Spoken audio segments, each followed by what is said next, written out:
Like, follow, Jesus.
Green light, go, go, go.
Sunlight begins to fade now. Green light, show them what you got. Feel like I'm losing time, but I don't know how I'm here.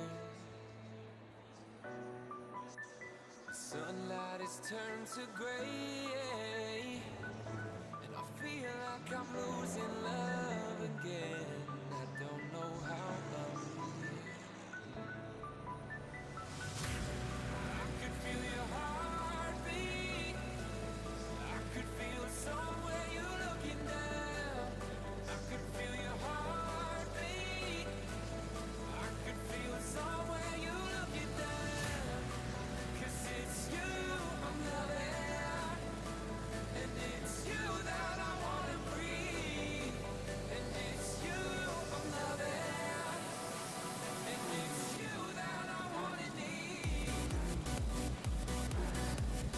Hello everybody, hello, and it's not quite the afternoon yet, so good morning everyone. We're back once again here on the SimGrid for the SimGrid World Cup by Thrustmaster and the 10 hours of Suzuka. This is the stream for the first part of the race. My name is Chaz, Draycott, and alongside me once again is Connall, Courtney. Connall, we saw a fantastic qualifying session just then with, well, a great battle for first and second, but ultimately it was decided at the very end, wasn't it, with the final lap of the session?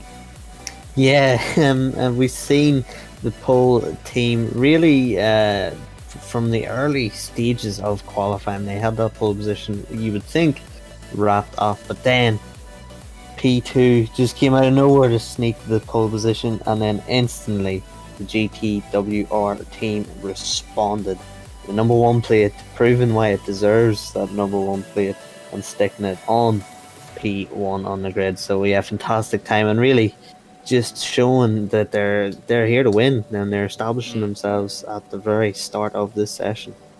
They are indeed, and we've got a fantastic grid in front of us with all of these cars. But as we've said, the SimGrid's World Cup is brought to you by Thrustmaster and Coach Dave Academy as well. And we have a quick sort of pair of adverts from the pair of them. So if I just shut the music up 1 second, we'll just quickly transition over to that for you. And we'll be right back with you.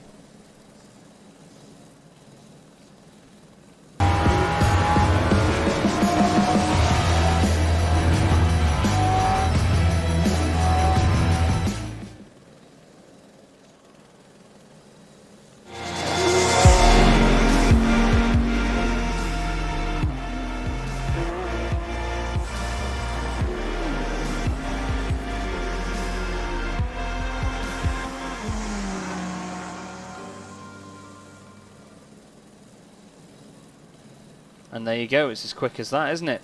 Well, the guys have just had to jump out. We've had another restart here on the server, so just bear with me 2 seconds, guys, while we get this sorted. We will just go back to the thumbnail for just a moment while we get this sorted in the background. A couple of the drivers are having an issue when connecting to the server. Thank you everyone that's given us a wave in chat. I've asked for some waving emojis. I do like a bit of an emoji influx into the YouTube chat, so do give us a wave, everyone. We are not aliens. We are all people, I think, aren't we, Connall? I know you're Irish, but I'd rather not discuss whether I'm an alien or not. I don't want to give too many things away about myself. Depends who you want to identify as. But yes, just sort of wrapping this. Well, not wrapping it up. We're just about starting. Just rounding things up for people, though. A 10-hour race. Plenty can go right, plenty can go wrong, and we've seen from even just in the Endurance Cup with the 3-hour races, it can just take one little manoeuvre or one little bit of contact to completely ruin a race or make a race for someone. You know, these guys are opportunists, aren't they? Yeah, absolutely, and we've seen that, as you were alluding to, at Silverstone. You know, David Martinez, he was out on track, running away with things, and then a little bit of miscommunication with a bit of lap traffic and then a collision. Now, of course, in that race, the collision wasn't so bad. They were able to, it was basically a spin. They were able to turn around, face the right way and get going again with very little damage. But just an incident like that can really change the complexion of a race. So yeah, very, very interesting over these 10 hours. And of course, the Japanese weather can always be a bit tumultuous. Very, very hot in qualifying, 41 degrees track temperature, and over the course of 10 hours with this dynamic weather that SEC has, it will be very interesting. Keep an eye on the weather, keep an eye on track conditions, but these guys, they are experienced, but you always know once you get to the first race of a series, especially as prestigious as the SimGrid World Cup by Thrustmaster, it really, really is pressure on. It is indeed, and 10 hours of pressure as well is going to be hard for these guys to put up with, but that's why they're here, and I'm not. Here's Francesco Dondi, who has taken over in the number 1 Audi, and it seems like it's even in a different livery this time. Interesting little development there for the GTWR racing team. It was Not silver. really. not really what I'd be doing in between qualifying and racing. I've never seen a team in between qualifying and racing make livery changes, sitting there with the paint guns. But Yeah. yeah, interesting. Someone's good with vinyl. Here's David Odzimo in the Ferrari for the Leon V Racing Team 2. Apologies to any teams, by the way, that haven't had much airtime before now. There's Killian Ryan Meenan. Of course, we're used to seeing him in McLarens, aren't we, actually, in the Sim Grid races, Connall? Yeah, it looks like a team change there for Killian as well. He's in a different team to his Endurance Cup team. Of course, he was in the silver team now in the Pro Series. So Killian, my fellow countryman, I hope for a great race for him. And we've seen him be one of the class acts of the field in that silver class in the Endurance Cup. So a bit of a step up for him today. I hope all goes well for him. Yeah, indeed. He's been good to watch in the Endurance Cup. Wolf Matushka next to him there for Mucka Motorsport in the pink Audi, which we came to love massively in the Endurance Cup. Just in the air, in the Audi, there is Jan Onorati in the 192 machine for Racing Line Motorsport. And at the other end of the pit lane, Tiago Loureiro was actually saying a moment ago, yes, we won the race to the first pit box at the end of the pit lane because they signed up first. So there they are in the blue number 70 Audi, right next to the Godzilla itself, Andre Franca in the FFS Racing Team. And that stands for Fast, Fast, Slow Racing Team. Full send? Yes, full send. Racing. And whether, well, actually, Fast, Fast, Slow, does that describe, are they a 3-driver team? Does that describe the driver lineup as Hopefully not. Hopefully they're well balanced.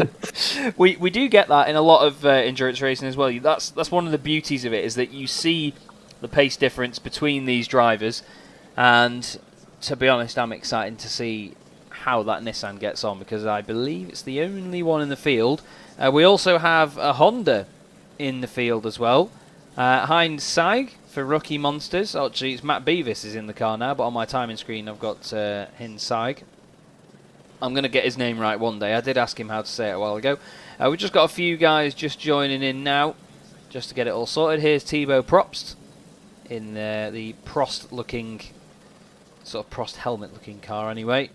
Michael Moros, he was up there as well, wasn't he, in the number 44 Mercedes early on in the Revolution Sim Racing blue car. That's going to be one to watch. I believe they ended up 4th on the grid, was it? They were quite high up there. Yeah, and there's a lot of teams to look out for, a lot of drivers to look out for. Again, if you have been following the Sim Grid races so far, especially the Sprint Cup and Endurance Cup, you will see a lot of familiar names. And actually, Chaz, a lot of familiar names, not exactly up at the sharp end where you'd expect them to normally be. Yeah, that's it. There's a good mix, and I think it impacts everyone in a way. So I do enjoy the fact that it's not all just down to one driver, so we can't rely on one driver to be quicker than everyone else. It all depends on their teammates as well. That is James Bacon, who I mistakenly called James Brown earlier, so apologies, James. I'll hold off the puns for now. Here's Ignacio Prieto for AFRT, Afondo Racing Team Red, in the number 22 Mercedes. We will try and make our way through each and every team and driver over the course of the day. Here's Ondrej Dedicek, one of my favourite names in the entire field, Connection Lost Racing Team, and they now have actually taken to the grid, as you see there. So there's me clicking the wonderful drive button to make sure that I'm in the session as such, and you can see now the cars will all pop up into the air bit by bit as they change their setups and work on that. But look at all the Audis and Mercedes at the front. The first one that isn't is Krzysztof Machkowski in the Porsche number 225, and then he's even got an Audi behind him as well, and it's James Parker in the Coach Dave Academy Ferrari.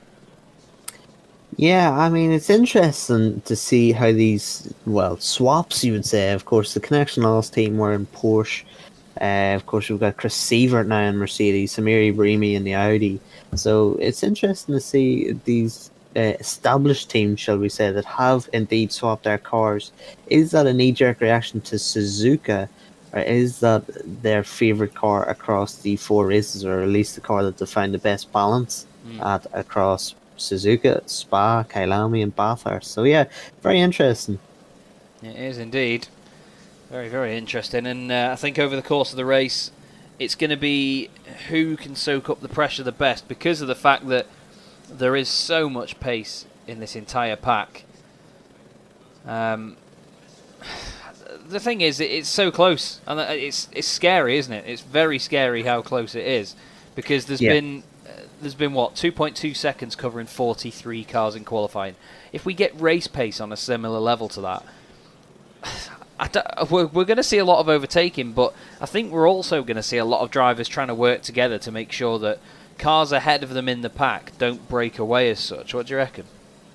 Yeah, and another thing to reckon, I absolutely agree with you, Chaz. Another thing to think about is in terms of lapping traffic. I mean, of course, you can come up to lap ease for many different reasons with different strategies or them having instance. But if you're leading cars and you're coming up to lap traffic, say you're coming up to 17th place. 17th place was what, 9/10 off the leader over qualifying.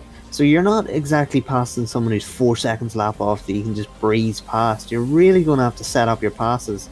And when they're battling in a group, it's going to be very difficult for you as the leader to sort of thread the needle through that pack. It's not just going to be, the easy breeze through that we see in endurance races when you have like an LMP or GT3. So they're all in the same class and they're all close together in terms of times. So yeah, going to be very difficult for some drivers to make their way through. Racecraft is going to be key in this race. It really is. I'm excited to see how they apply this. William Hendrickson is in P2. Phil was just asking in the chat. I just want to take a moment as well to mention Thrustmaster. Thrustmaster have partnered with the SimGrid and sponsored the World Cup as well. And well, it's the fact that Thrustmaster is such a massive brand in sim racing as well. They've been involved in racing since 1993. They have a large and very efficient racing ecosystem as well. I mean, I've got Thrustmaster gear myself. I've got a TX base, and you can use a multitude of racing wheels with them. They have different wheel rims that you can use, and you literally just screw them and unscrew them, and it's great because you can change it based on what car you're in as well. So I mean, I've got Formula wheels. I've got the Ferrari 599XX Alcantara wheel, big round wheel. So with the Alcantara, if you're driving like a rally car or a touring car, something like that, then you can pop that on. If you're in an open wheel car, you can put a Formula wheel on. There's even an Audi A4 DTM wheel that people make as well for them. So there is a massive range of things that you can get, and at the end of the day, I think it's some of the prettiest stuff on the market as well. And that's not even from the fact that that's not them telling me to say that either. That's genuinely a comment from myself, that I think some of their wheels are very pretty, because it takes a lot to make a functional racing wheel, but to make them to make them pretty is a bit of a challenge, isn't it, Connall? Yeah, there's 3 ways of thought of function over form, form over function, or function and form, and it does seem that way. The Thrustmaster, I myself have a T300 with T3P8 Pro pedals, and I'm trying to think now. I think these T300 has been with me for about 3.5 years now. So yeah, it's stood the test of time. And then of course I moved to actual sim racing with SEC about 6 months ago, and the authenticity and the feeling has just been phenomenal. So yeah, big thank you to Thrustmaster for sponsoring this event.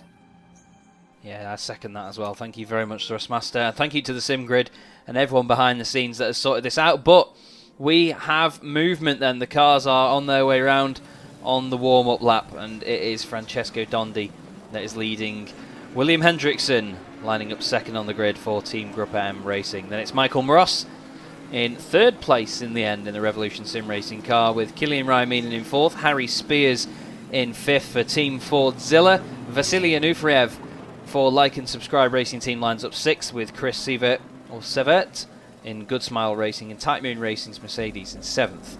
And it's Samir Ibrahimi for Pro Ren Velton. We've seen him before, and we know he's very fast in a Porsche, but we've not seen him in an Audi yet. Krzysztof Machkowski is ninth for Carbon Esports, with Jan Onorati in 10th position. James Parker for Coach Dave Academy is 11th, ahead of, what was it you said before? Full full flipping send racing. Andre Franke in 12th place in the Nissan, the only one in the field.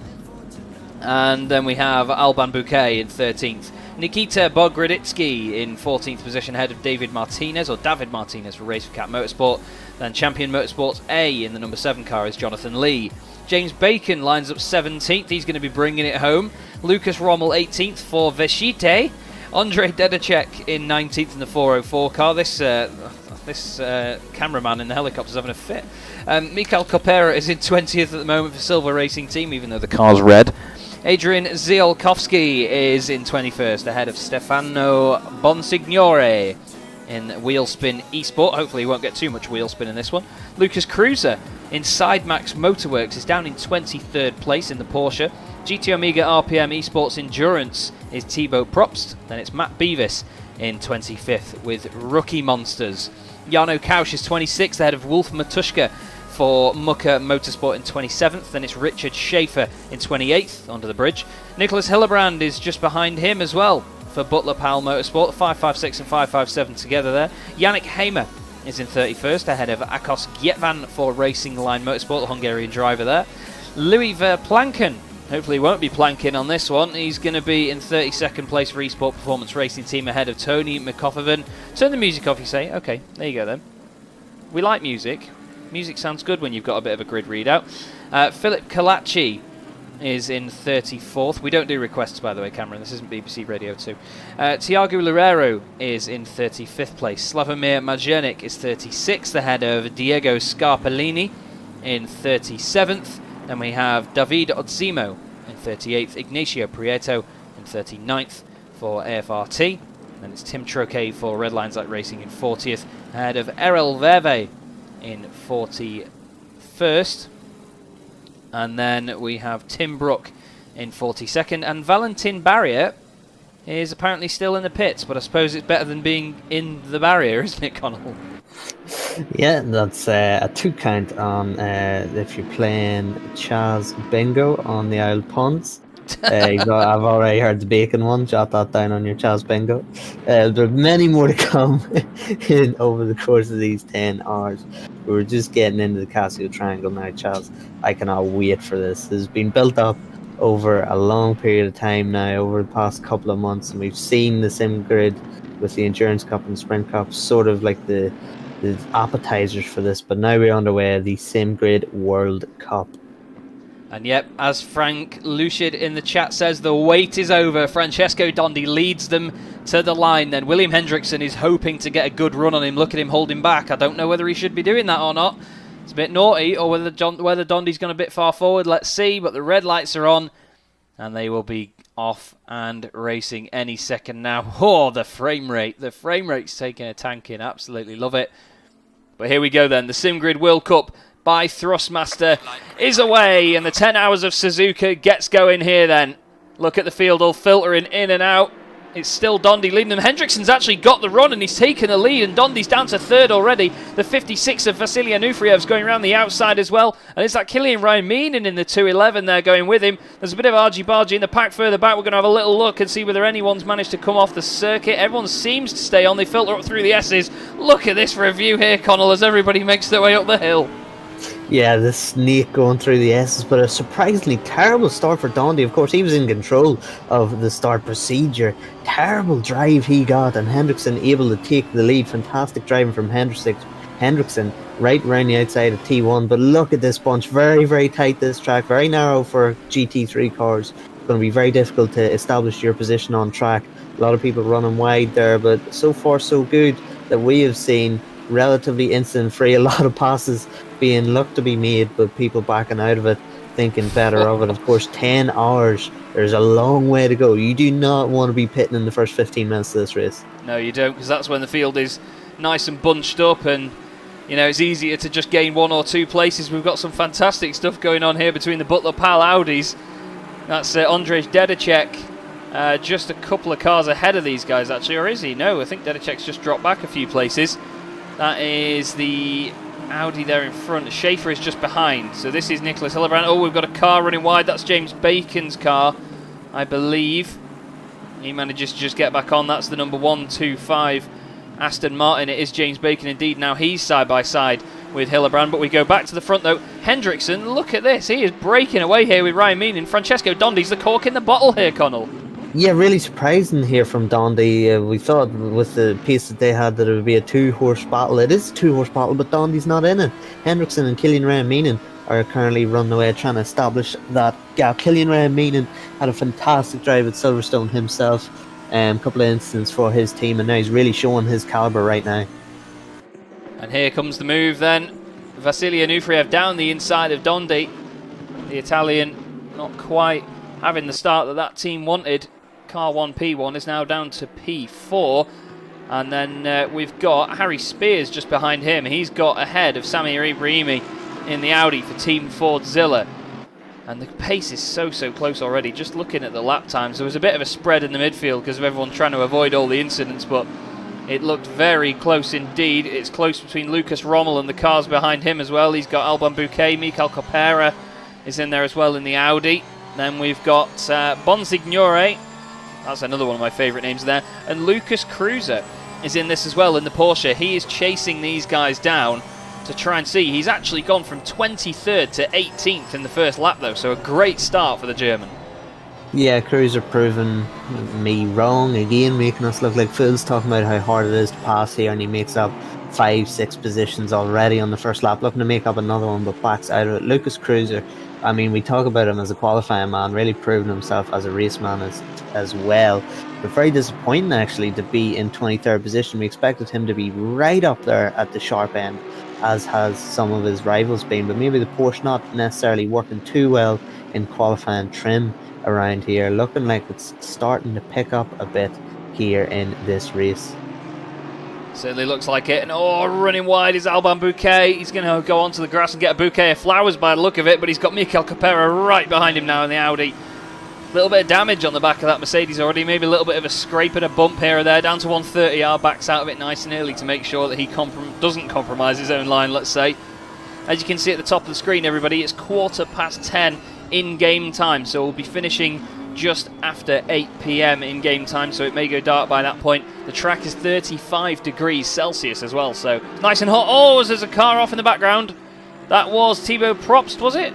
No, I was think it might have been Lucas Cruiser. It is. It was Cruiser, So yes. all that hard work over that first lap is gone to waste. He might actually lose more positions just coming out of that last corner. Gets a little sideways, spins up the rear, tries to correct it, it snaps, and he tumbles into the wall. That is damage too for Cruiser. Not good at all. Not good indeed, mate. And number 137 is coming through there as well. That is the Honda. A little bit of a bump on the exit as well. That's some tasty argy-bargy going through. I think it's Matt Beavis, is it, in the Honda? It is. Beautiful looking machine. Very, it's a bit of a strange one, the Honda. I mean, the road car as well. Well, it does look like a supercar, and everyone says it is a supercar. There's just something not quite supercar-y about it. I don't know what it is. We've got the Aston Martin here of Kalachi chasing down the number 194 Bentley as well. That's whether he can see past it. As I've said before, it's like following a housing estate that's moving. It's certainly a big old boat to try and get around, but when you're in traffic, it's difficult when you're following the car closely in front anyway. But when you're behind a car as big as that, it must be an absolute nightmare. Yeah, it has to be. I mean, we know the weight of these cars are significant with the aero on them.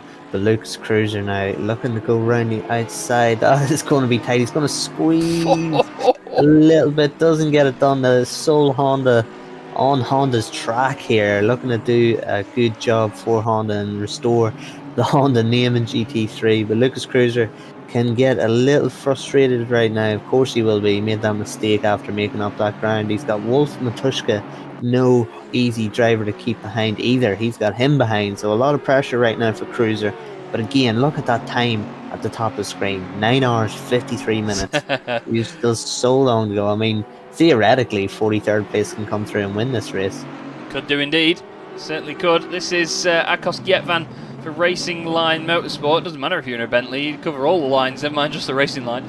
Covers the entire thing. Back at the front though, William Hendrickson is driving away at the moment, but there is the battle for second place then. Killian Raiminen has Vasilij Onufriev right behind him, and these two are closing up together. Look at that behind as well. Harry Spears getting involved here with Samir Ibrahimi, and Matthias Radosh is going to be watching this with intent as sideways goes Samir Ibrahimi, and that of course was Francesco Dondi in there as well in the other Audi. So really bunching up between these lot at the front, and it just shows you. We were saying about them treating it like a sprint race. They're doing it again. Yeah, it really just comes down to one thing, and that's driver pride. But if you look down the left-hand side of your screen, you will notice white backgrounds and silver backgrounds. For those unaware, the silver backgrounds do denote a silver driver. The white backgrounds do denote pro drivers. We see Makowski getting very close to silver. But yes, 2 separate championships going on in this series, the World Cup Series, silver and pro. Spears, he is 4th in this race overall, but he will get championship winner points, or P1 points for the silver class. P2 will be Kameniski in P12. So 2 separate championships, important to note here. And we were talking about it in the Endurance Cup. We've brought it up multiple times. You're in a battle right now. You're in P2 overall in your silver class, or P3, etc. Do you really want to be having a hard charge against one of these pro drivers that's not necessarily for your championship? Well, that's it. You need to pick your battles and make your mind up. But look at this train that Mikel Capera has got in front of him. And, well, like you said before, Lucas Rommel 2 cars ahead as he's very close to the back of the Mercedes there. That is Albon Bouquet. Lucas Rommel 2 cars ahead, though, in that Porsche. He's in the Vechite team, that I have dubbed it. They're a silver car. Well, it's a white car, but it's silver class. Capera shows his nose and says, I'm not going anywhere, I'm still here. I'm still going to put the pressure on you. But, yeah, you've got to think, in the championship overall, while you do want to be ahead for position, you've just got to be very careful not to have too much of a fight. We've got Stefano Bonsignore just having a bit of a lonely fight there. Well, fight with no one, essentially. A little bit further back. He's just cracking on and doing what he can. We've got Frank Lucid saying, I'm a fan of the plum-coloured Aston Martin. I will try and re-find that one for you, as we've had a bit of a move around here. Andre Franca in the Nissan is all over the back of Chris Seaver. And look at that in front as well. That's Francesco Dondi and Mateusz Radosz. It looks like Mateusz has slowed down quite a lot there into the hairpin. And the number 44 has gone wide. Oh, side by side. There's a bit of contact in the background as well. Just behind this, it's Krzysztof Machowski. I will get his name right one day as well, but this is very feisty stuff already, and we're only, a couple of laps into this? We're only 10 minutes, not even 10 minutes in, guys, calm it.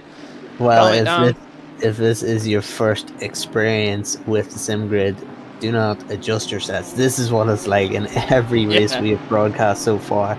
But yeah, just interesting, the GTWR team really dropping off the pace of the front runners. Of course, it wasn't Dondi that was qualifying, it was Statstenko for that team. So maybe, of course, you would put your fastest driver out and qualify. Oh, it was contact there at 130R.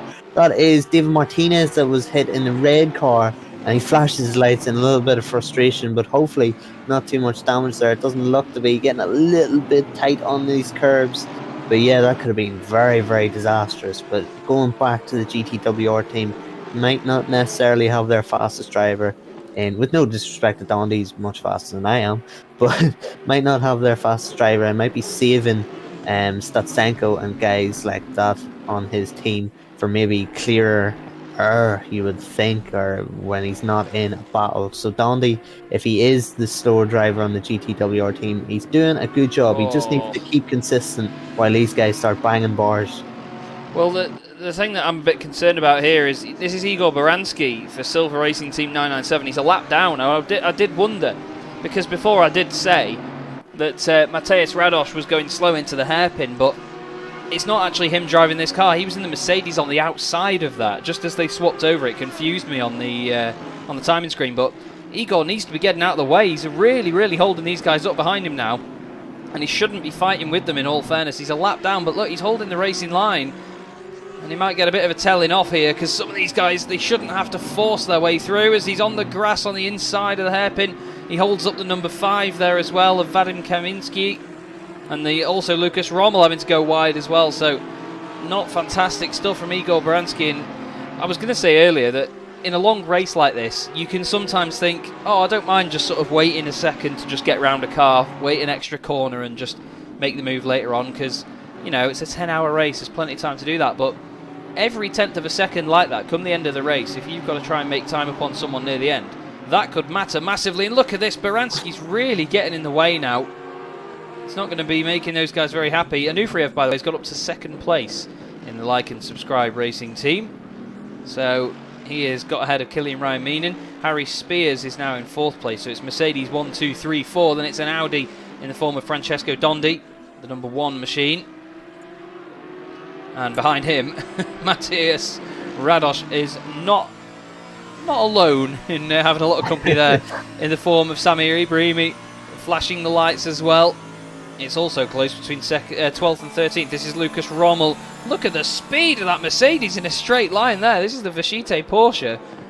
And wow, Kaminski flying down that straight. I've heard before that Mercedes is good in a straight line, but that was grunt like I'd never seen in my life.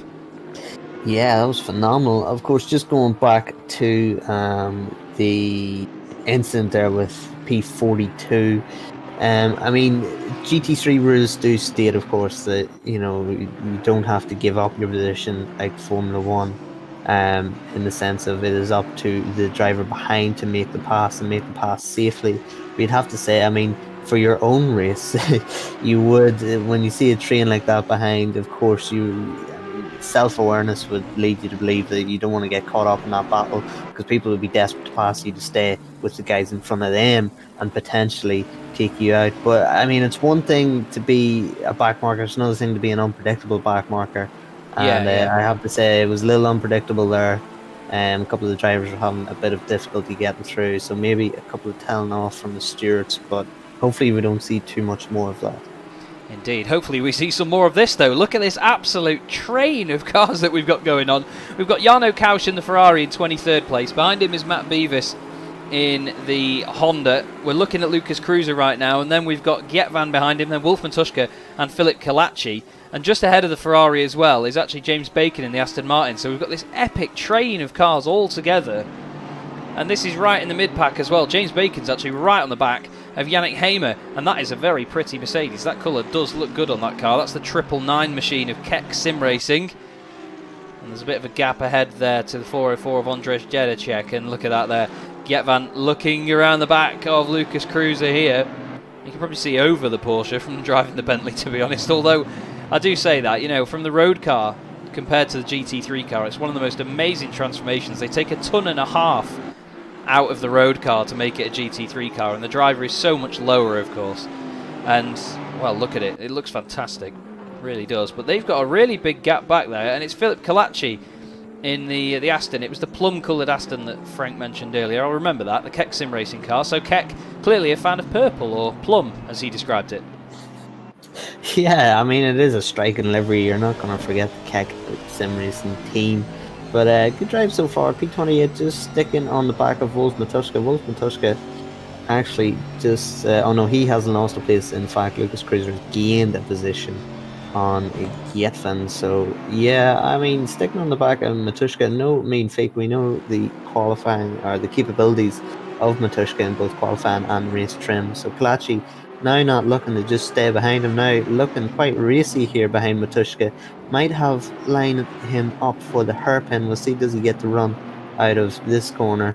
Doesn't quite get the run. He's a little back off Matuszka, but it does seem as though the Aston the Aston is looking strong. Matuszka, he thought about it there. Matuszka thought about a pass himself, so that actually blocked his way of passing on Matuszka. Matuszka now on Gietvan, Cruiser, Beavis, Kosh, that group ahead. And now we have Tony McOffen. That's not his real surname. That is apparently the translation. Kyle has the full story behind the McOffen name. But yeah, I think that is a translation. We've seen a penalty. Was that Chaz up near the top of the standings? I think I've seen a penalty drive through for props. So that will that be for track limits? We'll have to check with the spirits. Oh yeah, drive through for collision with 557 on lap 5. I was just about to say as well, I was scrolling down, Nicholas Hillebrand has dropped way down in the 557 Audi. Such a shame. He's only 2 places behind his teammate though, Richard Schaefer. But even still, we know that those Audis were further up the order earlier on. So yeah, he's had a real poor bit of contact. Must have caused that. He's got a very interesting looking Aston Martin in front of him, and a great group going on here. That's the number 17 car just in front of Slavomir Majenik, and he is driving for USB drivers. And everyone's saying keep fighting USB, and he certainly is. I wonder whether it's USB 2 or USB 3, but we'll see. But he's at either end of this little sandwich now. We've got black and yellow or black and fluoro Aston Martins with the Buttler Pal Audis sort of sandwiching them each side. There you go. Pretty interesting battle indeed. Yeah, and I just want to point out, we're getting information, of course, you can't see it as the audience, but we get information from Michael Hamlet, the guy who keeps us right with everything, Chaz.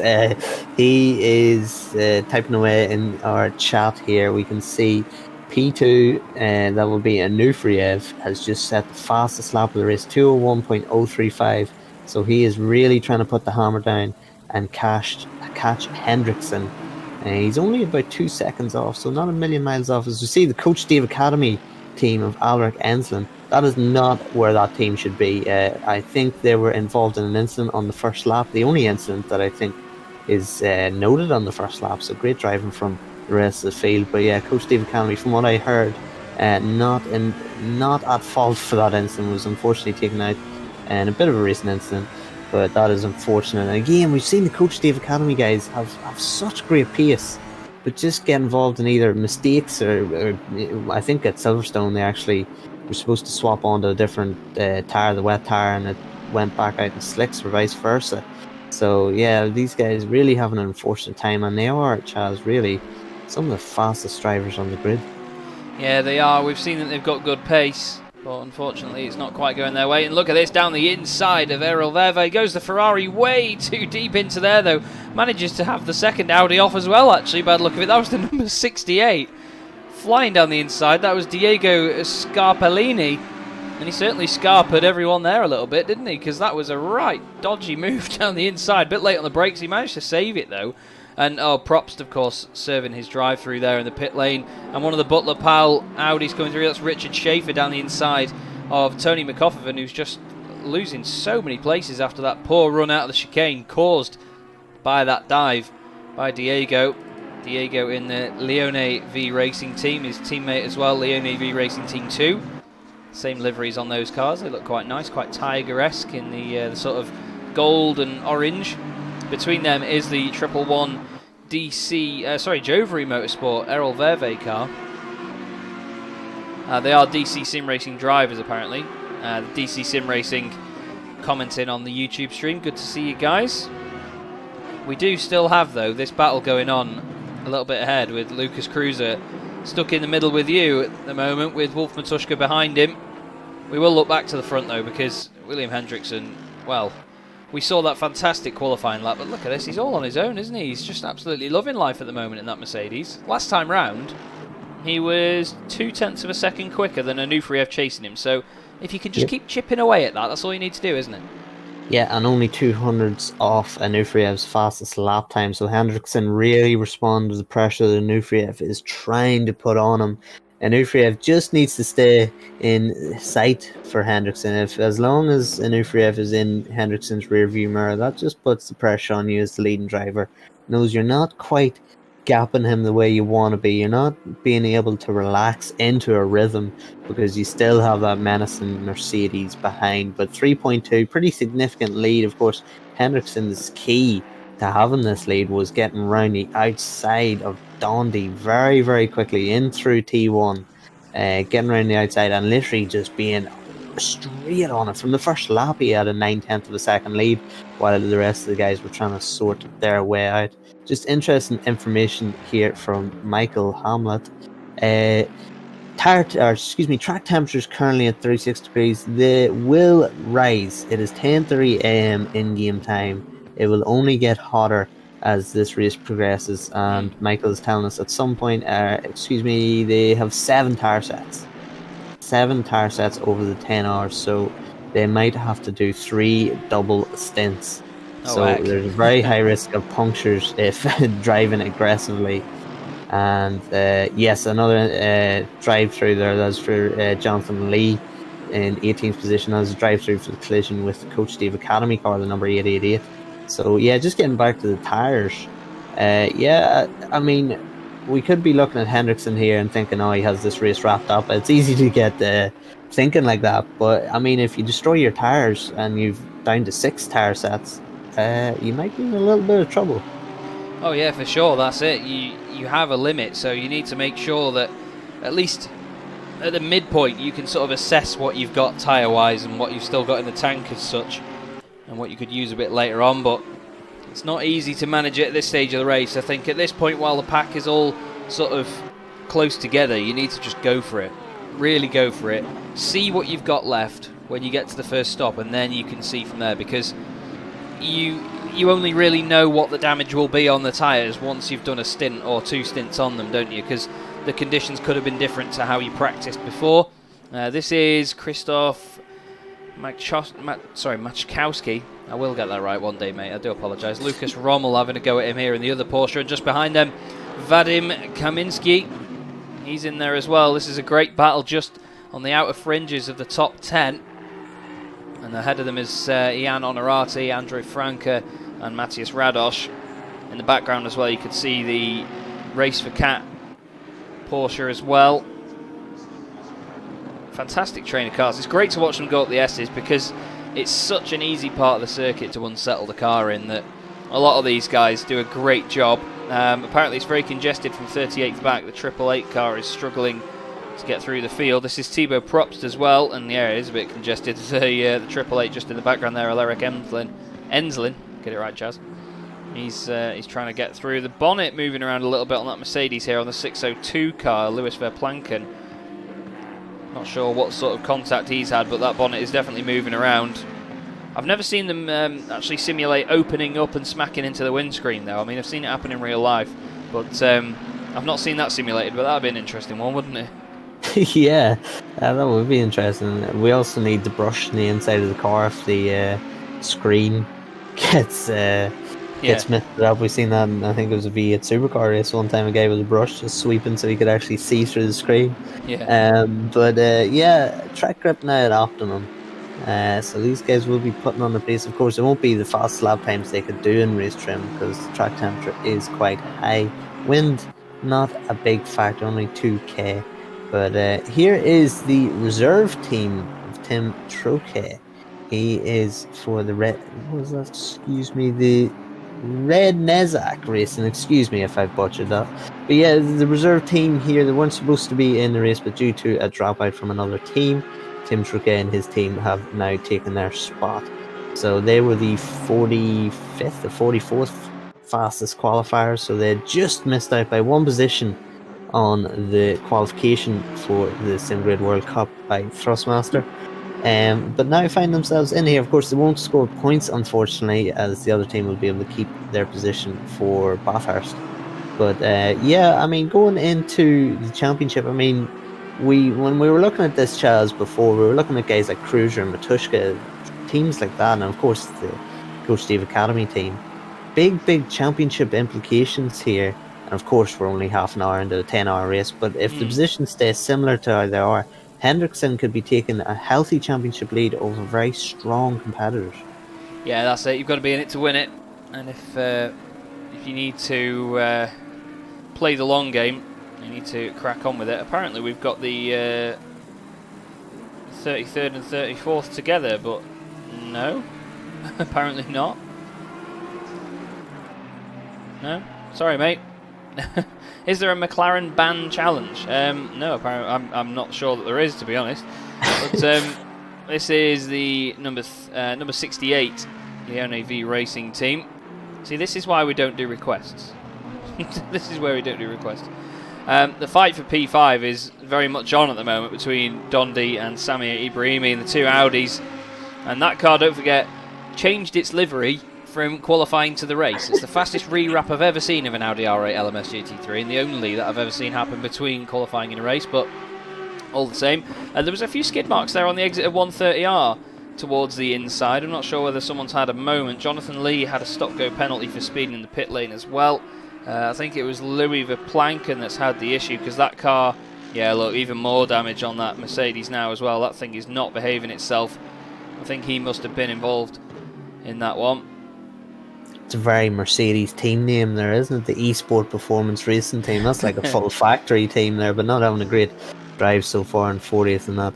Bonnet is quite broken. He will be, you would suspect, coming in for repairs, given his pace. But we now have one of the only Hungarians that I've seen on the grid, the Bentley now, doing a good job. I mean, Bentley, you wouldn't think it's the favourite car here around Suzuka, but so far 22nd, not a bad job. No, definitely not. It's hard to do. It certainly is hard to do, but yeah, we've got the only Bentley in the field and the only Honda right together on track at the moment then. Chasing down Jarno Kausch in the Ferrari, number 488 in the 488, just ahead of him. But this, again, another good train here, but it just shows you that it's not easy to overtake at Suzuka, and I think some of these guys may be working together to close the gap to the group in front, because it is a long race. We all know that by now. We've said it enough, but it's the fact that you need to use your head in these situations. You can't just go for a move every single time you get the chance. You've got to play the long game in this one, haven't you, and have your head screwed on properly.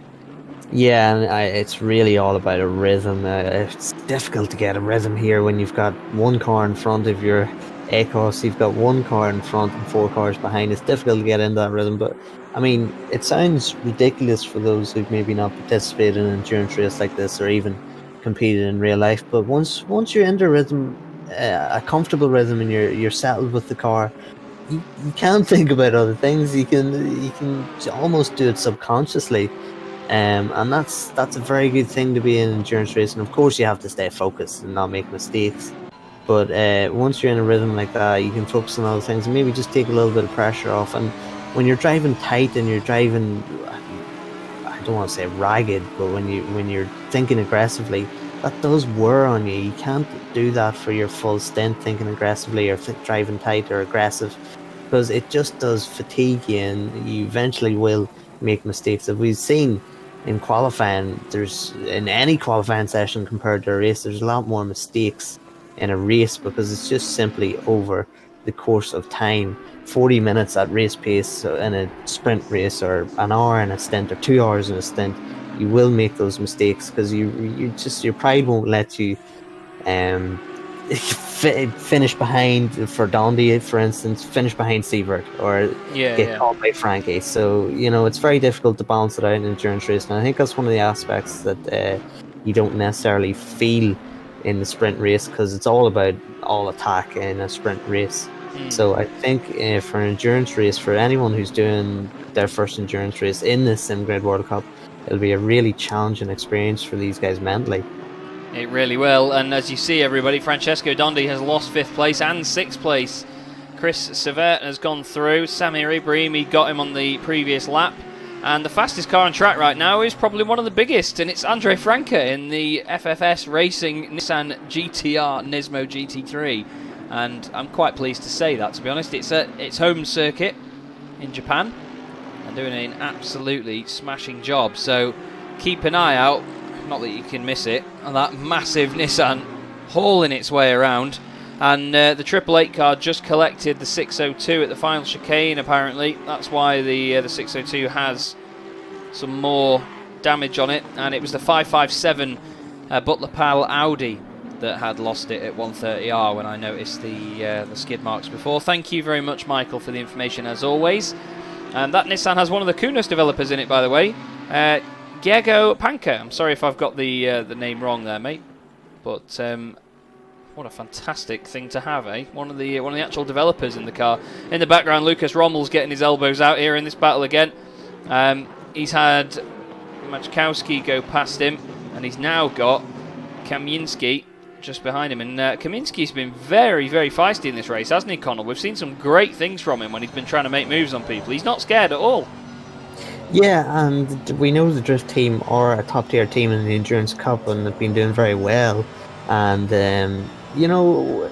we have, obviously I've been talking a lot about having the endurance mentality and staying calm and composed, but at some points you do have to attack. You can't be stuck behind a car for 5-6 laps and losing a couple of seconds, because you don't know when it comes to the end of the race. You could be behind a car by a couple of seconds, which you would have been in front of him if you hadn't been stuck behind a car 5 or 6 hours ago. It really does come down to that in the endurance racing. But another thing to mention too, I think, is the pressure of being on a team as opposed to just doing it for yourself. You know, you want to have a good stint and represent yourself well and leave your teammates off with a good position, good track position to be in, and vice versa. When you come into a car and you're in maybe a good position and you're the second or third driver, you really want to be maintaining that or doing one better. So yeah, that is again another different dynamic that people have to deal with. Yeah, that's it. You have a lot more pressure in that regard. That you know that if you make a mistake, it's not just you that is going to be let down by that, it's the other guys as well that are involved in the team. Race leader though, William Hendrickson, still flying at the moment with 2:01.590 last time round. Vasily Onufriev 2:01.776. Harry Spears is still in third place. Kilian Raiminen still in fourth, and it's Samir Ibrahimi is on his way. And Andre Franke in the Nissan, apologies for missing it, everybody, has got past the Audi of Francesco Dondi. Look at this in the battle in the background. Sorry, Machkowski and Lucas Rommel around the outside of the pair of them. Vadim Kaminski's made it. Mateusz Radosz is having a battle as well with Michal Kopera in there. So this is all kicking off in this midfield on the outside of the top 10 here, Connall. This is epic stuff. And once again, as we said previously, they're treating it like it's this flipping sprint race. It's almost the way. I mean, our first endurance race that we covered here in the sim grid was the Endurance Cup race, the 3 hours of Monza. And we anticipated a bit of a lull mid-race, etc., etc. No, we didn't get it. It was like 3 hours of sprint race. It was like 3 different races over the 3 hours with the different drivers. 3 different sprint races. It was a fantastic race, and we're getting to see him again. But I just want to keep an eye on a bit of a dark horse team, Samir Ibrahimi's team. 5th place at the minute. They've got some strong drivers in there. They have Chris Hoke and Jordier in that team, and they have the reserve driver Vicky Thompson. So any problems for Chris Hoke or Jordier, they're going to have Vicky Thompson, which isn't a bad replacement at all. Of course, winners at the Monza race of the Endurance Cup. And Vicky dealt with pressure very, very well in that race, and also at Silverstone. So not a bad reserve driver and a very strong lineup, those guys. It really is. It's going to be a good team to keep an eye on. Looking a little bit further down the order, I want to keep an eye on the progress of the Coach Dave car, not because we're biased, but because we know that that thing is going to be moving up the order very quickly. They're behind Tim Brook at the moment in the Mercedes, number 77 car, just as they try and make some progress. Lucas Cruiser's up to 24th place, fighting with Richard Schaefer at Spoon Curve. What a time to join them. Amazing stuff. Declan Bowler says, what do we think of Harry Spears' chances in the number 8 car? We'll come on to him in a second, but I agree, it's definitely one to watch. This is Schaefer just staying ahead of Cruiser. And yeah, please do give us a like, guys. We've got nearly 200 people watching at the moment, only 55 likes. We can do better than that. Let's get it to at least 250 by the end of the day, shall we? And don't forget to subscribe to the Sim Grid as well. Hit the little bell icon if you want to have notifications going forward of future videos. But look at this at the moment then. Richard Schaefer has got a large gap in front as well. 10 seconds to the car ahead. So Lucas Cruiser, once he gets past, or if he gets past, because Richard seems to be pulling away a little bit there, if they do start to close on anyone around them, it's going to take them a bit of time to get back anywhere near what would look like civilization, I imagine. This battle's still going on as well. Sorry, just behind them, Mateusz Radosz has got the silver, although it's a metallic red, Audi behind them. The 101 machine of Michal Kopera. But we've got these battles all over the place here. He's always run a bit wide in the hairpin. Now Michal's going to go side by side. Doesn't quite get the overlap. But yes, coming back to Harry Spears. Sorry, I did say we would do that. It's just there at the moment. And it's, again, we've said this before, haven't we, Connall, where sort of 3rd, 4th, 5th, even 2nd sometimes, we always get these under the radar performances where they have a bit of a lonely race, but they just keep churning out the fast lap times, don't they? Yeah, and if I'm Harry Spears at the minute, I'm very happy with where I am. I'm just in clear, able to lap times. I mean, he's not a million miles off, only 7 seconds off Anufriev, and Anufriev a further 4 seconds back. So he's 11 seconds off the lead so far. He's got a nice wee buffer there, 3.5 seconds, killing Ryan Meenan. And Ryan Meenan actually is being caught by Samir Ibrahimi, so he's focusing on the guy behind rather than Harry Spears. So I think Harry Spears has a great chance. These Mercedes, we know they are the pick of the bunch so far, with 4 in the top 5. So yeah, if I'm Harry Spears, I can just see Anufriev in front of me. Very, very good chance. And we don't know, of course, how the times will compare with the other drivers in these teams, but the Forzilla team definitely looking strong at the minute. Yeah, they are looking good. They are a force to be reckoned with in a lot of sims that I've seen. Overall, just hearing from Michael Hamlet, everyone's racing very clean so far. 2 penalties issued and 3 warnings. That's all we've had, and considering it's a 43-car grid around a track as tricky as Suzuka, that is good going. He's also said that a drive-through takes around 30 seconds. Just a little bit of good-to-know info so we can figure out where people may come out on track. And the 997 made an early driver change. That's Mateusz Ciankowski in this one now. That is a very damaged Audi, isn't it? That's rather second-hand, and it was his teammate as well before that was in amongst the leaders when he came back out. I think, yeah, Valentin Barrier is out there, Virtual Drivers & Co. That's a very pretty Aston Martin as well. But unfortunately, they didn't take the start, so they're a couple of laps down now, but at least they're not in the barrier, as I said earlier. Here's another light blue car, Errol Verve for Jovery Motorsport. He is chasing down Matt Beavis in the Honda. This lot has sort of spread out a tiny bit now. They had a hell of a battle going on earlier on, and now it seems to have sort of chilled out a little bit. And Josh saying hashtag #8. Yes, mate. Hello. Yeah. yeah. Yeah, absolutely agree with that. But #8, yes. Yeah, thanks for everyone in chat. Of course, questions are indeed welcomed.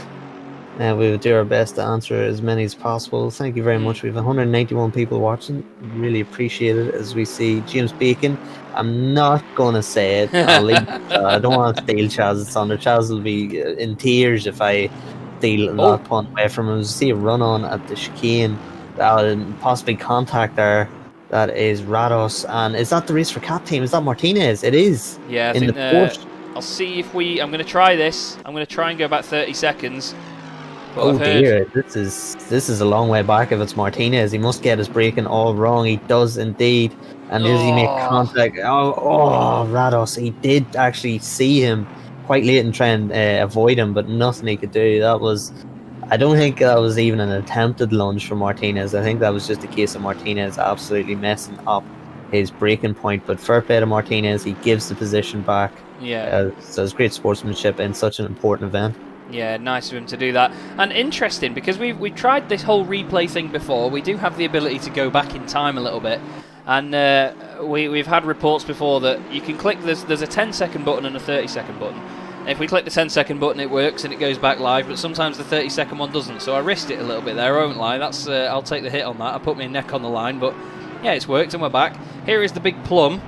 The Keck Sim Racing Aston Martin chasing down still Wolf Matuszka. I think Wolf secretly has got a tow hook on the back of that car because he's honestly stuck to it. And we have a 15-second penalty for the number 37 Matt Beavis for an incident with the 194 car on lap 14. The 194 is Akos Gietvan, who actually has dropped down a lot. So apologies if we do miss some of these changes, guys. We are trying to do our very best, but there's a lot of battles to keep an eye on. But unfortunately, the Bentley has sunk like a stone a bit further down after that incident, but he's still pushing now. He's trying to get past the number 17, Slavomir Majernik. He's literally trying to push past him.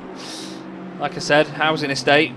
And, well, yeah, to be fair, Slavomir makes the good call there, and he says, nah, I'm all right. I'm going to get out of the way. I do the exact same. Who's trying to get this postcode past me? It's literally a massive Bentley trying to... I've heard of people on track be called mobile chicanes, although that's a little insulting, but I've never heard of a mobile home on track. That is massive.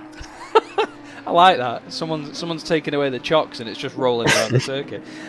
Francesco Dondi is now down to 8th position. Bit of clear air at the moment, so not too much to worry about. I'm just trying to see who's done the fastest lap of the race, and it seems like it is this guy, Vasily Anufriev, the Russian driver for Like and Subscribe Racing Team. And the 888 has a drive-through. That will be, I'm sure, for the incident earlier on, and that is for the collision with the 602 on lap 12. And Declan Bowler, sorry mate, says, I lovingly call the Bentley the HMS Boatley. And yes, I'm a huge fan. We've got 2 cars in the pits here. We've got Diego Scarpinelli. He's coming in the 68 Ferrari, quite interestingly. A bit of damage to the left-hand side of that car. And there's the Coach Dave Academy car going through as well. Wonder what Scarpinelli's doing there, because he's one of the only cars to have pitted so far. Here's Chris Sievert in the Good Smile Racing car. Now, he's got that pesky Nissan just chasing him down here, and we've seen that Andre Franca is one of the fastest cars on track at the moment, but last time round, Chris was actually 0.2 of a second quicker, so it's interesting to see the pace fluctuate here, but we know how hard it is to get a lap together. It's not easy at all around here, is it? Yeah, I know. Chaz, you said about 5 minutes ago that it's difficult to keep track of all the battles, and we can't keep track because we really want to watch Sever versus Frankie, but also Samir Ibrahimi's only 0.2 off Kylian Raiminen for 4th place. So these battles are just raging on with these guys. And here he goes for the lead, or excuse me, for 4th place, and he takes the inside line, and that is a fantastic pass. Clean as you like, typical clean move and quality moves from Samir Ibrahimi. So Kylian Raiminen, again, no harm necessarily just following Ibrahimi for a couple of laps. And that was we've seen the pass, so it was a nice slipstream down the straight and up the inside, clean as a whistle, simple from Ibrahimi, but effective. So yeah, great drive. Going back to these two guys, Sievert and Frankie. I mean, Frankie qualified 12th, did the German. Maybe the Nissan not great in qualifying trim, but certainly doing the business now in race trim, because his race pace has been phenomenal. Yeah, it really has. Michael's just talking about pace drops as well. He says the fastest lap of the race is P2 at the moment, but he's 1 second down on that. But wow. P1 is only 0.7 slower than his best. So if it's going to be interesting to see these Audis and Mercs do these double stints if the temps drop, because apparently they're some of the best cars for managing tyres, so something to keep your eye on. We've still got this going on, by the way. Mikel Capera, and just in the background as well, Albon Bouquet is just going past. I think that's Scarpinelli, isn't it? The car that's a lap down in the Ferrari. Thought that was a move for position for a moment there, maybe jump a little bit. And we've actually got a close battle between 14th and 15th. This is Yannick Hamer in the Mercedes. That's, of course, the Keck car, and this is James Bacon in the Aston Martin chasing him down. And don't forget, we will be having breaks at certain points, guys. A couple of adverts here and there, just to break things up a little bit for us commentators, and we'll be doing our immersion breaks as well, which I know that a lot of people were quite a fan of. We will ask which manufacturer you want to go on board with, and we'll pick one of them. But I'm sure Mercedes will be pick of the day for a while. Maybe the Nissan as well. I'm quite disappointed not to see any Lexus or McLarens out there actually today. On this one. Yeah.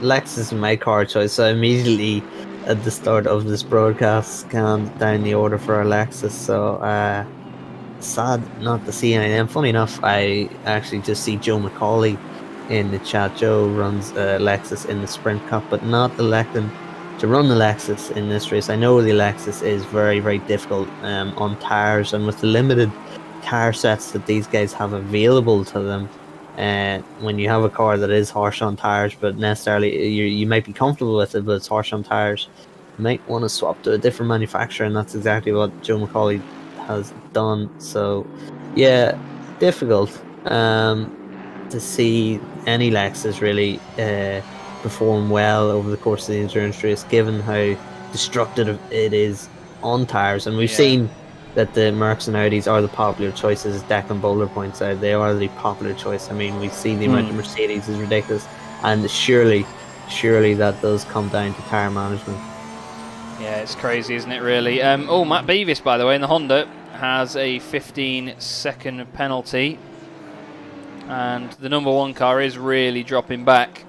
Indeed, Michael's just updated us with that. The Audi of Francesco Dondi I'm just waiting to see. Oh, Joe said he actually voted to run the Lexus, but got outvoted. I'm gutted. Oh. We've got Joe, a 10-second penalty for Onorati, by the way. Just seen that pop up there. That's with for a collision with car 44 on lap 16. So the 44 has really been knocked about today as Mateus Rados. We saw him get hit by the Porsche earlier of David Martinez. But Jan Onorati, by the look of it, causing even more grief for them. So you will see the Audi lose a bit of time later on. Same with Beavis as well. I don't know who his co-driver is, but I'd love to guess. But the 37 Honda, I tell you what, it was right in the middle of a battle before, but now it's really on its own, isn't it? Yeah, well, a 203.3 lap last time, so really starting to fade. I don't know whether that is tire issues or maybe damage from the crash, but Lucas Cruiser now being slipstreamed by Verwey in that Audi going through 130R. I mean, 130R to make a pass there is brave.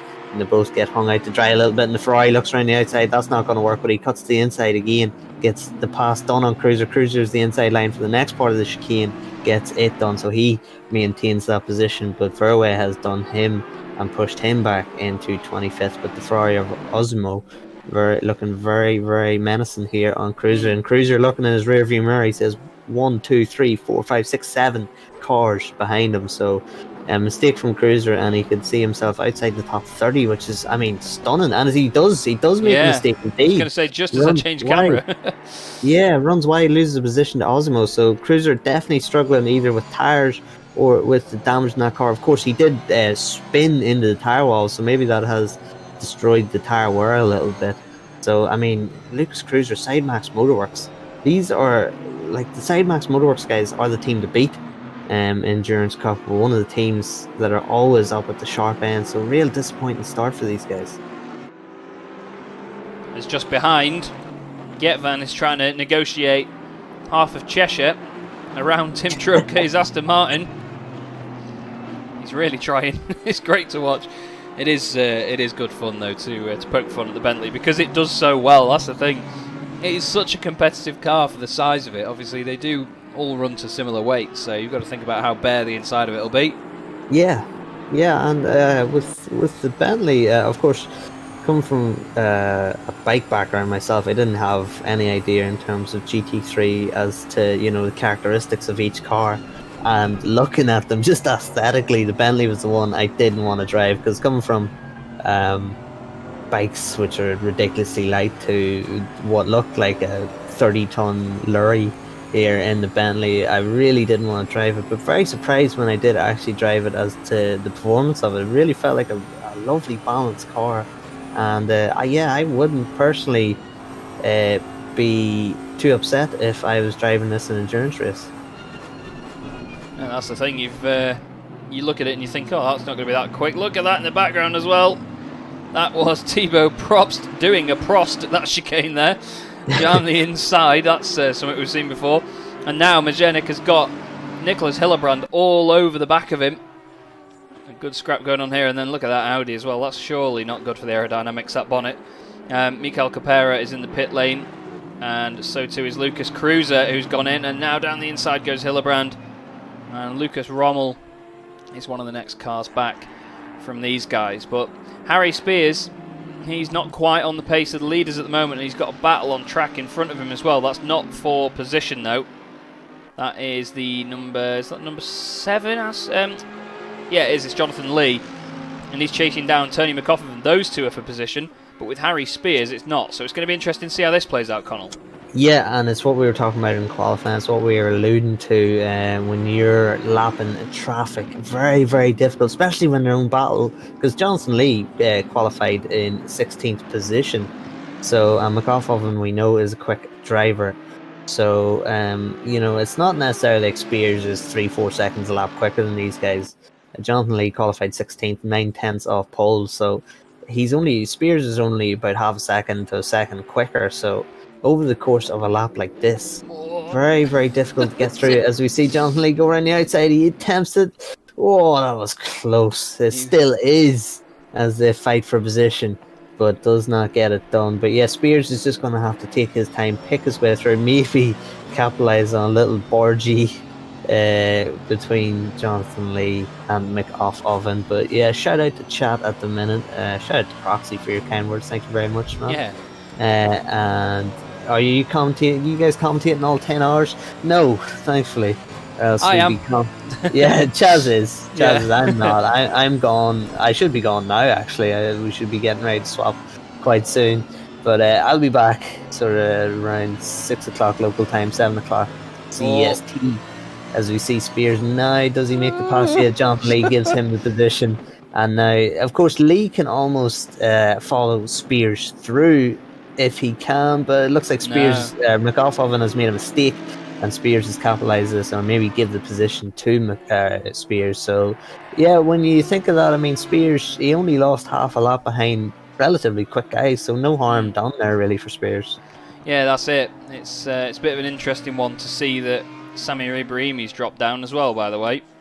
He's gone way, way down the order, which is a bit of a shame. Not quite sure how he's managed that, whether it was a pit stop or not. But yes, Connall will be leaving very soon, I imagine. But you may be left with solo Chaz for a bit, everybody. I'm oh, hi, do the drivers switch? Yes, they do, Levi. They do, mate. They do driver swaps. They'll have either teams of 3 or 4. Just as definitely not a bird confirms as well there. But yes, I have been sort of plugging my sob story on the YouTube chat, as you've seen, Connall. I'm playing a violin for you, Chaz. The smallest violin in the world. I'm doing a 10-hour. I'm going to try and... Well, I've got a couple of hours off later, but I'll still be broadcasting as well, because I am the one streaming this at the moment. I'm doing all 10 hours of this, and then tomorrow I've got a 3-hour drive to Thruxton at 5 in the morning to go and commentate at Thruxton all day, followed by a 3-hour drive home in the evening, and then go to work at 7 AM on Monday morning. So what a weekend for me this is going to be. But what a great race to start it off with, though. This is just unreal stuff so far. Nearly an hour in, and, well, as we said before, even like a sprint race, these lot are just on it 24/7. Yeah. Yeah, no, absolutely. And you have to be, of course.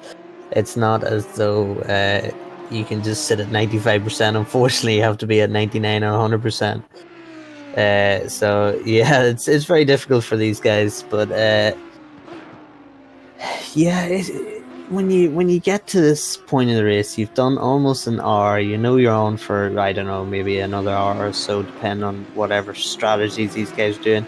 You're sort of, as a driver, you're in that lull period, and it's very easy to just sort of take a sigh of relief and just breathe, especially if you're a guy like Dondi here, for instance, who's got time ahead of him, time behind him. It's very easy to just breathe that sigh of relief, and then all of a sudden you've got someone behind you or someone closing on you, and you have to change your mentality again and start pushing again. So yeah, it's very difficult to manage your own mentality. And I think, of course, if we think of endurance racing in real life, I think all the drivers there's no question about their physical fitness, but when you start getting fatigued after driving for a long time, when fatigue hits in the body, it generally comes with the mind too, and that's when mistakes are made. Yeah, one tiny little lapse in concentration is all it takes, and to be honest, it's easier said than done with some of these guys, but sometimes you do get drivers that are easily distracted. You know, I know a lot of drivers, much like myself. I mean, I'm a commentator, I talk a lot, but I can talk quite easily while driving and it doesn't affect me, because let's face it, I'm rubbish anyway. And over the course of a race, if I'm chatting away, it doesn't make any difference. Some of these drivers, they will not say a word for their entire stint, or they'll just say the word like lap times or fuel, just so they get an update from somebody. But the other people will respect that and stay very quiet throughout their whole stint if they're in a chat with them. As Philip Kalachi comes in the pit lane, the big plum slams on the brakes, and it's not withered in the sun yet, so he's doing a fine job. Jarno Kaus just ahead has now got a bit of clear air behind him, so he can focus on Andrzej Dedacek in the Aston Martin just ahead of him. Thank you very much, Joe. It's one of my first real life gigs for a while. I was actually at lunch with David Addison last Tuesday. I'm going to name drop for you there, and he does live near me, and yeah, he's helped sort out the BRSCC gig for the weekend, and I've commentated with him on a couple of sim races as well, which is good fun. But he's a funny bloke, very, very funny bloke, smashing guy as well. But anyway, James Bacon is currently at the back end of the top 10 here in the Aston Martin, and he's one of those drivers, isn't he? He's sort of sneaked up just a little bit, hasn't he? Just bit by bit to try and gain a spot here and there, just chipping away at it. That's what I keep saying, isn't it? Just chip away at places, chip away at the time, and make your way up the order bit by bit, and he's done a cracking job of it, hasn't he? Yeah, he has indeed. It's been a great performance from James. I mean, we did see him sort of in mid-pack. And, of course, if you look at your time screen on the left-hand side, he has actually moved up to second in silver class. So he's a long way to go. As you see a little twitch for him, that is a very difficult corner spoon curve. Very, very loose. That corner grip is at a premium there. So, yeah, 37-degree track temperature. Of course, it is 11 now a.m. In game time. But yeah, James Bacon, second in the silver class. Long way to go to get Harry Spears in third. Almost a minute to get him, or 30 seconds. So, yeah, I don't think he's going to reach Harry Spears in this stint, but still a long way to go, obviously. And, I mean, unfortunately for James, he's going to have to look through 9th to 4th because in terms of the championship, it means nothing to make this position on Bonsignore or Bouquet or any of the guys in front of him apart from Spears. So yeah, difficult situation to be in. Of course, you want to gain that position and you will battle tooth and nail for it, but Bonsignore no doubt will defend for his life. But when you're in this position, do you have to think championship? I mean, you have to. That's the end goal, of course. You want to win championships. But Bonsignore won't be an easy person to get past. I don't think, even though they're not battling for position in their own classes, I don't think they'll give up the position that easy. Oh no, definitely not. That's the thing. It's overall bragging rights at the end of the day that they've got to think about. But Aston on Aston at the moment, he's got the fog lights on as well in the background as James Bacon. He's closing up a lot as well, so it depends on how you manage your tyres over the race by the look of it. He's doing a good job at maintaining said pace at the moment. But yeah, like you say, it's a long run game in each round with the length of these races, but it's also a really long run thing because of the championship. It's a round of a championship, not just a one-off event. So you've got to keep your eyes open and look forward towards any other rounds and play a safe game as well. You don't want to get in too much of a fight that could contradict any sort of work that you've done before to make up positions or gain points in any place, as Bacon is visually so much faster at the moment than Bonsignore, side by side as they go up through 130R towards 130R. That was sketchy stuff on the grass a little bit there. It looks like you said, Bonsignore doesn't want to let him through. They both break 130R at the same time, nearly making contact as well. Somehow both managed to not even run wide onto the Astro. But James Bacon, well, it's been nicely done, and he's up into 9th position. And Bonsignore thinks, yeah, that's the definite sign my tyres are dead. In I come. This is the next car for position behind him. Yannick Hamer, he's got Mateusz Radoch and Andrzej Dedecek in the Aston Martin there just behind him. Andrzej is going to have a good view of the back of that Mercedes, and he's probably going to have a good view of the left-hand side of it as well in a moment. Although, look at that, the pace of the Merc in a straight line. He just can't get it done in the slipstream, but some part of me thinks he might be lifting a little bit there just to try and work together, as I mentioned earlier. You know, you've got to think forwards, haven't you, and not always go for the move because it'll open up the gap ahead to Yannick Hamer. Yeah, absolutely. Just interesting that a Mercedes and an Aston Martin were the first two to pit. So that has just come right on the hour mark. 29 laps have been completed. So those two guys getting 29 laps out of their tyres.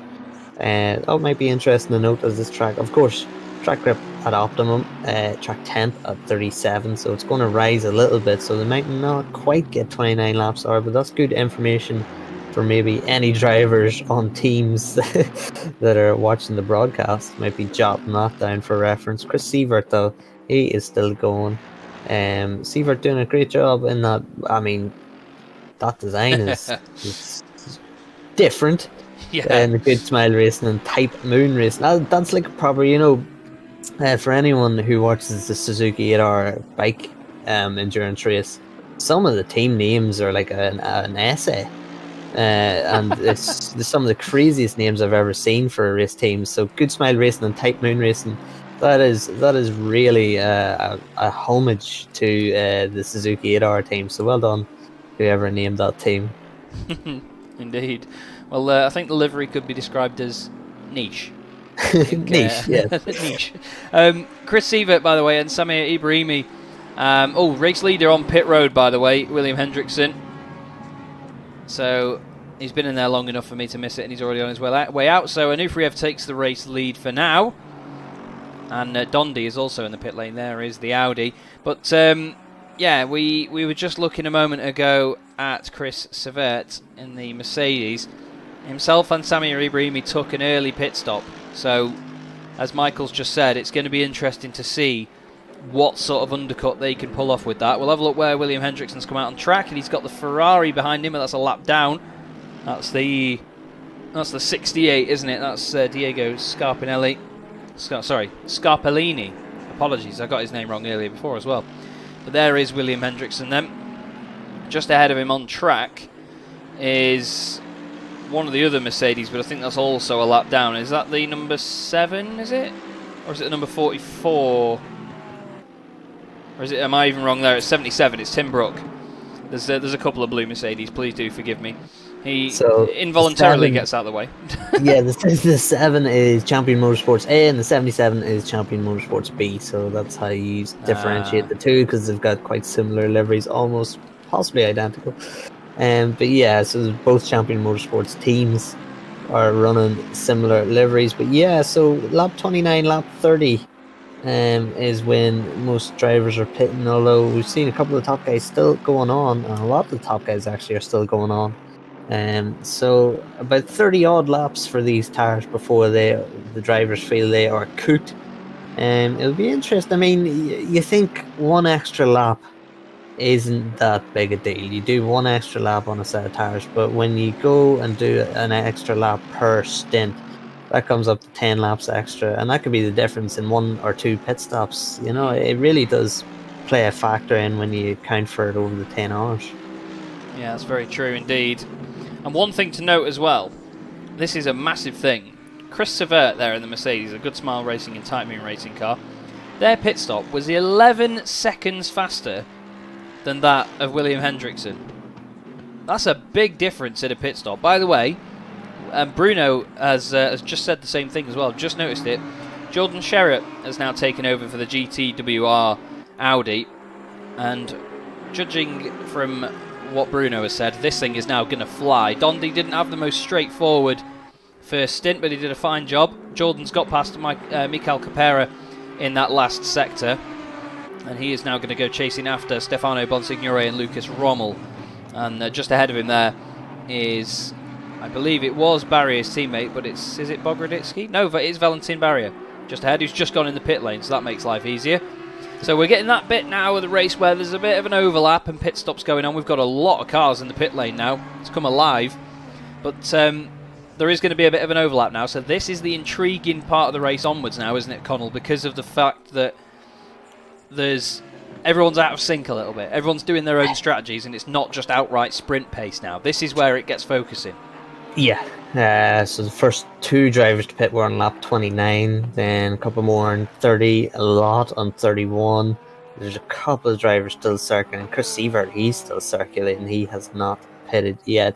So yeah, very, very interesting here to see how these guys will cope with the out of syncness, if that's a word, but also while these guys pit. That means that the on-track positions will be scattered all over the place. So people will be battling against people who, not for position. And as we've seen there earlier with Spears against Lee and McAuliffe, it does take a while to filter your way through, even if you're one of the faster guys. So now we're getting into the part of the race where things can be really turned on their head. I can indeed. And do bear with us, by the way, everybody, because we will get confused as to where everybody is in terms of sync with each other now. So we're just going to call it as they are on the circuit and just try and keep an eye on when they pitted, because Michael in the background is working so hard at the moment to make sure that we have all the information we can have, and he's going to be helping us out. He said Sievert and Ibrahimi have gained big time. Oh, okay, the helicopter nearly fell out of the sky then, by the look of it. What happened with the camera? But it's still an 8-second gap at the front. Sievert is now into 3rd place with Ibrahimi, and they've jumped Harry Spears. So that's just showing you now how good an undercut can be, but their tyres will go off earlier, and you've got to think that Harry Spears will start to catch them when that happens. So again, it just comes back to this sort of overlap, doesn't it, in this one, Connall, where we've still got battles going on despite there being pit stops. We've got Miguel Capera on Bonsignore. Yeah, it's always the way with these races. I mean, there's, 40-odd cars, so to get around the Suzuka track, it's not like you're going to have clean air for your entire stint. It's always going to be the way. And this is one of the keys to endurance racing, is getting through either lap traffic or traffic that you shouldn't really be behind in terms of your overall pace. So it's different. It'd be interesting to see how these guys cope with this, different aspects for them compared to a sprint race. Just looking through Chatham, as Capera gets a little wide as we go into Denyer, loses that position, and he might lose another one now to, is that Book? No, that's not Bacon. Honorati. Bacon's just gone through. So Bacon's jumped him, and now Honorati is behind him, starting to pressure him. Just getting information. Well, we're getting information from the Chaz. Capera goes wide, trying to go right now outside of Bacon, then loses that position to Honorati, who gets the kick out of the corner. Capera does get drive out of that corner, squares the corner off and guns it, and he's now got the inside line in through here. But in the spoon curve, Honorati still looking up the inside, and of course he makes it. There's no way he's making that stick. No, absolutely not. When you see the speed differential into a braking zone like that, that's just a clear sign. But he hooks it back up. Capera goes a little wide on the exit of the sprint curve. Honorati hooks it back up, gets the position again, and he looks like he has that position covered through 130R. But no, again, Capera looks to the inside, tries to get the slipstream now, and looks up the inside, possibly at the Casio triangle. Doesn't get the run through 130R, and he's too far back. But yeah, we're seeing in chat a lot of talk about the number one car, Jordan Sherritt. And Michael has confirmed the chatter in the chat that Jordan Sherritt was actually the fastest guy in qualifying and pre-qualifying for the Synchro World Cup. So we were alluding to it earlier, even though Dondi's not a slow driver, but Dondi might have been the slowest driver in the team. So now a bit of clear air for Jordan Sherritt to make that ground back up on these top 8 cars. And of course we've seen that the driver for those guys in qualifying was ridiculously quick, of course, because he put it on pole position. He did, and I must apologise as well to JC Grobler in chat. It was the 521 of Stefano Bonsignore goes off the circuit. I think there was a little bit of contact involved there. Let's have a look. He runs wide, turns it in. There's just a tap in the rear and it unsettles the car. And then he overcorrects it and into the gravel it goes, unfortunately. Manages to survive and carry on, but that's really not what we wanted. But we do see those sort of... It's the accordion effect, isn't it, as they slow down and then bunch back up together at the midpoint of the corner. Jordan Sherritt has actually done the fastest lap of the race. I did say that it was P2, and Vasily Anufriev that had done it with a 2:01.035, but it's a 2 minutes .885. Last time round for Jordan Sherritt was the fastest, so no wonder he's chosen the number one, because I think that they know that that car is going to be number one. So they are really flying. Yeah, that's significant. Just out of the box 10 minutes ago, not even, and doing a 2 minute .8 when everyone else was in the 2:01s. I know it's only a couple of tenths, but that is really significant. Full tank of fuel. Track temperatures have risen to 38 degrees, so the track should be a little greasier. And Jordan Sherritt has immediately gone and set the fastest lap of the race. So he's really stating his intentions, and he is caught up to the back of Lucas Rommel already. Killian Ryan not a million miles away from those guys either. And then half a second gap, to Frankie, and then a 12-second gap to Spears in 5th. So Jordan Sherritt, he's got 3 cars in front of him. If he filters through these guys, he could possibly catch up to Spears by the end of this stint. But Jordan Sherritt, the one to watch here in the number one car. Just trying to have a look. Yeah, visually you can see obviously the gap's come down, but just trying to keep an eye on it bit by bit, how he manages to close the gap mid-corner. That car just looks so planted at the moment.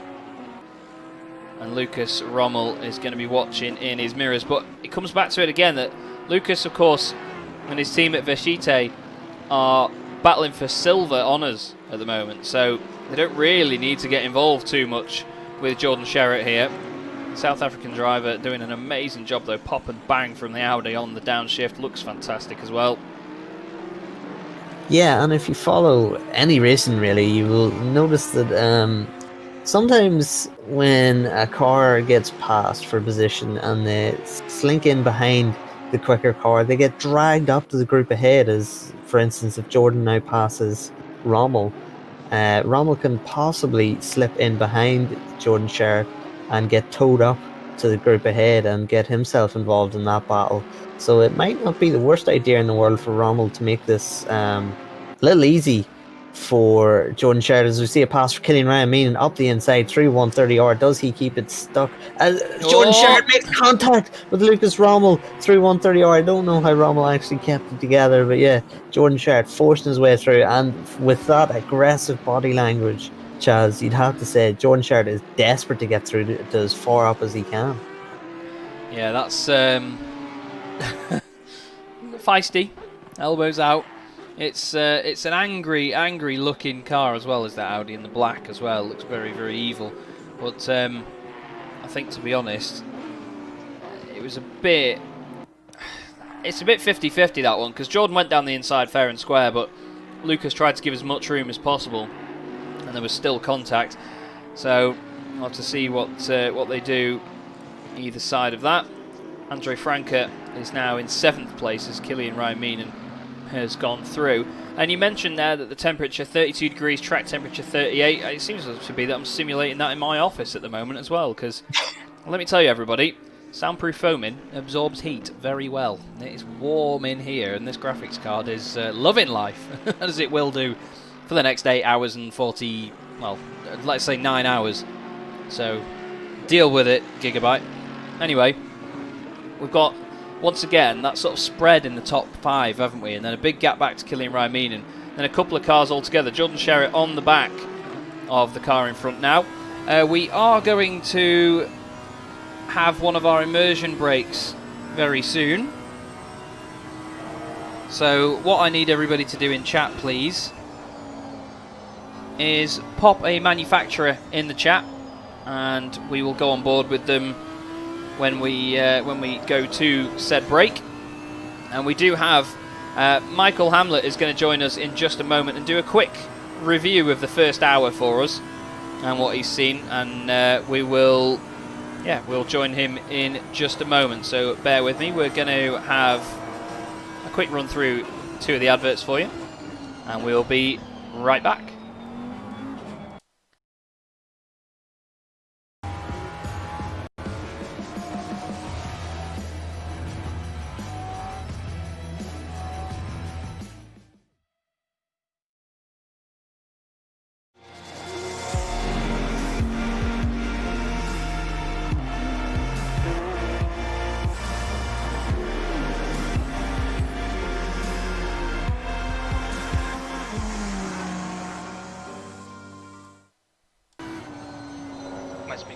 There you go then. So we are back now with the Jordan Sherritt Audi has now got past Franke in the Nissan GTR. It's not quite updated on the left hand side yet, but Michael Hamlet joins us. Michael, it's been a bit of a crazy first hour, hasn't it, with a lot of stuff going on, but it's been relatively clean by all standards. It has, yeah. There's been I think five penalties, I think, handed out over the first hour. I think it was 2 drive-throughs and 3 time penalties. But yeah, a lot of battles on track and some really good. Can you hear me? Clean racing.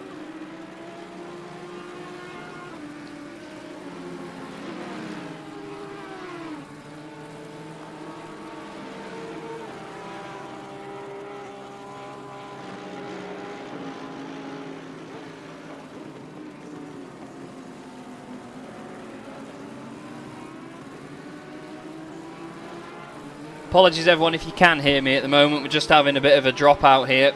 Typical Chaz internet once again, doing its best, but it seems to have come back now. So if you can hear us. Michael, sorry about that, mate. That was the wonderful timing of Vodafone by the look of it. Just in case anyone didn't hear that, do you want to just recap the first hour for us, buddy? Absolutely. So yeah, a lot of battles on track, some really good clean racing, a few penalties here and there. I think we saw a couple of drive-throughs. One of the cars, unfortunately, sped in the pit lane when they served their drive-through, so they ended up picking a 30-second stop and go for speeding in the pit lane. Unfortunate for them, and a few time penalties handed out for a few minor collisions, but mostly a lot of battles on track and really good clean racing. Interesting looking at the pit stop durations between the teams. We've seen the quickest pit stop was 44 seconds, with the slowest being over 1 minute and 20 seconds. So that team with the slowest pit stop losing nearly 40 seconds just in the pit lane compared to the car who got the quickest pit stop. We've seen with those pits that the number 49 and the 81 cars have gained big time in it. They gained around 11 seconds through their pits. It's crazy, isn't it? You know, if you get it right in the pit lane, it can make or break a race for some guys, because there's so many things that can go wrong on the track, and there's so many things that can go wrong in the pit lane as well. As we're looking right now at Jordan Sherritt, who's getting everything right on the track at the moment, because this Audi's flying, isn't it? Now it's under his control. Yeah, Jordan's come in. He's set the fastest lap of the race, hasn't he, since coming into the car. Just trying to get my last lap times up. So he's still fastest on track on the last lap. 4/10 quicker than anybody else right now. Absolutely flying. It really is, and it looks good as well, doesn't it? It does. They did a little paint job, didn't they, during the break? They decided to repaint the car, but it's worked because they've got the pace, and they're doing a fantastic job. Yeah, getting us back up through the field. Actually, just as I'm talking, another time penalty's come through. The 521 of Bonsignore's picked up a 15-second time penalty for a collision with the 125 car of James Bacon.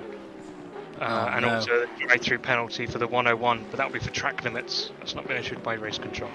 Yeah. That's interesting, actually, because we've seen the Bonsignore Beacon incident. It looked as though Beacon actually clipped the rear of Bonsignore, but we'll have to get some information from the stewards about that one.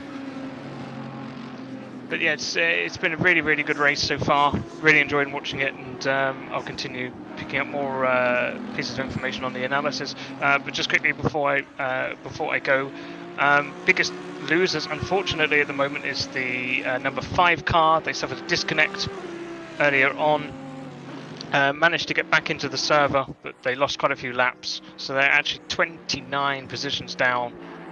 They started 14th overall and 2nd in their silver class. They're now running in last place, but 8 hours and 40 to go. A lot can change in that time.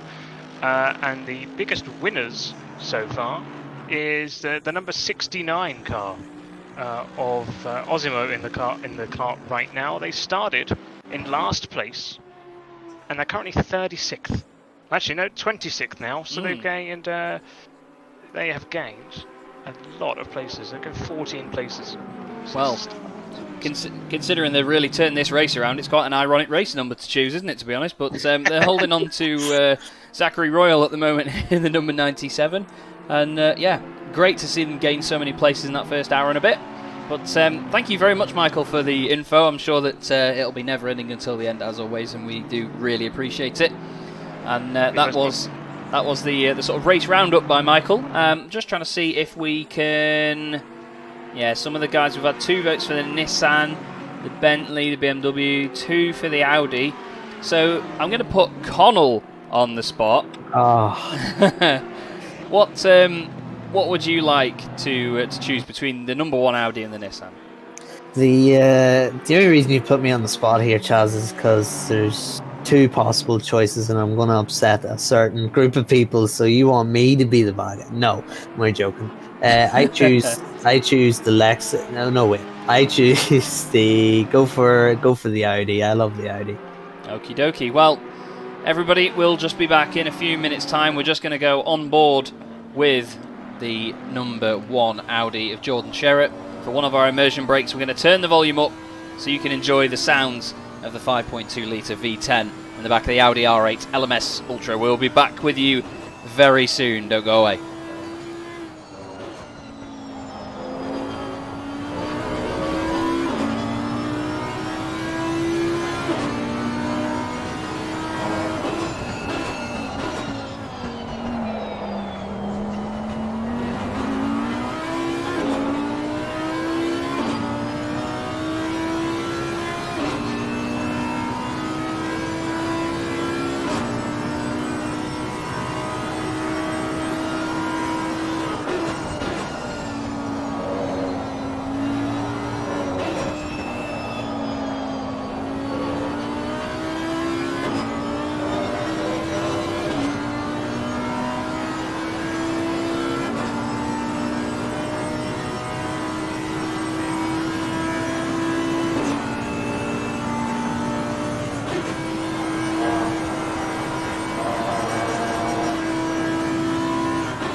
Okay, welcome back everybody. Hope you enjoyed that one on board there with the number 1 Audi R8 LMS. What a fantastic sounding car that is. And it's going good as well. And just behind, we have Killian Raiminen and Harry Spears is just getting out of the way.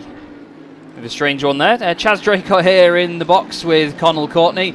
And Harry's got the indicator on here on this one, Connall. It's a bit of a strange thing to come back to, isn't it? Yeah, a bit bizarre. I had a quick glimpse there while we were on our immersion break of the Jordan Sherratt onboard. That was phenomenal. We seen excuse me, we seen Sherratt's onboard as he passed Spears for position. So now Sherratt 4th place, but he's got 10-second time penalty. Over the course of 10 hours, it shouldn't be massively significant, but with the pace these guys are doing and how close it is, it could be the difference in a race win or a second or wherever he ends up. So yeah, very disappointing for the Jordan Sherratt car, of course. So we'll investigate that and see where the time penalty come from. Yeah, it's let's have a look. 8 isn't racing 211 in class and they're friends, so he's letting him go. That's what Michael said. So yeah, good point. Very good point. Harry Spears, I keep getting his name wrong. He's he's just getting the job done at the moment, isn't he? He's got Frankie behind him there in the Nissan. Between them is the Mercedes. I'm just trying to pick out which number that was. They're in 36th position at the moment, so that is Ignacio Prieto for AFRT, a Fondo racing team. And it's quite odd to see that a lot of these drivers further down, because a lot of them are drivers that we've seen before that are absolutely rapid in other series. The number 1, by the way, Jordan Sherritt, now up to 4th position, does have a 10-second penalty for that contact with the 137 car through 130R. So justice has been served there, it seems. Yeah, 130R is not a place you want to get it wrong. Here we go. We haven't seen these guys too much. The Coach Steve Academy team. You would suspect these guys are top tier, for at least top 10. But it's just bad luck has absolutely plagued the Coach Steve Academy team. Gregor Schill now in this car, and we know the calibre of Gregor Schill. Of course, Gregor Schill actually one of our co-drivers in the More Female Racer series, doing a great job with that. But Gregor not having the great time of it, the team not having the great time of it, as we see 2 Ferraris now battling for position. Top Ferrari, it looks as though he's 21st Herman, although I think Osmo might have something to say about that later in the race, because he is making some serious ground up in his stint so far. Here he is, Davide Osmo, the Leone V Racing Team 2. So I think actually Greg Schill was battling with Leone V Racing Team 1, because it's very similar, if not the same livery. There we are. Yeah, so we've seen these 2 Ferraris be in sync, the number 68 and the number 69 cars. So I like that. I like the 2 teams with the same livery. It really does feel like a professional motorsport race with the teammates. Well, so, I'm gonna start a debate here. Now, I want people in the chat to let me know what they think of this, but as a nerd and a motorsport fan and someone that has quite bad OCD, I hate it when teammates don't have the same livery on a car. You can have like different coloured wing mirrors or different coloured highlights and stuff, but when the majority of the car is a different colour or even a different design, I can't stand it, because if they're part of a team, it should be like a uniform, that the cars are in the same liveries, you know, the same colour scheme at least. And it's nice to see that. That's why I don't really watch NASCAR, because everyone's in the same team as each other, but there's like 5 of them, and they're all different numbers, different colours, different everything. And yeah, I know that drivers have their own sponsors and things, but I'm having a bit of a rant now, but I really do like that those 2 are in the same team. I mean, one of the other teams as well, Keck, they may be in different cars, but they're both massive plums. Yep. Let's say, and they drive like they've got massive plums as well, to be fair. They do a smashing job of it. But yeah, it's nice to see 2 cars that are identical livery wise and similar numbers as well, 68 to 69. They've done it right for me, of Leone V Racing Team, so credit to them. Rant over, sorry. I agree with your rant, Chaz. It's not really prevalent in the motorbiking world, so I haven't actually really noticed that 2 times, but I've watched a couple of Formula 2, Formula 3 races as well, and seen some different liveries. And of course, your point about NASCAR, yeah. No, I'm the same. I really don't like that. It's just, it doesn't feel like they're teammates. It doesn't feel like a team, you know. It just feels like 2 drivers that happen to share a pit box. So yeah, no, I'm in the same boat. But what do you think, chat? We'll see what what do you guys think? Do you prefer it when teammates have different liveries or when they're the same? Because it should be a uniform. Anyway, Jordan Sherritt, probably one of the most exciting drivers on track right now. We were just on board with him for a little bit in the GTWR Racing Team Audi.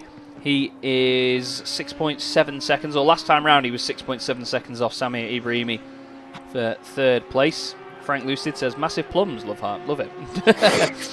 Where is the 005? Let's have a look. I will try and find the 005, or that will just be the number 5 to you. That is Vadim Kaminsky, and they had a disconnect early on, and they are recovering from it since, I'm afraid. Yeah. So they are on a bit of an uphill battle at the moment. 27th, 28th and 29th looks close together again, though. This is David Otzimo with Slavomir Majernik and Nathan Pierce behind. Of course, that's the reserve car today, not scoring championship points. And the number 995, Oliver Vogt. That's who you were asking about. The number 995 is... Where is the 995? It is in 12th place, Henrik Gamble. That is the Keck Sim Racing Plum Audi. Audi? That's a funny looking Audi, isn't it? Aston Martin. Look at this. Chaz is trying to get all of his info out in one breath, and it's not working. Anyway, it's doing a good job at the moment. Is the big Plum Aston Martin, and his teammate as well. Jan Kaminski is in 16th position. He's got a great view ahead of him at the moment, with Mikołaj Chuzak ahead of him. I'm sorry if I've got that wrong. That's Wolf Matuszka just ahead of him as well in the very pink Audi R8. And, well, look at the slipstream here. And that's a Mercedes that is on the move. He's pushing, he's defending. There's a car coming out of the pit lane as well. Oh. Hold on to your hands. I said about massive plums, you've got to have no brain to go for that. But he still sticks it down the inside, though. That was brave stuff there. That's cardiac arrest inducing stuff, that, isn't it? Wow. Yeah. What a moment. God help that driver that was coming out of pit lane. He would have got the fright of his life. Yeah. I hope he wasn't looking in his rearview mirror for that. But yeah, that was terrifying. Wolf Matuszka in 14th being caught by these guys, still in the car, and possibly, judging by lap times, I mean, he's dropped off quite a bit. Possibly on the same set of tires. Of course, 7 tire sets for this race. So if you're thinking that a stint is an hour long, which it seems to be, these guys should be pitting around lap 60, so that'll be in half an hour's time, roughly. So if you're thinking 7 tire sets across 10 hours and a stint is an hour long each, so there's going to have to be 3 double stints during the course of this race. So maybe Wolf and possibly Spears as well in 7th, he's faded quite a bit. Those guys have possibly double stinted these tires. Yeah, some of the cars are showing signs of doing so, aren't they? They're looking a bit sketchy in certain areas where you really need that grip. Frank Lucid says punned to perfection. Thank you very much, mate. I do quite sort of enjoy my puns. It's part of commentary that you've got to get right, I think, but it's what it is. Declan says he likes the plum liveries. I agree. I completely love them. They look fantastic. It's not a colour that suits every car, but with that neon sort of fluoro highlight, it looks fantastic as well. We've had Denise Pope in chat asking if there's anybody from More Female Races, any of the teams from that in this one. There are some drivers from it. Gregor Schill is in the 888 Ferrari. I'm just trying to think. I'm just looking down the order to see who else we've seen in that series as well. As we've got moves going on here. Chuzak is looking down the inside. The car in front. And Kaminski's all over the back of him. And then Michael Moros as well, who was good in qualifying and practice. He's a little bit further down the order than I expected earlier. They got to 3rd on the grid in the end, but then they had that incident earlier on with the number 55 car. So they are surviving and trying to make up some positions for Revolution Sim Racing Blue. And if we look at a little bit further up the order, I just want to keep an eye on, but Jordan Sherritt now has gone up into 3rd position. Where has... Just trying to see who's dropped down. Just trying to figure out who's dropped out of that lot there. Was it... Oh, heck. My... Sorry. My brain's gone completely out of the back window there, because Jordan Sherritt before was surely just in 4th place. Yeah, and he had passed Killian Ryan Meenan. He'd passed Harry Spears. So is it Frankie that's dropped back? We'll have to...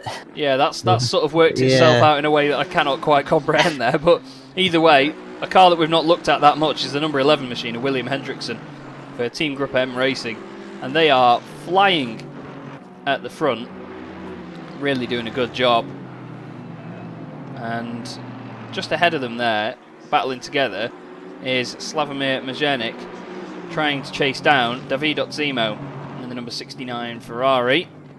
And Ibrahimi has pitted, that's the difference. Thank you very much. See, at least someone knows what they're on about. ARC Dance in the chat.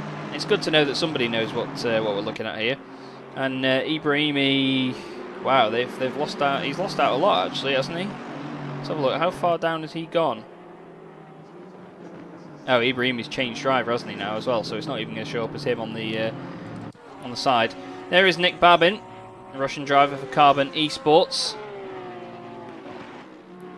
He's been doing quite well, to be honest. They've stayed in the top 10 all the way through. Yeah, Chaz, it's Chris Hope now in the car. Yes, it is. For the Ibrahimi team. So they have done their driver swap there now, 18th. So they've pitted, going for a unconventional pit strategy, you'd say. So I mean, the guys they're racing with are sort of relatively back into position after their pit stops, and then Ibrahimi pitted there, and are now the team's now in 18th. So I'll be interested to speak to a couple of, maybe even get a chat with Ibrahimi and see what actually happened. Is there problems? But Chris Oka in the car now. Jordier you would expect be in the car next, and Ibrahimi in the car after that. So he still has another stint to go. So yeah, very interesting. I'll try and get in contact and grab a word with Samir Ibrahimi and find out what the story is. Yeah, that'd be good. So we can have a chat and get a bit of inside knowledge on what's going on. Let's not forget Vasily Anufriev for like and subscribe racing team. Don't forget everybody, please do like the video as well. This is the first part of the 10-hour race. The first 5 hours will be in this video and the second 5 hours will be in the other one. My maths is dead good. And yeah, please do like and subscribe as well. Make sure we get over that 100 like mark before the halfway point of the race. We're very close to it now actually, we're on 94 as things stand. And do subscribe to the Sim Grid. We've got plenty of events and series coming up for you, which will all be broadcasted here on our YouTube channel. Chaz Draycott in the booth here with Connall, Courtney alongside me once again, the Dream Team. And Michael Hamlet as well is sorting out all of the information in the background and keeping things ticking over very smoothly. Well-oiled machine it is indeed. And Jordan Sherritt is certainly a well-oiled machine at the moment. He is catching Vasily Anufriev at a rate of knots in that Audi. The number 1 Audi. He was the fastest qualifier for the World Cup. So, based on that, he is the quickest driver in the field. Now, we're close to this 100 likes mark now, guys, and we're 1.5 hours in. So, by the 5 hour mark, you guys with your dislikes can remove that as well, please. By the 5 hour mark, there we go, we've done it. Someone thought they were being hilarious and got rid of the dislike, and now we're over the 100 mark. So by the 5 hour mark, I want 200, please. Thank you very much, guys. And yes, we are close to 1,000 subs. So if we can do that today, that would round out a fantastic day for us. But look at this now, Jordan Sherritt on the back of the Coach Dave Academy car, who's caught up behind that number 68 of Diego Scarpellini. And he's going to hope that he scarpers quite soon. You can see there the reflection as Sherritt flashes the lights. And look at that. He just moves out of the way nice and cleanly. Round the outside. And through goes Jordan Sherritt. Not for position, of course, just unlapping himself. And you've got to think now, Connall, that Gregor Schill will surely try and latch on to the back of him. Yeah, and Gregor has the quality to do that, of course. Depends obviously on his strategy if he can afford to do that. But Sherritt now, he's trying desperately to get through. Of course, only 3.7 seconds off Anufriev now. So Sherritt, this has been a phenomenal stint so far from Jordan Sherritt. Taps the brakes a little bit there as he squeezes. That is Scarpellini, that was. It's Scarpellini, yes, I couldn't remember his name. Apologies, Scarpellini. And now Schill is going to look to capitalise on that move on Scarpellini. 2:03.5 was Schill's last lap time, so you have to say, getting a little held up here now as he's desperate to make that move on Scarpellini. But Jordan Sherritt, he just breezes past him. Look at the gap he's created already. That was phenomenal driving. Sherritt's stint so far. Don't forget, they were down in 8th after Dundee it was finished his stint from second on the grid. So Sherritt is already in about 40 minutes got these guys already up to P3. Phenomenal stuff. It's an incredible drive indeed. We'll have to keep an eye on him all the way through. Just trying to see if we've got any closer battles here. We've got Johan Weiss. He's got Andre Herman just behind him, and then we've got the Honda just behind there, but that is not for position. And the 194 car is next after that. That's the big Bentley, the big Boatley. Bence Matiasi, another Hungarian driver there. Doing a brilliant, brilliant job. And we actually have, we've got two drivers that are looking to be interviewed here. We've got Jack Noller in there and Matthias Villasante. So We'll drag Mr. Noller into the box with us to have a word. Jack, how are we doing, mate? Yeah, it was a good start. Well, Thibault did a great job at the start of the race. Kept his nose clean after a difficult qualifying, to say the least. Somewhere around 4th in class, but unfortunate happenings and disconnects, and we're now about 3 or 4 laps down. But we're keeping going, keeping strong. It's a long race. Yeah, it certainly is. There's a few guys that are that have struggled, of course, with a few bits and bobs happening here and there. But that's the beauty of endurance racing, isn't it? It's how you come back from that and bounce back to at least gain some places. And it's all about the championship points, isn't it?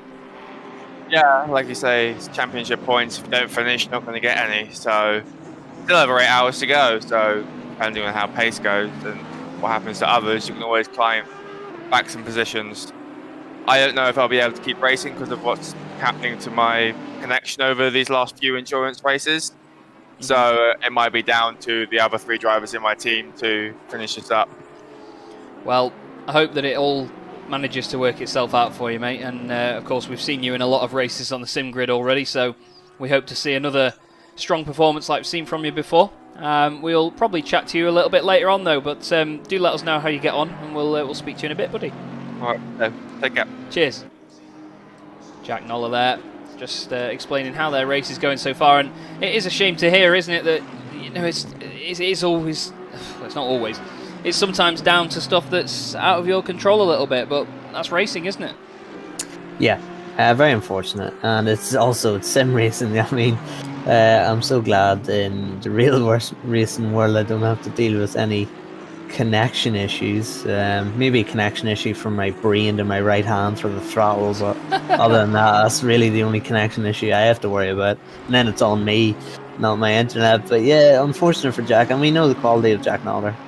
He's able to really put in some good performances, so that's a shame. But again, you've got 8 hours to go. You just have to keep plugging away. You do. You certainly do. And just having a quick look now there is Ignacio Prieto. And we're going to have a quick word with his teammate, Matthias Villasante, joins us in the chat. Matthias, how are we doing, mate? You all right? I don't know if he's there. Yeah, I'm here he is. Good afternoon to everybody. How you doing? Good morning here from Argentina. Yeah, I was going to say, you're quite a while away, actually, aren't you, with all this going on? It's not quite difficult at all to realize we are the only Latin American team for the ping, I'd say. Yeah, a little bit difficult to... Well, how are you finding the race so far, though? Are you enjoying yourselves out there? It's been a bit of a tough one, hasn't it, in that sort of the mid to sort of rear of the pack. Everyone's just trying to sort of climb their way up the order, but there's a big traffic jam, isn't there, every time you make a place? We're finding a little bit difficult to be lapped in here. The faster cars are very aggressive on the lapping, so we have to be aware of that. It's quite difficult to keep up the pace for our back markers. We are rounding 2 hours of race now. I'm sitting on the seat on next stop when 2 hours are accomplished. So we are now adjusting our strategy. We didn't expect to be. We didn't expect to our rivals to be so fast. I am the chief strategist of the team, and I didn't realize that the pace could be so fast, even with these circuit track temperatures. So we're now adjusting our strategy in order to be a little faster in pace. Well, it's a long race. Everything can happen. So yeah, definitely. Well, let's go. It does seem difficult, mate, but you guys are doing a fine job at the moment in the big old brute that is the Mercedes.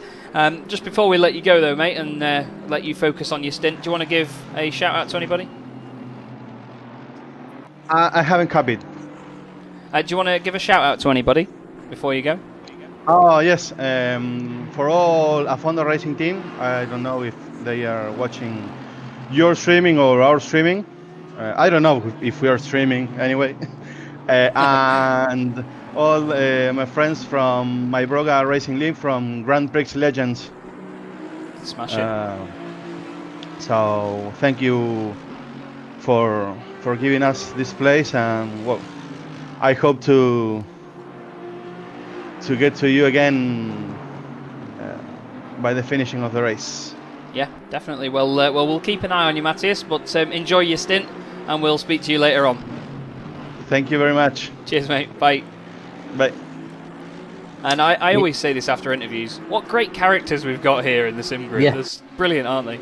Yeah, I'm happy to chat away. Interesting there, Matthias having to change the strategy mid-race, and that's pretty much a thing, a staple of any race, really. I mean, if you have a plan for a race, 9 times out of 10, it won't happen, and you immediately have to think of a plan B on the spot. So, yeah, very difficult situation to be in, but I hope he's experienced of it. While those interviews were going on, I think we'll just recap what has happened. Jordan Sherritt now has taken P2, so I said by the end of his stint he might get P3. He's already up to P2 and he's closing down the leader, so this is some phenomenal stint from Jordan Sherritt. And you'd have to say, Chaz, with the way he's going, with the guy who was put it on pole earlier on about to step in to their car in the next stint, that is, if I'm looking, I want to get his name right. I'll try and get his name right. Statsenko, was it? Yes, that is it, Statsenko. So you'll have to say, with the guy who's coming into the car, having put the car in pole position, these guys really looking strong now with their drivers. And of course, Jordan Sherritt, you would presume, has another stint to go, yeah. Yeah, that's it. This pace is not going to stop. He's really flying. 6.8 seconds ahead of Vasily Anufriev. And there's been a change in the class for Silver as well. Change in lead, I should say, for Silver. James Bacon literally bringing home the bacon now. That pun actually has a good purpose. Harry Spears has got a car right behind him there in the Formula number 5, but nothing to worry about for position. However, the car 2 places back, Henrik Gamble, he's going to be, well, will he gamble anything, let's say? He's going to put his dice on the table and try and get on with it, as Harry Spears has let the car through there. That is the number 5 of, who's driving that one currently? That's Vadim Kaminsky, still in that one. But yeah, this Mercedes of Harry Spears, it's not looking too comfortable at the moment, is it? It's a little bit all over the place. Yeah, and of course we suspect Harry is actually double stinting those tyres. So with about 10 minutes to go, he will be holding on for grim death. But of course, he's not going to be the only one. Every driver, well, not every driver, but every team will have to double stint tyres at least 3 times. So, or 3 times, there's only 7 tyre sets. So yeah, we're going to see every car in this field do it. But I mean, Chaz, say you're first and second, you're Hendrickson, you're Sherritt. Do you get your quick drivers to double stint, or do you want to maximise them and keep them on the fresh rubber? That's the thing, that's the balance of it, isn't it? Because what I've always said about endurance racing is that some drivers are better when it comes to... Oh, as Vasily Anufriev's in the pit lane, by the way. I've always said that some drivers are better at driving a car that's really not handling to its best ability, whereas some of them can handle it on fresh rubber and be incredibly quick. They've all got their own sort of mixed bag of talent, and I think by the look of it at the moment, Harry Spears is doing a great job at dragging that car around to its inevitable deathbed, I suppose, with these tyres, because they're going to go straight in the bin when they get back. Look at it though, look at the mid-corner speed there between Henrik Gamble and Harry Spears, I should say. That really shows 2 hours on these tyres is just phenomenal driving for him to even be keeping it on the track. But you know, Harry Spears right now, it would be disheartening for him getting caught like this if the other drivers around him didn't have to double stint at some point. But he knows that the rest of them are going to have to double stint. So he's just being caught by these guys, but he's thinking in the back of the head, oh, I can't wait to get back out and track. I will get used when you're double stinting, and I'll make your life miserable.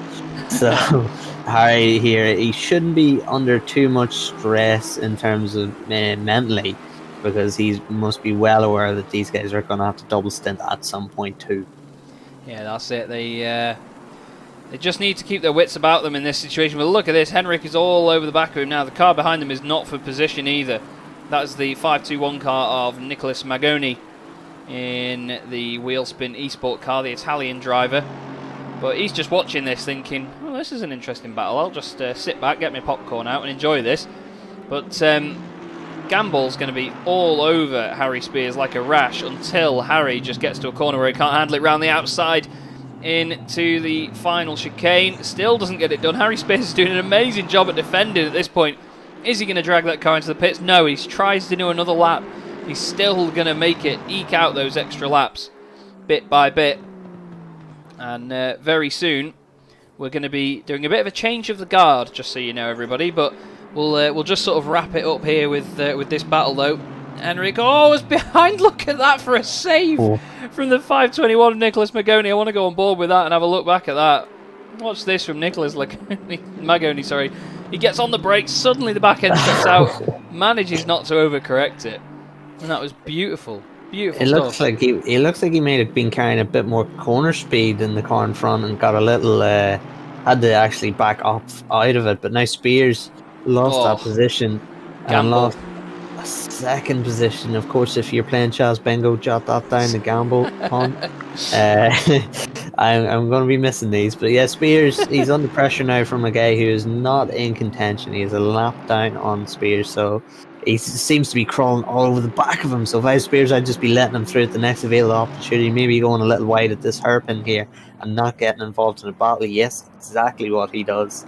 Gets out of harm's way and can just follow these guys home. He's got 6 minutes and 50 seconds till you would suspect he actually pits. We're going to see pit stops around. Henriksen on lap 55 at the minute. We're going to see pit stops. Spears is actually looking to the inside, maybe just giving him a wee look. But yes, Henriksen 55 laps so far. We're going to see around the 59th, 60, 61st lap. We're going to see pit stops, or maybe even earlier, because these track temperatures are rising. They are. They certainly are. It's getting hotter and hotter now. 40 degrees Celsius is, well, warm, to say the least, about the track temperature. William Hendrickson then still leading this race at the moment. Jordan Sherritt, we're just waiting to see the gap on the left-hand side of the screen now. I should update any second. But he's done 55 laps so far as William Hendrickson, and that car has led from turn 1. 14.3 seconds now, the gap back to Jordan Sherritt.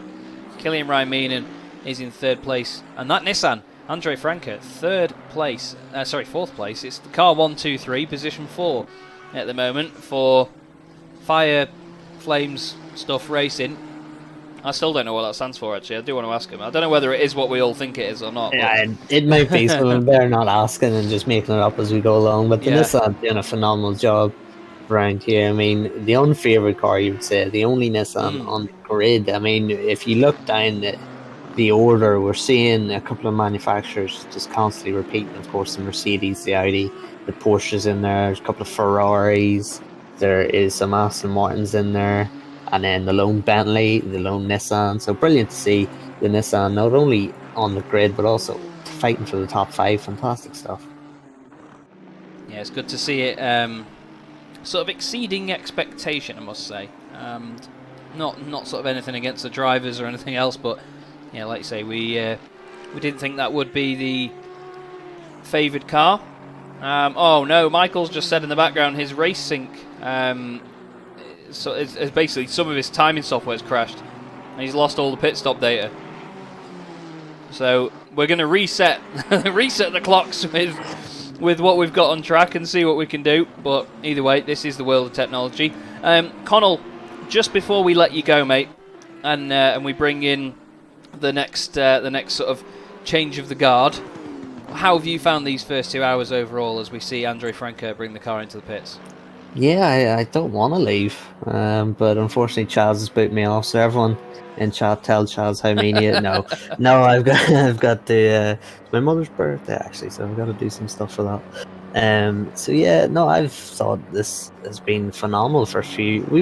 We thought, of course, we knew with the times being so close, we knew that it was going to be, close battles and everything, everything you expect with a sim grid race. But a very, very clean start. Only a few incidents. We're seeing time penalties now as the race has progressed, but a very clean start and some phenomenal racing. Couple of narratives being developed here too, with Jordan Sharrett in that number one car really picking up the pace for that team, and also the Mercedes Spears doing his double stint, which you have to say was a fantastic double stint for him. That Nissan, of course, looking strong before he went into the pits, and Hendrickson, of course, the leader, setting some phenomenal times. So plenty of narratives to follow. It's almost too many narratives to follow because there's so much battling going on, not only at the front, mid-pack, at the back. Yeah, phenomenal stuff, and I can't wait to be back. It has been an absolutely amazing first 2 hours here at Suzuka. Thank you very much, though, Connall. Pleasure as always, mate. And we will see you again. When are you back on, buddy? We will see you at 8 p.m. I'm back 6 o'clock my time, so 7 o'clock European time. It is indeed. So we will see you there, mate. Oh yeah, it's the other way around, isn't it? It's 6, not 8. My bad. But yes, thank you very much for the first 2 hours, mate. It's been a pleasure as always, and we will see you very, very soon, buddy. Yeah, thank you, Chaz. Connall Courtney, everybody, the Irish legend himself, doing a smashing job all throughout that one. And it gives me great pleasure to say that I'm now joined in the box by the change of the guard, as I've called it. George Smith and Richard Herring are now joining us in the box. I'll start with you, George. Suzuka, GT3 cars, it's not always the easiest place to get them round. Talk to me. You are absolutely correct, Chaz. It's a pleasure to be here with you today. And Suzuka GT3 Tim Tops, not an easy task. And to drive them at the pace that these guys are pushing around, they really are pushing to the limits. The track is unforgiving. Any sort of mistake is punished severely. And, in a race like this, there's just so much time for you to make those mistakes. There is indeed. It's not a forgiving place to try and wrestle one of these cars around. And talk to me as well, Mr. Herring. How are we doing, mate? Are you sort of excited for this one, or is that a bit of a rhetorical question? I'm bouncing off the walls for this one, hey. I've actually just developed a bit of a love relationship away from the hate side of the relationship with Suzuka. So I'm just so excited to be here and to be coming for this race. Smashing stuff. Well, we've seen some strong stuff from the Mercedes and the Audis at the moment. Porsche is the sort of up-and-coming manufacturer, it seems, in the form of Carbon Esports, and then there's a couple of Astons, but it's been interesting to see, hasn't it, George? The fact that in a lot of the Endurance Cup and the Sprint Cup, we've not seen a massive amount of Mercedes, but it's been the car of choice for sure here. Yeah, the drivers seem to have found some form of stability in this manufacturer, and of course being locked into that for the series, it will be interesting to see how it does all around, on the other circuits. But definitely been picked a lot here, and there must be some inside info towards that. I know that the Porsche manufacturers do struggle a little bit more at Suzuka. It takes a lot more dialing in, but Babin doing a great job at the moment to make his way up the field. He really is. And Jan Kaminski as well has been a good one. I mean, I'm not sure what you boys think of the Keck Sim Racing liveries. It's certainly Plum looks good on the Merc and on the Aston, but these guys together, they've been sort of gradually making their way up the order as Kaminski tests the track limits there. But in all fairness, Richard, there's been a few of these guys, haven't there, that once you get into a bit of a rhythm, their pace just comes alive, doesn't it? It's incredible to actually see the pace that this entire field is bringing out. Not just one or two guys, but one or two guys really do stand out at the end of the day. Because, like you said, it's coming alive. They're bringing something out of these cars that really some people wouldn't think is possible. And that's the beauty of endurance racing. I was just about to say, I think that is one of the beauties about endurance racing, is you find this rhythm here where you kind of, and as you were saying earlier, some of these guys won't say a word for their entire stint. They'll put the blinkers on and they'll get the job done. And I think that's really where you see some of these teams coming alive, is when the blinkers really do, the blinders, should I say, really do come on, and it's just pure business. Yeah, we've got James Bacon and Henrik Gamble, two Aston Martins in the pit lane at the moment, which means that Kaminski's now gone up to 8th position in the Mercedes. William Hendrickson still leading the way. Jordan Sherritt, though, George, he's brought this race alive with his pace in that Audi, hasn't he? It's been unbelievable. Jordan is a star South African driver, and here at Suzuka we've seen what he can do in what was a Lamborghini before, and to be honest, it doesn't really matter what car he seems to be put into. He does just seem to have incredible pace overall. So, they had a bit of an issue with who started their driver stints, but Jordan doing an absolute incredible job at the moment. He is indeed, and that Audi looking good on track as well, isn't it, Richard? No, 100%. And I was actually just wanting to say, I was actually in that race where he was in that Lamborghini, and it was quite a thing to suffer, having to be at the mercy of someone like that with such unforgiving pace. It's quite something to be around someone like that. And like George said, star South African. He really is one to watch. And we will be watching him. He was within. I'll say that. It's perfect timing for me to look at the gaps as Hendrickson comes in the pits, as Jordan Sherritt was within 10 seconds, I believe, so he's done a good job. But everyone's saying that Jan Kaminski is the one to watch in this Mercedes at the moment, the Keck Sim racing car. So the 999 doing a fine job. He's got Chris Hoker ahead of him in the number 49 Pro Ren Welton car. And that's been another one, hasn't it, that's been one to watch, really, George. There's a couple of teams out there that we all know they're fast, but they all have different fortunes in these races, and it shows you how much the dice can be rolled. Absolutely, and paired up with Ibrahimi and Hanzik, of course, Jardier coming in and making that just the start, triple three threat of these three cars and drivers. I mean, incredible talent coming out from them. And Chris, very experienced indeed. So will be good to see how they manage their pit stops overall. I think that's where it really comes down to is just managing how you get through the entire endurance race. Still 7 hours 57 on the clock remaining, and these guys are pushing it. You guys have mentioned it on the stream previously, sort of like a sprint race. Yeah, that's it. They just don't care about how long the races are. By the look of it, they're just absolutely caning it everywhere. And we've got Sasha Glatter just ahead of Chris Hoker at the moment, and I think she'd be glad to look in her mirrors and not see that Audi behind her, but that's not the case, I'm afraid. But Chris Hoker starting to put the pressure on. We'll go on board with the Audi and once again witness the wonderful sound of the V10. I don't know anyone that doesn't like a V10, to be honest, but in this scenario, Richard, when you've got not a massive gap ahead to the car that is effectively leading the race, do you sort of work together at this point if you're Hoker, or do you just try and get past and just go for the savage route and just send it as best you can? Personally, I think it's about the car you're in. Something with a little bit of a more manageable tyre profile, you could probably find you throw it a little bit more, send it a little bit more, the car will be a little bit more forgiving. A car that isn't going to be so loving to you, probably best to try get towed by someone, probably best to work as much of the cars around you as, just really try use every advantage you have. So it really does come down to the car and obviously how the car is set up. Some guys will choose a far more aggressive setup. Going on to that, with the pressure that these guys all put on each other, the WEC Le Mans that they put on that virtual one, I think that was the furthest Le Mans they've ever run, because the guys just had it dialed to 110 the whole time. And I think we're seeing that here. The guys are managing, but there's still a fortune of pressure that they're putting. Yeah, that's it. They've really got to push. Jordan Sherritt's just come out the pit lane, by the way, and gets flying down into turn one. I'm going to keep an eye on what the gap is next time they go past, because last time that Shermetinsky and Sherritt crossed the line, it was 0.2 of a second. So, it's not a fair representation, I think, is the phrase in that one, George. But we've got Killian Ryan Meenan leading the race now. He's one of those drivers that's just a little bit under the radar, but just getting the job done, aren't they? Yeah, Killian Ryan Meenan and also his brother Cormac, both talented sim drivers, and Killian doing a great job at the moment. Does test out the track limits out the back end of Spoon, and that might compromise his exit, of course, feeling a little bit of pressure behind, but not from cars that are in position. So for him, it's all about just managing those tire sets with those limitations that they have in using them. You don't want to be abusing the rubber on the tires. So yeah, it's a bit of a balancing knife act. You want to push, you want to prove that you've got the pace, but at the same time you have to bear in mind that you do have those limitations.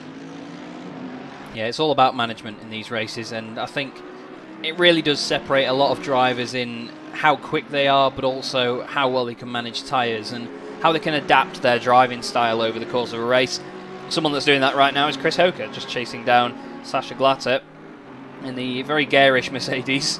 And it's quite interesting sometimes because I know a couple of drivers, to be honest with you, Richard. I'm not sure if you're the same or whether you know anybody that does similar, but if you've got a car with quite a dazzling livery in front, they do start to pay attention to it, and it can actually throw people off. I know it sounds daft, but it happens. It really does. It does happen. I'll admit that I'm both have fallen victim to it and have used said strategy. The designer and the team I drive for tends to go for very flash stuff, and we don't stop him because, hey, why not? You know, it can work if you let it. It's also that similar strategy of, you know, turning your lights on during the day. Not going to do much, but it might just throw the other guy off because can I see his brake lights really that well is the question that starts creeping into your mind when you're getting closer and closer and closer. And as you're on his bumper, now it's really in your head. So it's all a part of that, you know, mind game that these guys will play with each other. Yeah, that's it. And I think the longer this race goes on as well, the more sort of fatigue sets in and people get susceptible to stuff like that. And even if you're not in the car, this is one thing that I always highlight to people is you don't have to be in the car for it to be a tiring event. You're still paying attention, you're looking at the strategy, you're looking at the cars around you, you're assessing everything that's going on, aren't you? And it's not just the driver that it has an effect on in terms of the fatigue over the course of a race, because some of these guys, they have strategists, don't they, that don't even drive the car over the course of the race. Oh, 100%. I mean, this is a team sport. From when I was a youngster competing in karting, even if it was a sprint race, it's a team sport. You still have a mechanic helping you in the pits, and with something like endurance racing, when you're sharing a seat with a number of other drivers, as we see the number 56 car go for a move there, lovely little stuff there on the overtake through the hairpin. That was nice and clean to see. It's always nice to see these guys have been super clean in this race. But going back to that, you know, it's a team sport. You're sharing the car, and as you were saying in the stream earlier, you don't want to be that guy who throws it all away. And you know, the brain fade can settle in once you start settling into these longer stints. You know, these double stints that these guys might have to pull. The track can start to become a little bit monotonous, and that's where your crew and their fatigue keeping you awake, keeping you alert, making sure you're on the top of your game. You know. Yeah, that's it. You have to bring all the aspects together and make it one complete package. Igor Ogorodnikov, one of my favourite racing driver names in the sim grid, doing a great job at the moment for Like and Subscribe Racing Team. Don't forget, everybody, please do like and subscribe to the sim grid. Like the video, make sure you subscribe and click the little bell icon to get notification about future videos. I just want to point out Killian Ryan Meenan, Jan Honorati and Nick Babin all in the pit lane at the moment. Chris Hoker has now inherited second place. Jordan Sherritt is only around 7 seconds off the race leader now, and he's just on the fastest lap of the race by the look of it, at 2 minutes, 0.699. The pace coming out of that Audi and out of Jordan Sherritt's right foot is phenomenal, isn't it? It's actually quite something to see what he's bringing out of this Audi, especially through these S's. So composed, so flat. You'd think that it's, you know, he makes it look so unbelievably easy, and I think that's where that term alien comes in. You know, Coach Dave Academy's, you know, made by aliens for humans really stands true here. Some of these guys really bring it. It's truly unbelievable. And like you said, that right foot is just so composed and so measured. It's actually quite scary. Yeah, they just get into this rhythm that I don't understand. I don't have a clue how they do it, but you know, that's why I'm a commentator and they're the driver. If people that can't talk about it, I think that's the phrase that I often get thrown at me when people talk about commentary. But we've got a lot of great talent spread all the way through this field at the moment, and obviously you need to think now, Jordan Sherritt in this situation, George, has got that 10-second penalty looming over them, so if they are going to do anything at GTWR, they need to get on with it and open up that gap just so they've got a bit of a buffer, don't they? Yeah, it's something that you want to try and manage, I think, as much as you can, as much as possible, is those penalties that you get. So if you do get those penalties, it's incredibly difficult to, you know, put those gaps in the field. But Jordan is possibly one of those drivers that can find a 10-second gap if he can get himself towards the front. Yeah, I think some of them prefer clear air, and I know that some drivers prefer to be following somebody because they can use that as a reference to what pace they want to be at. And Jordan has certainly shown us this afternoon that he's not often following people, so he doesn't need to be good at that. He just needs to get in clear air, cane it, and then get an overtake done. We've got Malinowski back in the 211 JLO team car. They're in 8th position at the moment. They've got, although now down to 9th as the sectors update, they've got the 225 Porsche just behind of Mikhail Novakovsky, and ahead of them is Slavomir Twardowski, or Twardowski, I should say. So we've got, I believe, yes, Slavomir is a Polish driver as well, and so is Novakovsky. So we've got the 3 Polish drivers all battling together in the midfield there, and all in different cars as well. So it just shows you the interesting sort of mixes that we get, even when it comes to the nationalities and the cars that everyone's are in. And again, it's the beauties of endurance racing, because you get all those different mixes of pace, don't you, in this one, Richard? There's so many teams have one driver that's quite a bit quicker than maybe their slowest driver, for example, but even then, the gap's not huge, is it? It usually isn't, though, because these guys are practicing together. They're racing in the same setup. They're practicing in the same car, as it were. Even if, be it in sim racing, we can all practice in the same session in our own individual cars. I guess that's the beauty of sim racing. But at the end of the day, it's the same car. So the gap, I think, is, or the lack of a gap, as you said, is mostly due to that teamwork aspect. They're just bringing it together, making sure that they're not as weak as their weakest link in the chain. So. Yeah, it's just a testament really to how these teams have prepared for this race. That's it, and the strategies often do get thrown out the window partway through because of goings on in the first hour when the field's a bit more bunched up. We're looking here at Igor Zanella for Racing Line Motorsport in the Audi, the 192 machine. He is closed up to the silver class leader, Henrik Gamble, at the moment, and the big plum Aston Martin still looking pretty at the moment. The number 995, his teammate Eric Neeth, is now down in 15th after their pit stop for Keck Sim Racing. But again, 2 cars in one team, both showing us how to get the job done today. We've got Chris Hoker still in 2nd place, but only 1.8 seconds back. Look at this lot all behind him as well. That's the Sidemax Motorworks Porsche in there as well. There's a lot of trains still going on, isn't there, in this one, George? They're really bunching up quite a lot. They absolutely are, and they all need to be very careful about where they find themselves on track. Of course, the clean air that we talk about is something that not only benefits yourself, but it benefits those tyre sets that you're trying to preserve. So whilst you're fighting on track for position with other cars, or having to navigate with cars that are perhaps lapping each other or being unlapped, it's a difficult strategy, and you have to be adapted to any situation that gets thrown at you. You can't just be quick at the circuit, and Suzuka is one of those circuits that is unforgiving, so you've got all these factors that you're trying to balance out. And that's it, and this of course is the battle for the race lead. 1.6 seconds between Chris Hoker and Ivan Shemetinsky in the bright yellow Mercedes. Jordan Sherratt is just in the background there as well, making his way through the lap traffic. So while the gap was massive earlier on, it's closing up once again. And I think that before long we're going to see one hell of a battle developing here, Richard. And it's what we want, isn't it? Part way through the race as well. So we've got 7 3/4 hours to go, and we've still got battling after, 2 1/4 hours. So it's epic. 100%. I mean, these guys are like 100% sprint racing. Team orders of, look after the tires. No. I'm just going to throw it all in every corner and absolutely send it. I would love to know what happened to this super mean chrome red Audi. He was looking super strong during qualifying, and now all of a sudden he looks like he's carrying a tremendous amount of front damage. And I think he should be trying to potentially get out of the way of Mr. Hoker there, because he's really holding up that number 49 car. Yeah, we saw this earlier as well. It's his teammate. Is that the 995? 997, this one. 997, this apologies. Is Ziolkowski in the 997 yes. car. And yeah, I agree that he should probably get out of the way at this point. He does so. He does let off Chris Hoker, make sure that he gets the move done. But I was told by someone that was the new uprated aero package on the front of that Audi, but somehow I think they're lying to me.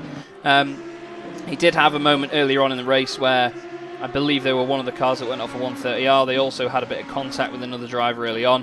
So they did an early driver swap as well, and I think when they were getting lapped by some of the middle of the field, there was more contact involved there. So that car's had a bit of a rough day, if you didn't already know by the front of it, to be honest. But I'm quite impressed how the headlights have stayed intact as well. I quite like that. But Yeah, I'm quite, big ups for German engineering on that one. I think that's a real testament to how that car is built right there. Testing the track limits again, just making sure. Yeah, he's just saying, that is definitely AstroTurf. It's not Yes. grass.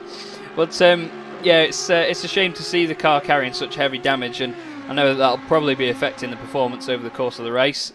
But in the background is Jordan Sherritt closing down, and now Chris Hoker at this point has really got to push, obviously, to just try and stay ahead of Sherritt, but he's also wanting to try and get back up to Shematinsky, who, in that car, the Team Grupper M racing car, has led since turn 1. They got a brilliant run off the start, basically, all the way down the straight. They had a really good slingshot into turn 1, led since then. But it's not that easy to hold on to it. But the thing you've got to think of now, in this case, is do they hold off and not defend too much when Chris Hoker wants to come through in the hope that they'll pick the pace up again later? Or do they really fight for this position in this case with 7 3/4 hours to go? One of the interesting things I like to think of when endurance racing is it all really depends on where you are in your stint. If he's just started his stint and he's got some fresh tackies on the car, why not? Why not fight a little bit? Why not make the guy work for the position? If you're fighting with canvas, it's probably best to just let him on by, because you're not going to do anyone any favors running too deep into something like Degner here and it all going wrong for you. So I think it's also really a decision of the driver in the car, and that's something I personally love about sim racing, is how much is really on you at the end of the day, especially like something in ACC where you're scrolling through your MFD just to do your various pit strategy stuff. It all plays a part in the preservation of the car, preservation of that strategy that could or could not be, as you said, still be in play. It could have gone out the window a couple laps ago. So, the guys might just be evolving and adapting as it goes. I think it's going to be critical for them at this early stage and early, with a good measure of the race gone. We've still got 7 hours and 41 minutes on the clock, and it's really going to come down to, I think, the individual in the car making the decisions, just saying, this is what I'm going to do. But I have a feeling he can hear the Jaws music, so I think he's pushing. I really think he's pushing. I don't think there's too much of an attitude of, I'm just going to see what happens. I think it's flat out. Indeed. Well, what we're going to do at this point, guys, is just have a very, very quick advert break. We'll play the Thrustmaster VT and the Coach Dave Academy VT, and we'll join Michael Hamlet in just a second, who will review the second hour of the race for us. Don't go away.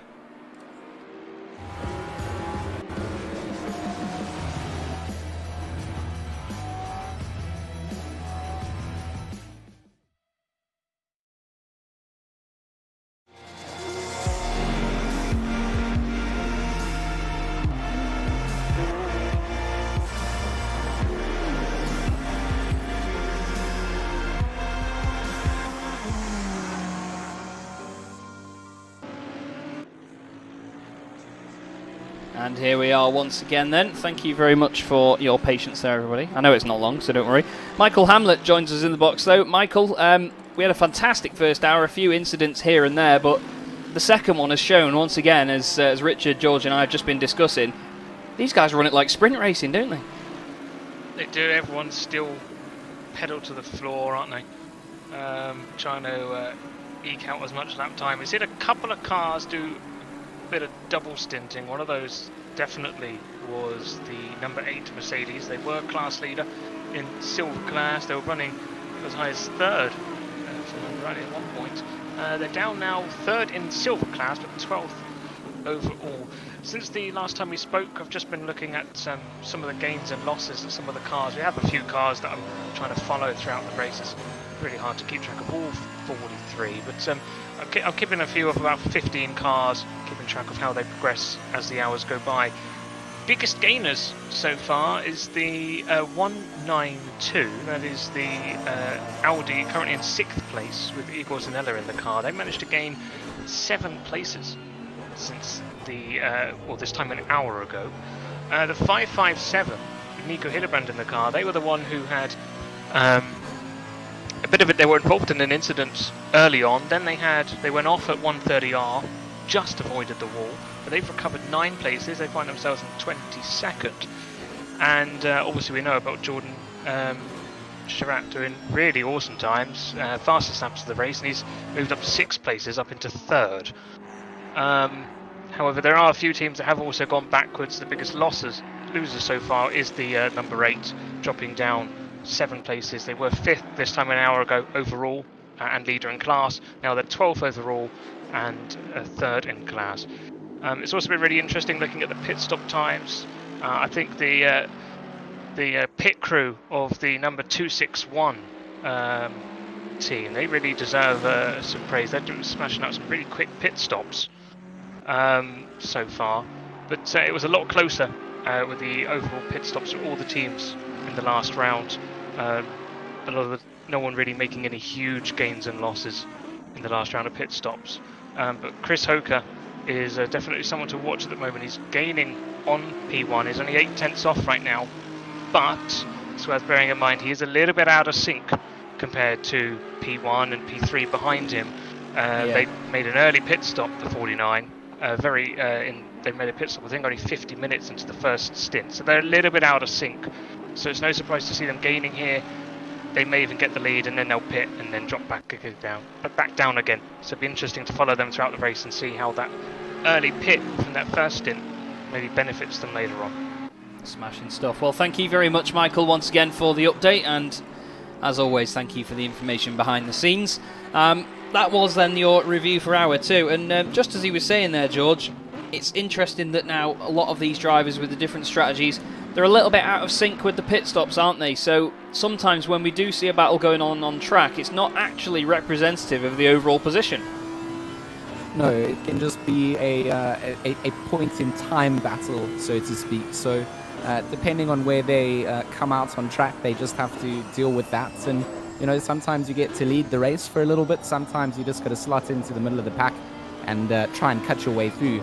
On board with Chris Hoeke, of course, holding down a current 2nd place as he makes his way in through the S's and just has a lovely bright green Mercedes to follow through. So, of course, you just want to follow through, make sure that you don't get taken out by drivers who have made mistakes. So you want to keep that following distance in a position where you can make a correction if you need to do so. But Chris Hoeke putting a lot of trust into the driver in front and following along nicely. Yeah, it's interesting to see him closing. He was really close there up through the S's, but then still wasn't anywhere near him now through the Degners. So shows you how quickly the accordion effect can come into play. But if we look backwards from this car as well, there is Jordan Sherratt right behind now, fishing for that position right behind him. And, well, Richard, it seems that we've got a battle on our hands. You know, this is going to be one of those battles, Chaz, here that Chris is really going to have to fight for. Of course, we've seen Sherratt's pace. Sherratt's got that time penalty currently against his name. So, you know, if Chris can just keep him off and keep him in front, keep his car in front, it's going to be okay for him. But Sherratt's not going to let that happen. They make the run down to 130R. Of course, this little battle in 2nd and 3rd is going to hinder the two of them in catching up to the lead car. So they need to bear that in mind. Sherratt round the outside into the chicane. They are going to go alongside. Sherratt now going to put it on the inside. What a move coming out from Jordan Sherratt. And out to the final line. Hoeke will try to fight back, but Sherratt, with an incredible bit of driving, puts it on the line, and the two Audis will continue their fight down, Chaz. That was wonderful. Made sure that he had the outside line into the first part of the chicane. There's nearly contact, and there is contact. Jordan Sherratt is around. Jordan Sherratt's off and into the gravel, and he's fortunate enough that it's not completely stopped the car. Wow, that was a moment that we do not want to see again in this race as it carries on, and he's going to have lost the place, surely. Is that Ogorodnikov in front? No, it's not, sorry. 2 black and red Mercedes got me a little bit confused there, but what do you think there then in that one, Richard? Do you think he just turned across him a little bit when he put his nose down, or do you think that Hoeke should have got out of it? I think it's a bit. Honestly, it's a bit tough to call. The cameraman just really struggled to pan in that angle. It looks like the door got closed and there was just too much nose there, so potentially a little bit of not watching the radar. But that's really unfortunate to see Jordan getting turned around like that. It's going to be interesting to see what race direction has to say, actually. Yeah, definitely. That's the next point that we need to raise, really. It's a bit of a shame, to be honest, but Jordan Sherritt now, we know that he can make the time back. We have gone past the point where we could go to replay, guys. Sorry, I have to go back from 30 seconds. And Phil, I'm sorry, mate, it's not Radio 2, like I've said before. We don't do requests, buddy.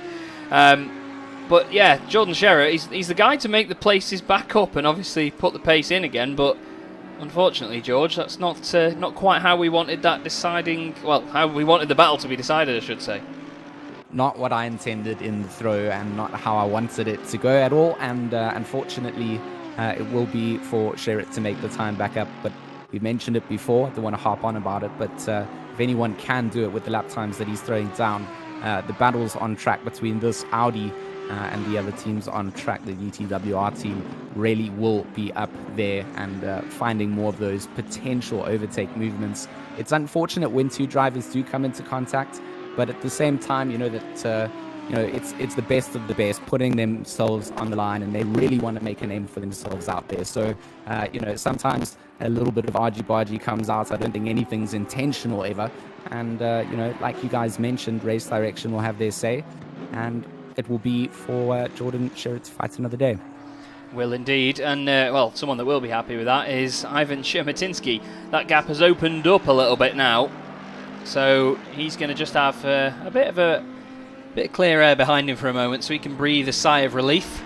We've got Gergo Panka in the Nissan, by the way, now one of the Kunos developers at this point. Richard, it's great to see one of their guys out in this race and doing so well as well in the big beefy Nissan.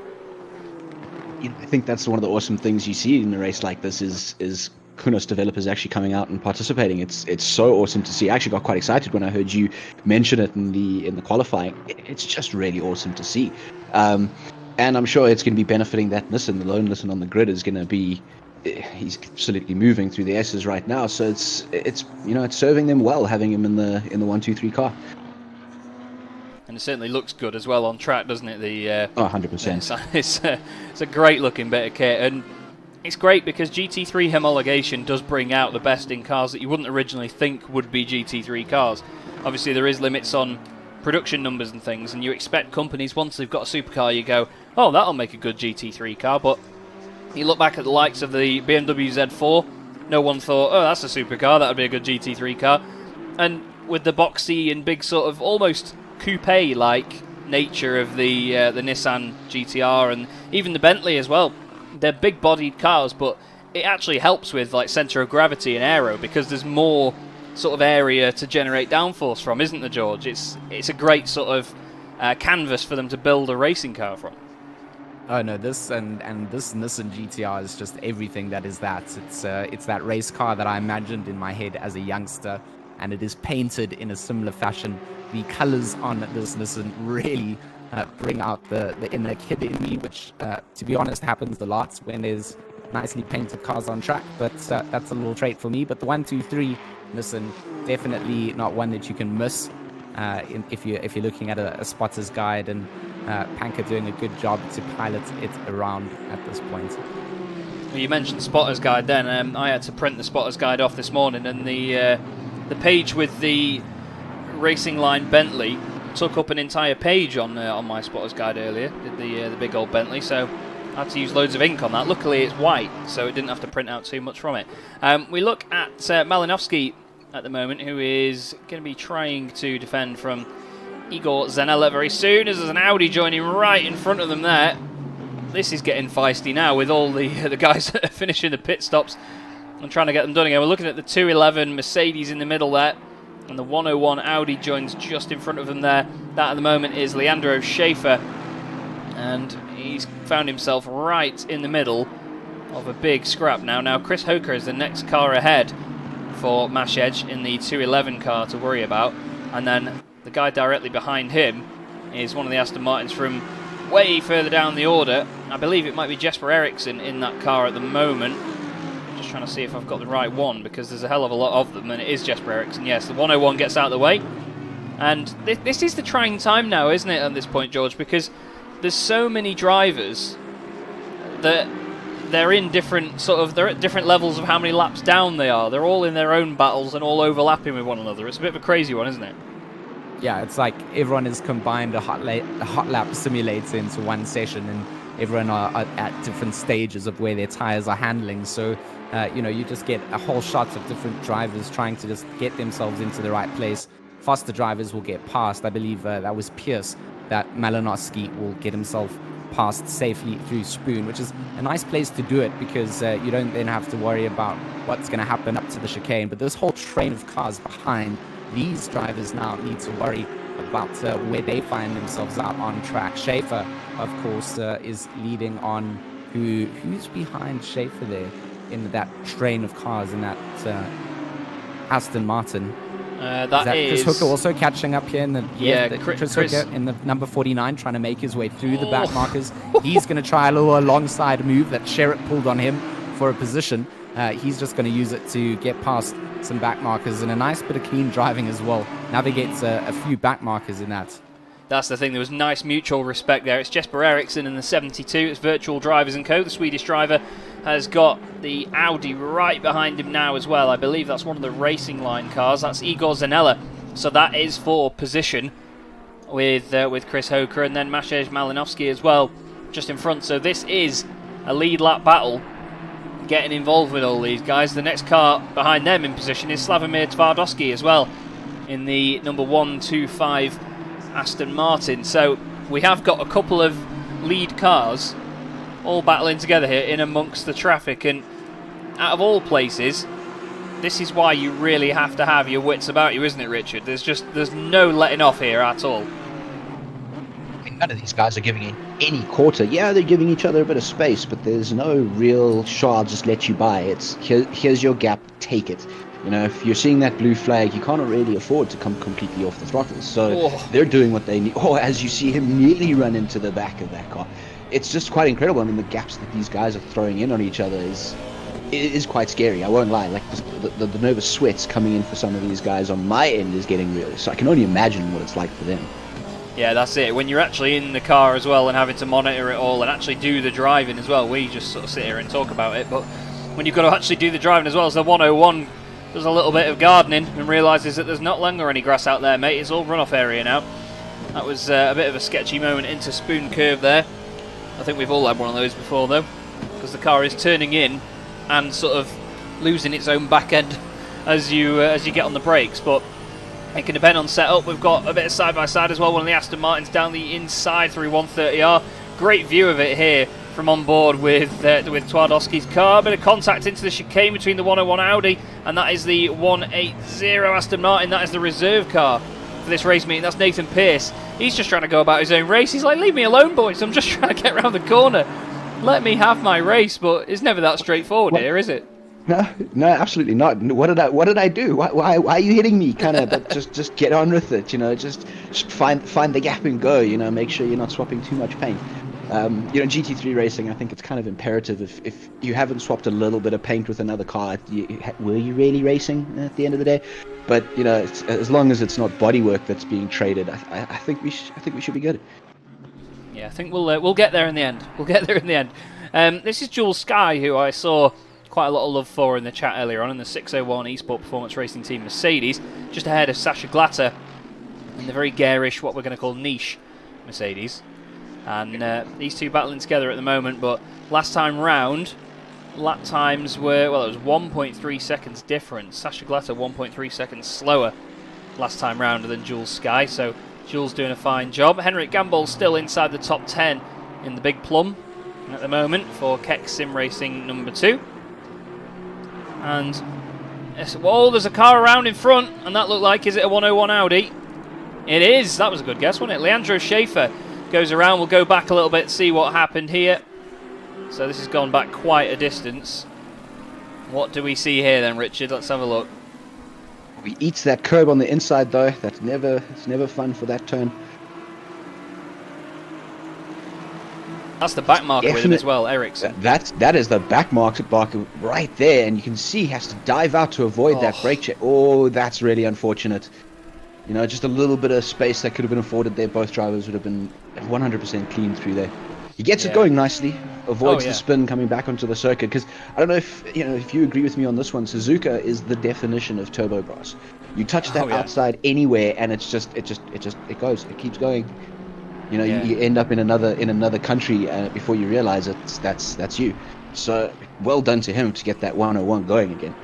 Yeah, that was a nice recovery, and that's part of it as well. I mean, if you have an accident or have an incident or a spin or whatever, it's all about how you bounce back from it, not just in the way of your performance over the course of the race, but it's the fact that you've just got to get it on track and just get your head back in the game. You really need to just crack on and get the job done. We're going to look back at the race lead battle because it's 4.5 seconds now. It's opened up a little bit. Shermatinsky has gained a bit of ground on Sherratt, although Sherratt last time round actually took a chunk out of him, so it seems to be going one way then the other very quickly here. We've got Gergo Panka in 4th place, 26 seconds off 3rd place Ogorodnikov at the moment. Chris Hoker is the one that's going to be trying to make his way back through for pro Ren Velten, but Igor Zanella, he's not letting him get away with it either. So these battles are all starting to, once again I say it, overlap again and again. Just going to check in on some of the fastest drivers that we've seen in the Endurance Cup that aren't quite doing their best here this afternoon, or having a bit of a rough time with it. Zachary Royal has just taken over from Lucas Cruiser in the last hour or so, and then James Parker has taken over from Gregor Schill in the Coach Dave Academy Ferrari.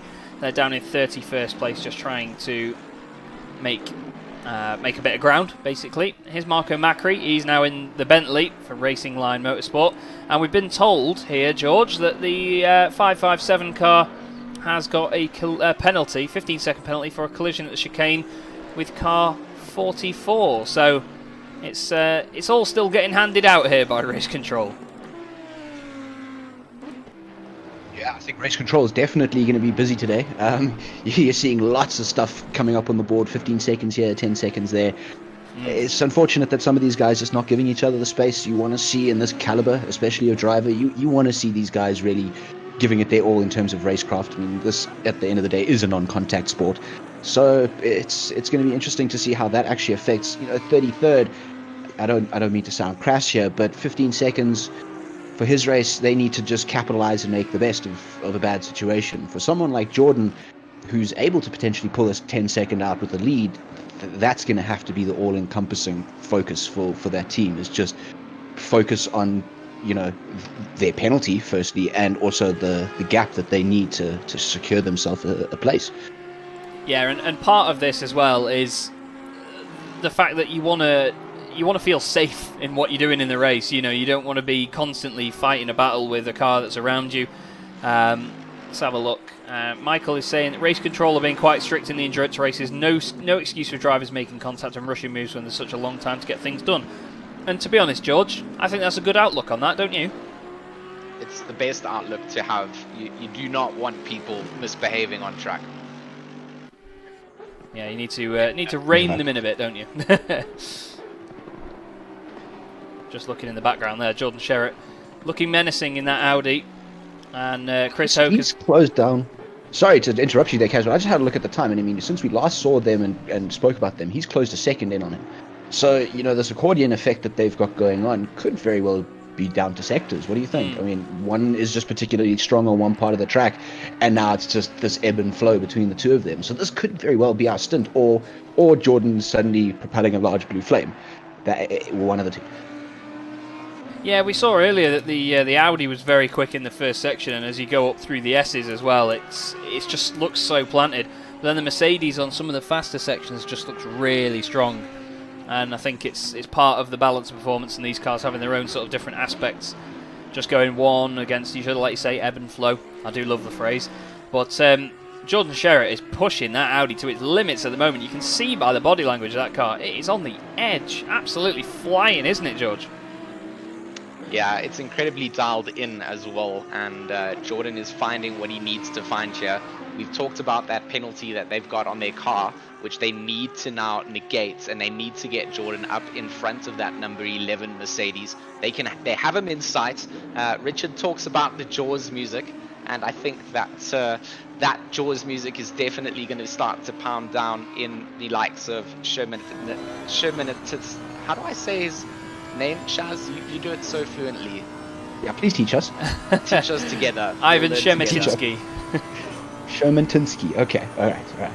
Shermantinsky. There we go. And yeah, so Sherrits is definitely finding something. I mean, on the previous lap, he was 4/10 quicker, and it will be interesting to see how they do coming through the final chicane now. There are a couple of back markers ahead of them as well, which means that, you know, it depends on where they find themselves on track and where they can get past cleanly. Maybe use some of the drag as we see, you know, down the back stretch. We know the Mercedes likes to stretch its legs if it can, and Jordan going to be trying everything he can to get back up to the front. We've seen his car off track a couple of times. That's going to be costly at the end of the day, but with 7 hours, you know, he's kind of negated all of those things, and it's now time to dial things in again.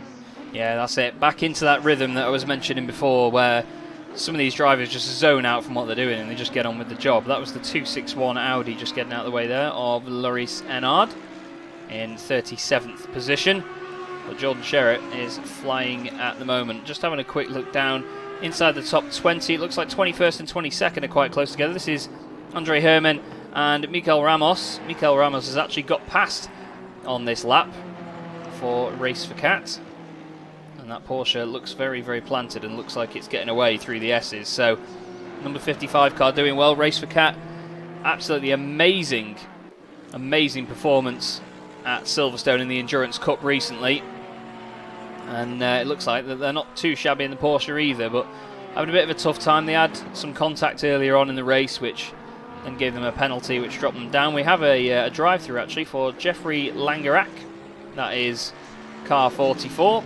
And that's for a collision with the 137 machine on lap 72. So the Revolution Sim Racing blue car will have to serve that very soon. It's not what you want to happen, you know, out here. And the drive-through, of course, then opens you up to potentially picking up a stop-go if you mess up your speed limiter out in the pits. So the number 44 going to have to go and serve that within the 3 laps to keep the stewards happy. That strict stewarding, of course, keeping the driving standards in tip-top shape, and everybody out on track will appreciate that for sure. Still looks good though, that Mercedes. It still certainly does look aggressive. Oh, it looks great. And looks great. It looks planted everywhere it goes. Absolutely planted everywhere. Sorry, I was just trying to sort something out there in the background there. I had a bit of a momentary lapse of technological knowledge, which is great. Always what you want as a streamer. But we've got some good battles going on all the way up and down. We've got 1.7 seconds between 8th and 9th. There's Twardowski, and it's Novakovsky behind him in the Porsche in 9th. Highest placed Porsche in the field at the moment. And, well, Gergo Panka, this Nissan, what a brilliant drive this thing is having. I mean, he's got Igor Ogorodnikov 27 seconds up the road last time that they went over a sector. So doesn't need to worry about making that position at this point, just needs to chip away at that time and just see what he can sort out. There is also a drive-through for the number 49, and that is for Chris Hoker, who got that one earlier.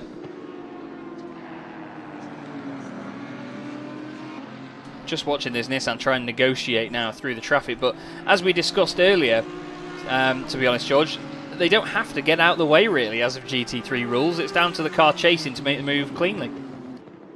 Yeah, it's not like Formula 1 where you need to just move out the way. You have to find a safe place to do so, and you know, it's in everybody's best interest to you know, have some respect out on track. So if you are out for position, it doesn't help to have a faster car putting pressure onto you, making your life difficult. So you know, it does sort of work in your best interest to let cars that are putting pressure onto you by to give you that fresh space.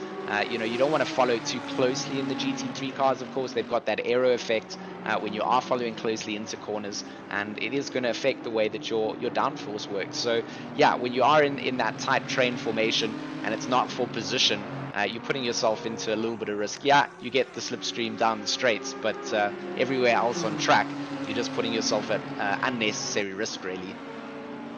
Yeah, and that's what it's all about, isn't it? Managing risk in these 10-hour races, or, well, any sort of long race, even like a 3-hour race like we've had in the Endurance Cup. You've just got to assess every single overtake, every single manoeuvre that you make, and make sure that you do not fluff it, let's say. Here's race leader, speaking of making those moves. This is the battle for the race lead now. Jordan Sherritt right behind the Mercedes of Ivan Shemetinsky. And we knew this was coming, but Jordan flashing the lights as well, putting the pressure on now. Really showing that thing means business, and so does he. Jordan's been an absolute joy to watch so far. We're not going to blow too much smoke up his backside, but again, just out of the Degners is, Shemetinsky makes a bit of a mistake into the hairpin. He's going to run wide, he's going to clip the grass, and that is the race lead change, George, and that is the pressure paying off there from Jordan Sherritt. It's all he needed to do, coming down into the hairpin, such a tricky corner. The drivers often shifting their traction control down a little bit so that they can get a bit of drive, a better drive out of that hairpin corner and out of the exits. And Jordan there putting a lot of pressure on you. You put a little toe off the circuit onto the grass, and there goes your braking zone. And what would be an easy overtake, but it was all about the pressure and all about the chase that Sherritt had to put down to get himself into that position. And right now, I mean, Chaz, you said it before, this car with a 10-second penalty to its name, the number 1 Audi, now needs to start to get ahead of this battle, can't be caught up in the masses. So yeah, it's going to be interesting to see if they can fight it out, or if Sherritt will now really start to use that pace advantage and we start to see it out. But yeah, it's been an incredible race so far, and I'm glad to see that at this stage of the race, across the field, there are drivers fighting for position and still keeping it clean and tidy and making a spectacle for us to commentate over. Yeah, that's it. We've got a hell of a great fight going on now between these guys, and there's not a lot that could stop Jordan Sherritt in this pace at the moment. But look at big slide there up through the S's though. The back end stepping out, putting a few lines of rubber down. But just coming back to you for a second on this one, Richard. It's it's a case of how well will the other driver do that jumps in this car after him.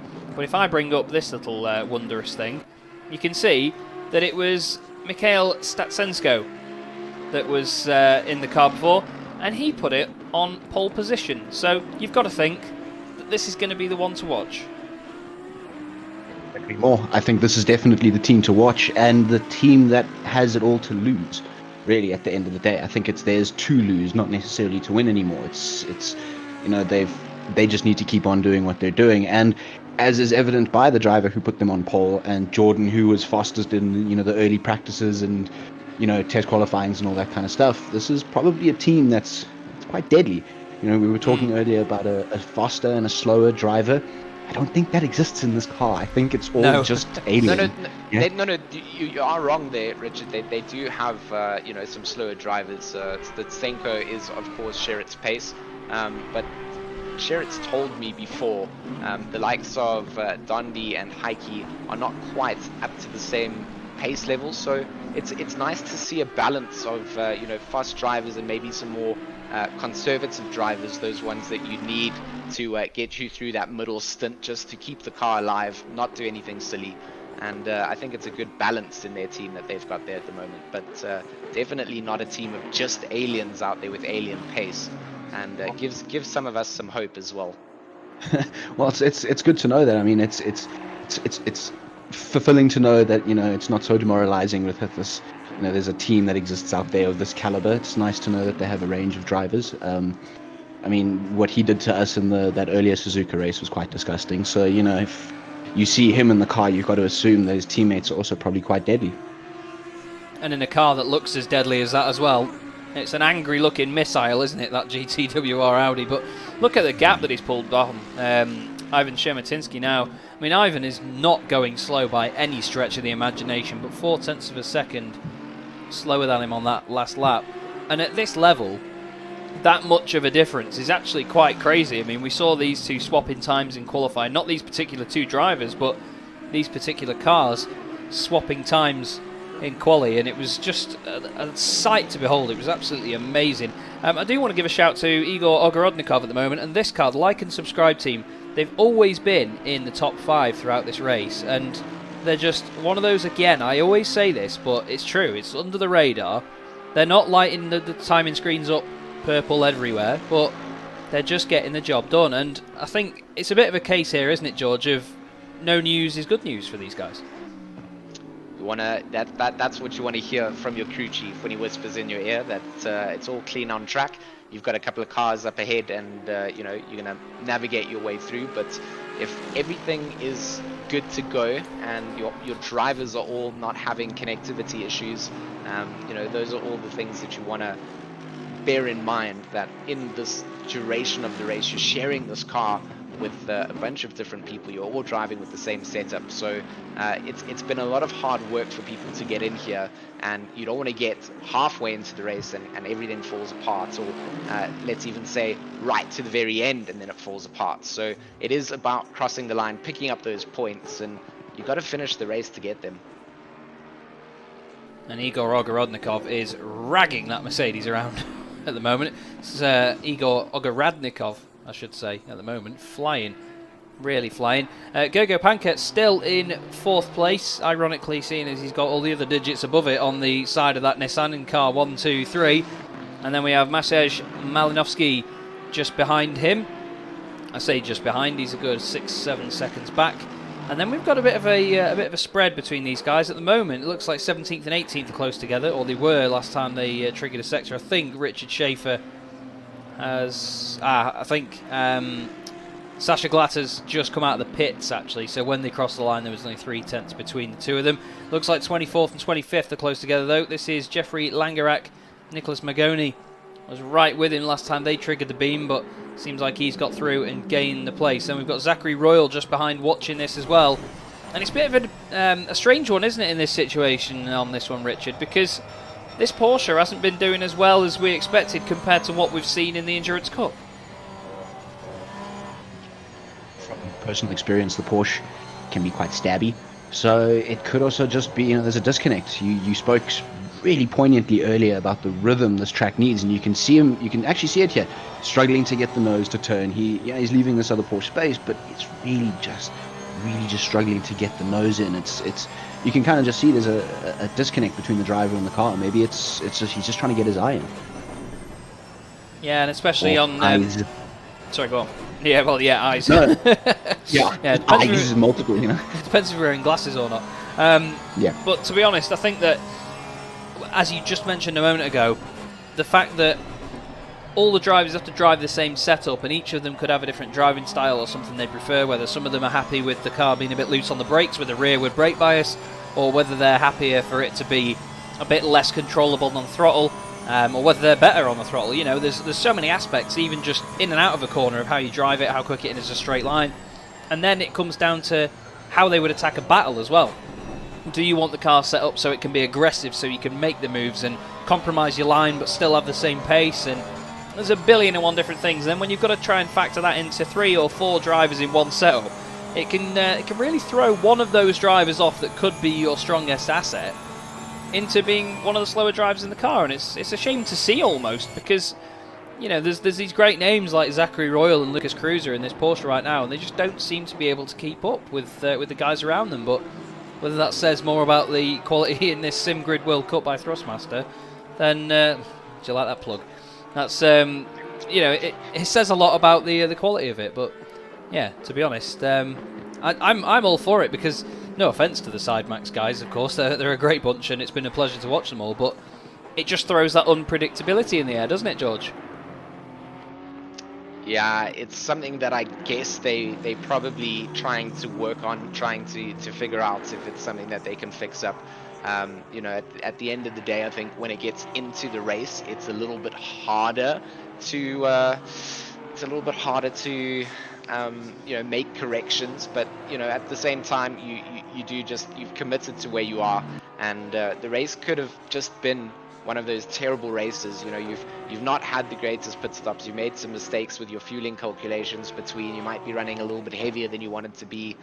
You know, there's a whole lot of these factors that could potentially be costing time. And yeah, the Sidemax Motorsports or Motorworks number 97 Porsche here, holding on to 25th place at the moment, looking to potentially better themselves. You know, at least where, you know, if you are in the sort of mid-pack field, there's a lot of potential to jump your way up when the pit stops start to, you know, factor in for all the drivers, etc. Yeah, again, it comes down to making sure that you cater for every driver in your team, doesn't it? You really need to consider everyone, excuse me, and obviously what they can manage in the car. But again, you don't know that till you're out on circuit, and sometimes you can't plan for these things. And I think that's another one of the beauties of this sort of motorsport. Here's Twardowski in 6th place at the moment in the Aston Martin, the SRJ Motorsport car. James Bacon, one of his teammates. They've got 3 seconds over the car behind Novakovsky, so they're doing a fine job in the 125 machine. They started a little bit further down, actually. I'm wondering if Michael's listening. I'm wondering whether, Michael, you could let me know where they started on the grid. I did lose the qualifying results earlier. We have had a lot of chat going on in the meantime, but yeah, if we can find out, because I think they were outside of the top 10, so they may be out of sync at the moment, but they're leading the silver class, and they took that on the road earlier, so that's pretty smashing. Michael's just letting us know now as well. 17th overall they started, 3rd in silver, so yeah, brilliant performance by them so far, isn't it, George? Yeah, and that's exactly what you want to see from everybody is, you know, making that big jump up. The qualifying doesn't give you much time to what will prepare you for a 6-hour race or an 8-hour or a 10-hour endurance race. So like every different level that you get to is going to push you to your limit. So that little short stab that you have at qualifying is just, you know, it has absolutely nothing to do with what's going to go down in the future. Sure, it gives the front runners a good starting point, but if anybody has contact, people have drive-throughs served, it just allows you to get yourself back round. And yeah, holding down 6th place, making your way through the hairpin here, the number 125 SRJ Motorsports Aston Martin, looking very stable and comfortable, and the whole team will be in good spirits knowing that they've got to jump off from where they started on the grid today. Yeah, that's it. I think from doing some endurance racing before in sim racing, it's just nice to know that you're ahead of where you started. I think that's always the aim, because it's so easy to have an incident and lose out a lot of positions and end up almost a lap down, as we see a bit of a battle going on in front there. That was Jeffrey Langerak and one of the Audis. That'll be, is that one of the Buttler Pal Audis? It's not, is it? Oh, it's down the inside. The 125 takes advantage of that. Nicely done. But that was Jeffrey Langerak having a bit of contact there with, was it Magoni? No, Magoni's in an Aston Martin, so that might not have even been for position. It wasn't, actually. So, Was it? Was it the... No, it looks like I could have sworn I saw 14 on the front readout of his windscreen. So it could be the 995 potentially. Yes, it very well could be. No, the 995 is an Aston Martin. So I'm just trying to see. I'm trying to find it for the life of me, but I tell you what, it's easier said than done, isn't it? To be fair, but yeah, it's an Audi. We know that much, everybody. It's an Audi. Are you guys talking about the white Audi, the Zanella? Yes. It was, yes, thank you. There we go. Thank you. That's why there's a couple of us in here. It was Igor Zanella. So he is actually in 5th place overall.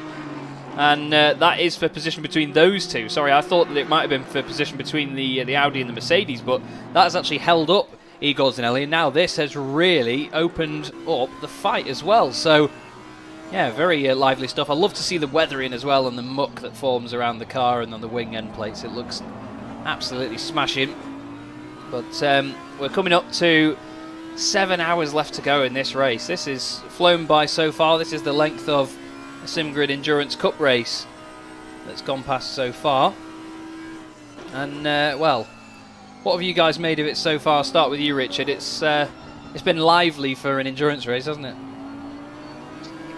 Endurance racing is always close to my heart, but when you get these kinds of sim races that just kick off and it's a 2-hour sprint race with these guys and knife fighting each other the whole way, I'm in it for the long haul. I mean, even when my stint is done, I'm just going to tune in and carry on watching. I need to know how this ends, you know. Yeah, it's going to be gripping all the way through, I'm sure. What about you, George? It's certainly woken us up, hasn't it? No, it hasn't stopped, and right now we still see the action pushing out on track.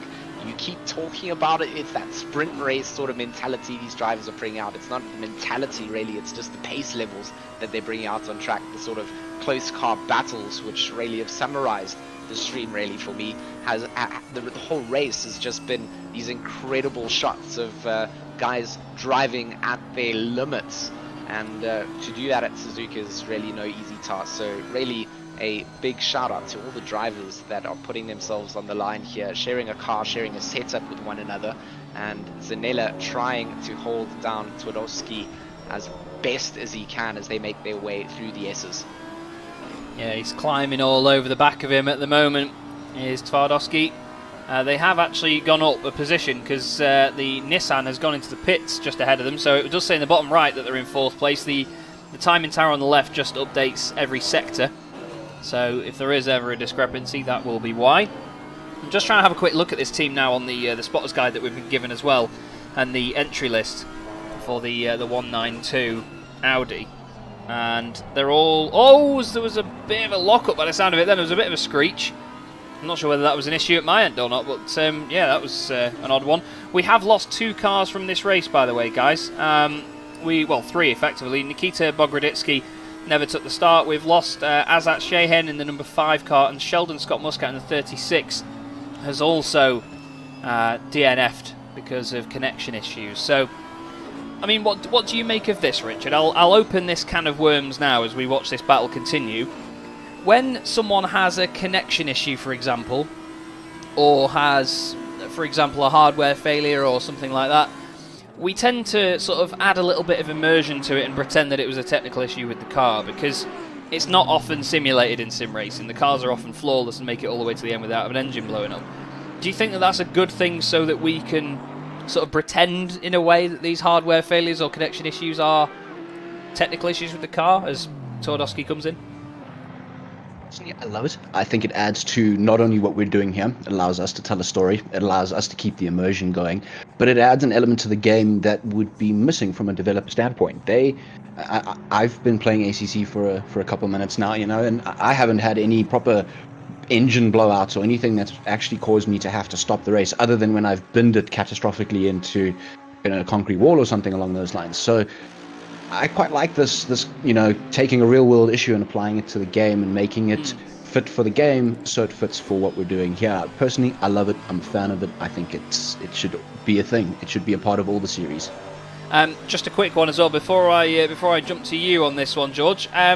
Michael has made us aware that the number 11 has jumped the number 1 in the pits. So Joe McCauley now leads this race, and Kirill Heike is in 2nd position. So another interesting little thing to look at there, the fact that the pit stops can really change this race. I've just seen someone say, is Tortellini not disconnected yet?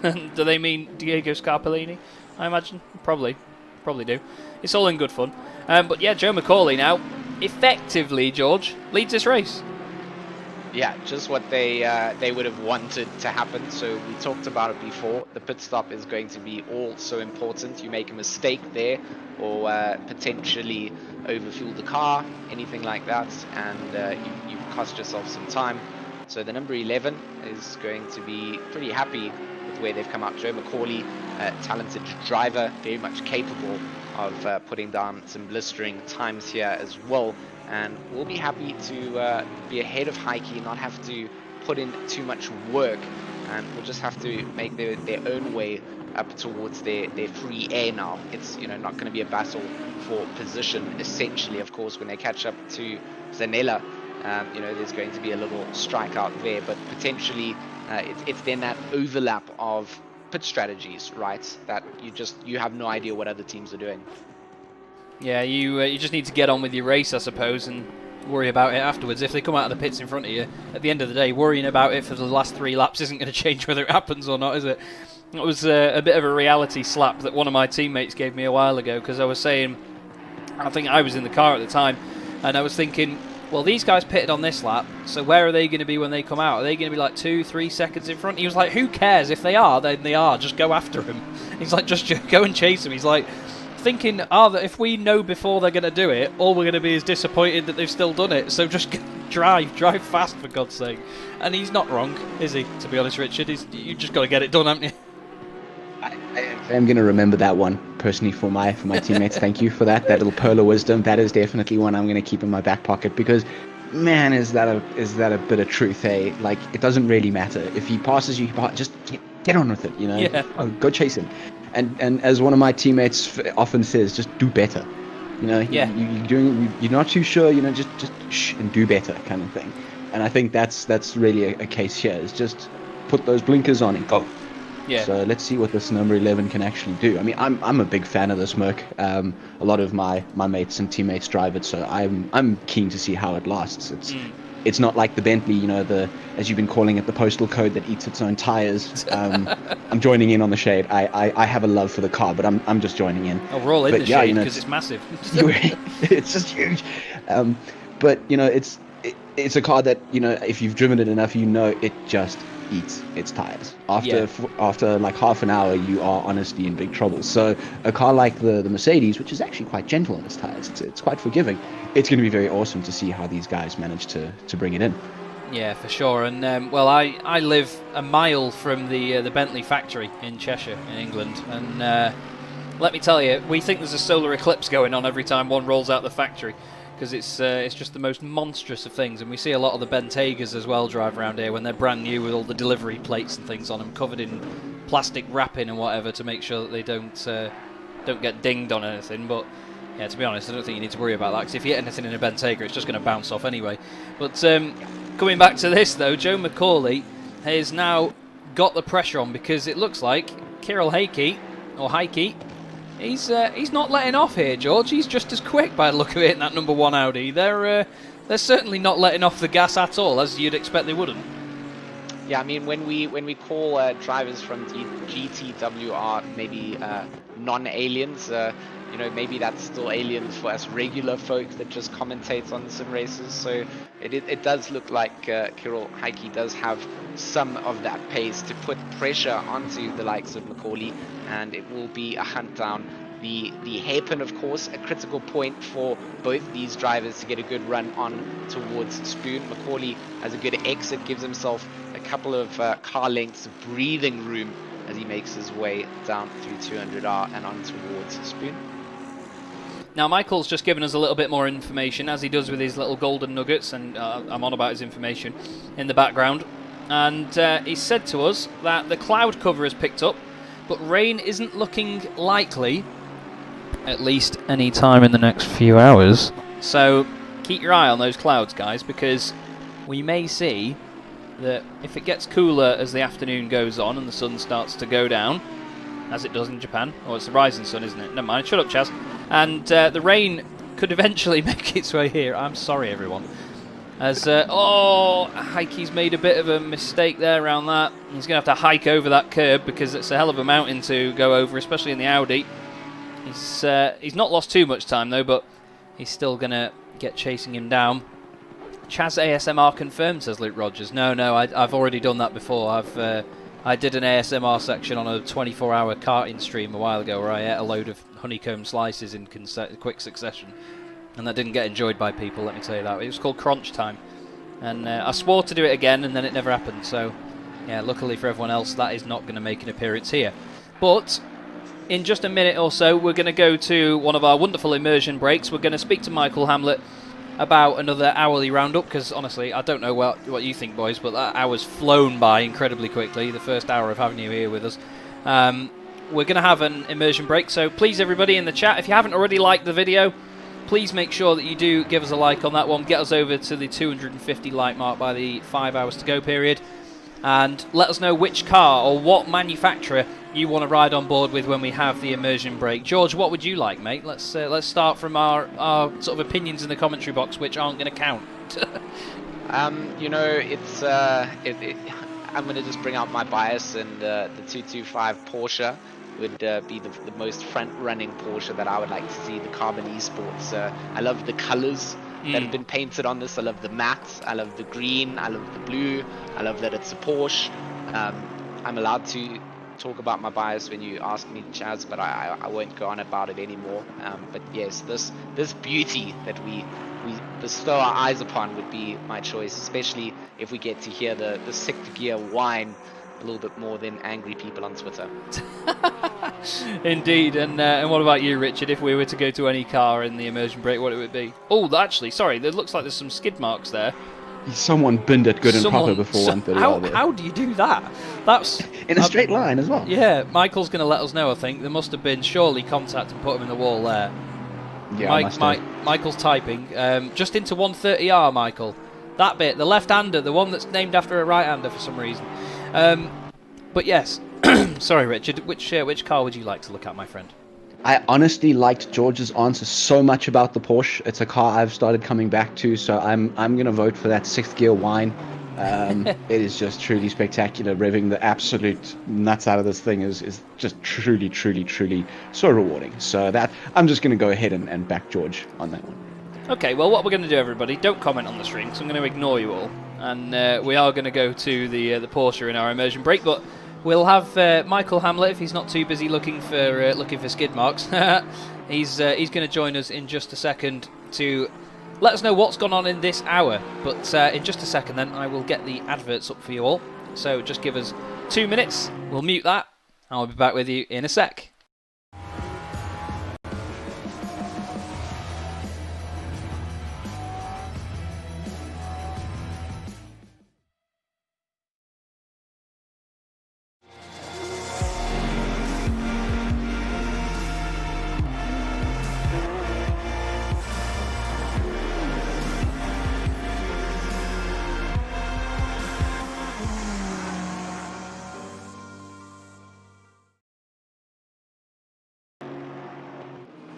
And that was our partners there, Thrustmaster and Coach Dave Academy as well. Thank you to Thrustmaster for sponsoring this event. They've partnered with the SimGrid to bring you all this wonderful, tasty content. And well, what a company to team up with as well. They've been in sim racing since 1993. And they have a large and efficient racing ecosystem. So basically you can switch out all the wheel rims that you use. You can use the same bases. I use the Thrustmaster TX base myself. And you know, the hardware they make is fantastic. So it's a great company to partner up with. But Michael Hamlet joins us in the box right now for another hourly update. Michael, good to see you again, mate. Not that I can see you, but it's probably better for you that you can't see me.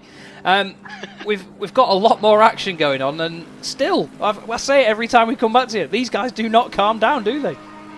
No, well, you've actually just come to me right at the time when the leader is in the pits. So we knew that everyone's a little bit out of sync. So we knew that Joe McCauley was going to take the lead, but Malinovsky's just coming up the pits now. So let me just quickly adjust my numbers here with that new information. So biggest gainer over the last hour is the 888 Coach Dave Academy Ferrari. Currently driving that car is James Parker, although he is in the pit as I speak. Currently having a drink. They were the biggest gainers. They were the biggest gainers over the last hour. They managed to move up 12 positions, which is more than double any changes anyone else of the cars that I'm tracking have been able to make over that time. The biggest losers, however, was the car the 192. They made some brilliant gains between the first and second hour, and then they made it again about 9 places, but they've lost 5 in the last hour. So went backwards a little bit, but they're still running strong, and they're currently in 8th place. They have lost a little bit since the last report. Well, it's been interesting to see how some of them have developed with the different drivers that they've got in now as well, isn't it? And it's going to be a talking point all season, not just in this race, but it is that sort of mismatch of pace between each sort of set of drivers, isn't it? Absolutely, and the pace on the grid is actually starting to fluctuate quite a bit. Just having a look here, we have a new fastest lap of the race set by Sasha Glatter in the 81 Mercedes. They're down in 11th place right now, but they've got the new fastest lap of the race with a 2 minutes .684. And Samir Brahim's just done his fastest lap, which is the third fastest lap on the track, which is a 2 minute .7. And that's he's just done that lap just now. So you've got some cars who are, it looks like, going onto fresh tyres and getting a good bit of pace, and then you've got quite a few who are doing a little bit of early double stinting and struggling for a bit of lap pace with laps in sort of the 203, the 204 mark. Yeah, there is a big variation at this point in the race, but like we were saying, it's sort of some of the drivers out of sync a little bit, aren't they, with their pit stops and so on. But even still, 6 3/4 hours to go, 1 3/4 hours to go on this first part of the broadcast, guys. But thank you once again, Michael, for your information, mate, and we will speak to you again just after the 6 hours to go mark. Indeed, speak to you soon. And just for everybody else now then, we are going to hop on board with the 225 Porsche of Nick Babin, and we will have one of our immersion breaks for just a couple of minutes, so please do bear with us. And there you go, there is that absolutely unbelievable 6-gear scream. There is the whine that nearly blows my headphones. But yes, myself, Chaz Draycott, Richard Herring and George Smith all doing a wonderful job and enjoying ourselves a hell of a lot here in the box, with Michael Hamlet giving us the info in the background. We will be back with you in about 5 minutes time, but for now, enjoy the sound of the Carbon Esports Porsche 911 GT3R.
Okay then, welcome back everybody, and what a wild ride that is then, with Nick Babin in the 225 Porsche. Make sure you do hit that like and subscribe button, everybody, on YouTube, and you will see a lot more from the Sim Grid. Plenty of events, plenty of races and championships and broadcasts and all that good lovely stuff coming up.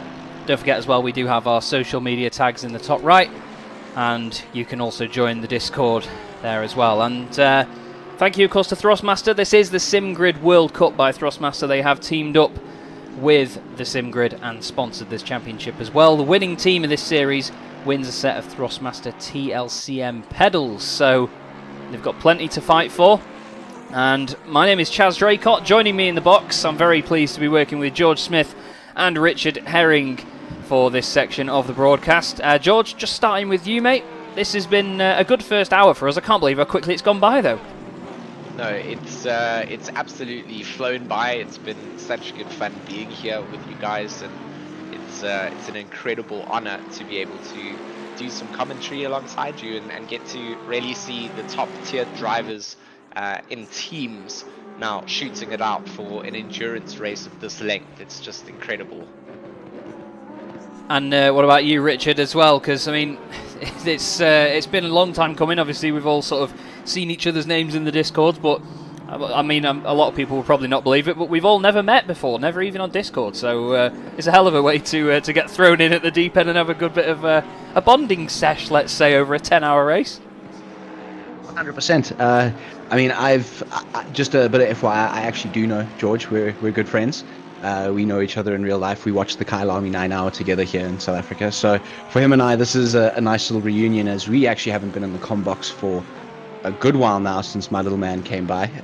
But yeah, it's just great to be here. I love doing commentary. Simply, you get the best seat in the house to watch the racing, and you get to talk about it. Plus, people listening to your opinion. I mean, it's a great combination. Yeah. So yeah, for me, with the rest of our stint remaining, I'm just looking forward to every minute of it, because this race is just getting hotter and hotter as it goes. And so is my office, trust me, it's getting warm in here. Joe Macaulay is just coming up to his 99th lap, so we're nearly 100 laps in, everybody. Nearly 3.5 hours in, and it's been amazing. Now, I don't know about either of you guys, but I'm a humongous aviation nerd. So to see a name like Kirill Antonov, the Russian driver, in third place, really does please me, because this is nice, a nice, very loose connection from my aviation passion to my motorsport passion. The 192 has just gone off as well, by the way. Igor Zanella, they have gone off and lost a place to the 995, and this 995, this big plum. Tell you what, George, it's not your everyday plum, is it? It's absolutely flying, this thing. Yeah, it's not only just been staying consistent, but also finding those lap times as well. So the setup for this 995 plumbed Aston Martin with an accent of Lumo Deglu, just in case it gets a little bit dark out, you'll still be able to spot it. But yeah, they're doing a great job holding down fifth place. Sim Racing doing an amazing stint here and really finding some good pace out on track. And that's what they want to do. They want to have a clean race. They want to have that consistency here, and that's exactly what they're doing. Yeah, and it's the most important part of it, isn't it? To be consistent. You can, as we've been saying, you can have one driver that's rapid and then a driver that's maybe only just half a second slower, but when you have that over the course of a long run, it really does pile up. And speaking of piling up on this one, Richard, the pressure from Slavomir Twardowski is really piling up as well, isn't it? Showing him a bit of nose here and there, making sure he knows he's there in the radar, not just the mirror, just knows he's there. So, I mean, I think that's all that he needs to do, is just keep applying that pressure. You don't often have to, force an overtake. Sometimes you just need to force a mistake. Sometimes you just need to actually make the guy in front of you just that much too, feel it just a little bit too hard, and then he gets a bit late on the braking. He gets a little bit over happy on the accelerator coming out. And that's really all you need when you're this close on the delta. It's really all you need, especially coming down this back straight here. Man, you can quickly make up some time. As he hits the grass there, that's not going to help his cause at all. No, the plum going back to its natural habitat there, although he nearly, at least he didn't go up a tree, I suppose. But he's doing a fine job, though, is Jonas van Druten at the moment in 5th position for Keck Sim Racing number 2. And we really do hope you are all enjoying the stream. It's been a pleasure to produce this so far. And let's see what we're not even halfway through yet, so let's see what the second half of the race brings. But before that, we've got an hour and a half more of racing to go. Look at how they snake their way down that start-finish straight as well as they make their way into the first two curves, and trying to maximize as much of the slipstream as they can in those fast sections. And this just means that they follow each other so closely through the S's. One toe amiss, and that potential chance that you've had is going to be snatched away from you because the talent behind you is waiting to pounce at any moment. And like we've seen before, you're going to make your way through packs of cars that are out on track and fighting at different stages of their races. And that's it. These two as well. This is the 602 of Loic Vanak and Adrian Zialowski. They're actually laps down on one another, but only 2 positions apart in the overall standings at the moment. Loic Vanak, that we're looking at now, is 39th, and the 997 Audi just ahead is in 37th. So it's a bit frustrating coming up upon a car like that as the other 2 Aston Martins that are fighting, really making sure they don't lose any time. From the point of the 602, though, we will actually just go and have a quick look back at this battle, though, and just keep an eye on this kicking off. But from the point of view of that Mercedes, Richard, it must be very deflating to come upon a car that you know that you're quicker than and that you unlap yourself from, or, well, not in this case, but know that just to gain 2 places, you have to gain an entire lap, or even multiple laps in this case, just to gain 1 more place. It's just painful almost, isn't it? So heavily back to what we were talking about earlier on about just getting the job done. I think that's where that kind of thinking, that kind of attitude really becomes so imperative for the driver in the seat at any given moment. Because it's, if you find yourself dwelling on that, that's extra thoughts, that's extra, mental capacity. Both of those Astons absolutely sending it, wasting no time. They just want to get on with it as well. But I mean, that's just the mentality. You've just got to crack on, because if you start worrying about, once I pass him, I've got to focus on the getting past him and then carry on with what you need to do. I think that's going to be the most important thing for these guys and for the remainder of the 6 hours and 31 minutes. That's it, and we just saw the Mercedes there make the pivotal move on the Audi, but that's only unlapping themselves at the moment. Igor Zanella is in 11th place at the moment. Sasha Glatter is now into the top 10. This Audi, of course, has a 10-second penalty come the end of the race. So does second place Kirill Heikki. And it's actually Kirill's in second and third at the moment. Kirill Heikki in second, Kirill Antonov in third position. Then we've got Jarkko Torvinen, not Toivonen. This Nissan, it's been one of the stories of the race, hasn't it, George? This big Godzilla is rattling around this circuit at a right pace of knots. Yeah, Jarkko Torvinen is just such an incredibly talented sim racer himself as well, and what a man to be piloting the Godzilla Beast around 200R. This is where you want to be, up towards the front of the top 5, or top 10, should I say, within the top 5, as we get some nice onboard shots inside the Beast itself. A little bit of tin foil being used on the floor. A little bit. Just a little bit, a lot. It's one of the older cars on the grid as well. So good to see this Beast being featured here and so far up the order. And a nice little dash cam as we're going to throw it in through 130R. Nice little view of the big Ferris wheel in the background. Then you slam the anchors down, come up into the chicane. And yeah, the number 1, 2, 3 doing a good job to keep themselves well within the fighting positions. If something goes catastrophically wrong up front, you need to be there to, take advantage of it. Yeah, definitely. I think the phrase that I've been absolutely loving recently is "in it to win it," and that's the case with endurance racing. You need to just keep plugging away, put your lap times in, and get on with it. Now, I was just going to say, we've not really looked back from the rear wing of this Nissan before, but we know that the rear wing camera is, well, the rear wing on it's massive. Big Wang Gang. Big Wang Gang, indeed. He doesn't live too far from Suzuka either, actually. It's actually not too intrusive on the camera, as it turns out. No, it feels like Big Wang Gang got underhyped by the fact that they put the GoPro more center of the roof. They could have But it is, I mean, look how big it is, you know, and actually the wings on these GT3 cars, the aero is incredible. Oh, yeah. You know, to see them in real life, you know, it doesn't do it justice on streams or broadcast, but the sheer size of these cars, and to see them go side by side at a track like Suzuka, you couldn't ask for things, you know, anything better. And these guys just pushing it to the limits all throughout the sessions today. And once again, comes back to the fact that GT3 cars, while they are all so different, some are front engine, mid engine, rear engined, different wheelbases, different widths, and you know, different setups with wings, arches, splitters, everything. They're fantastic because of the fact that it's all so close in terms of performance.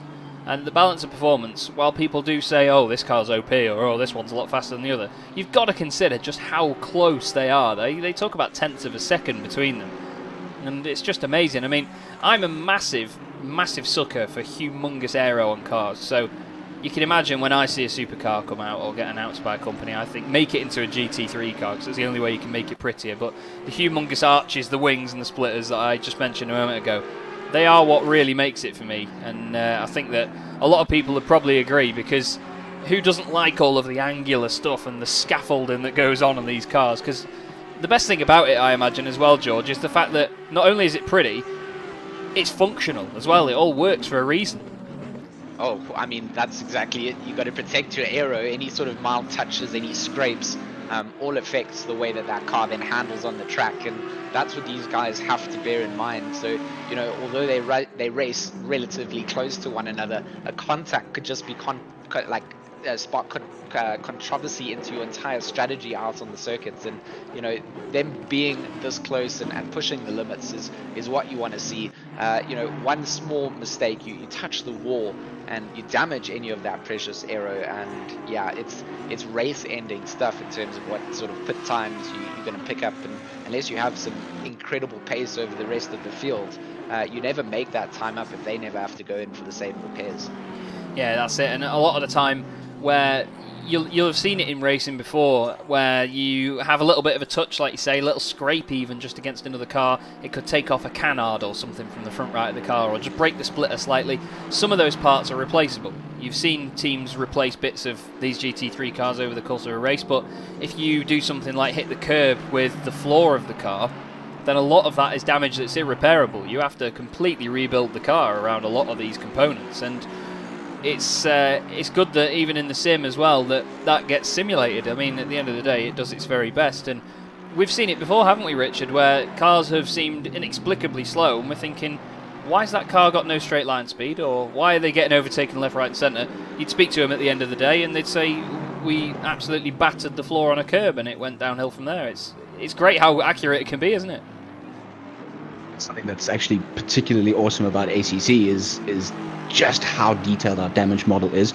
You know, just speaking from other games and like not mentioning any like particular, but damage models can be, I wouldn't say limited, but you know, they haven't gone the full measure. Oh, a little bit of touch on the Coach Dave car. That's definitely going to send them into that runoff section.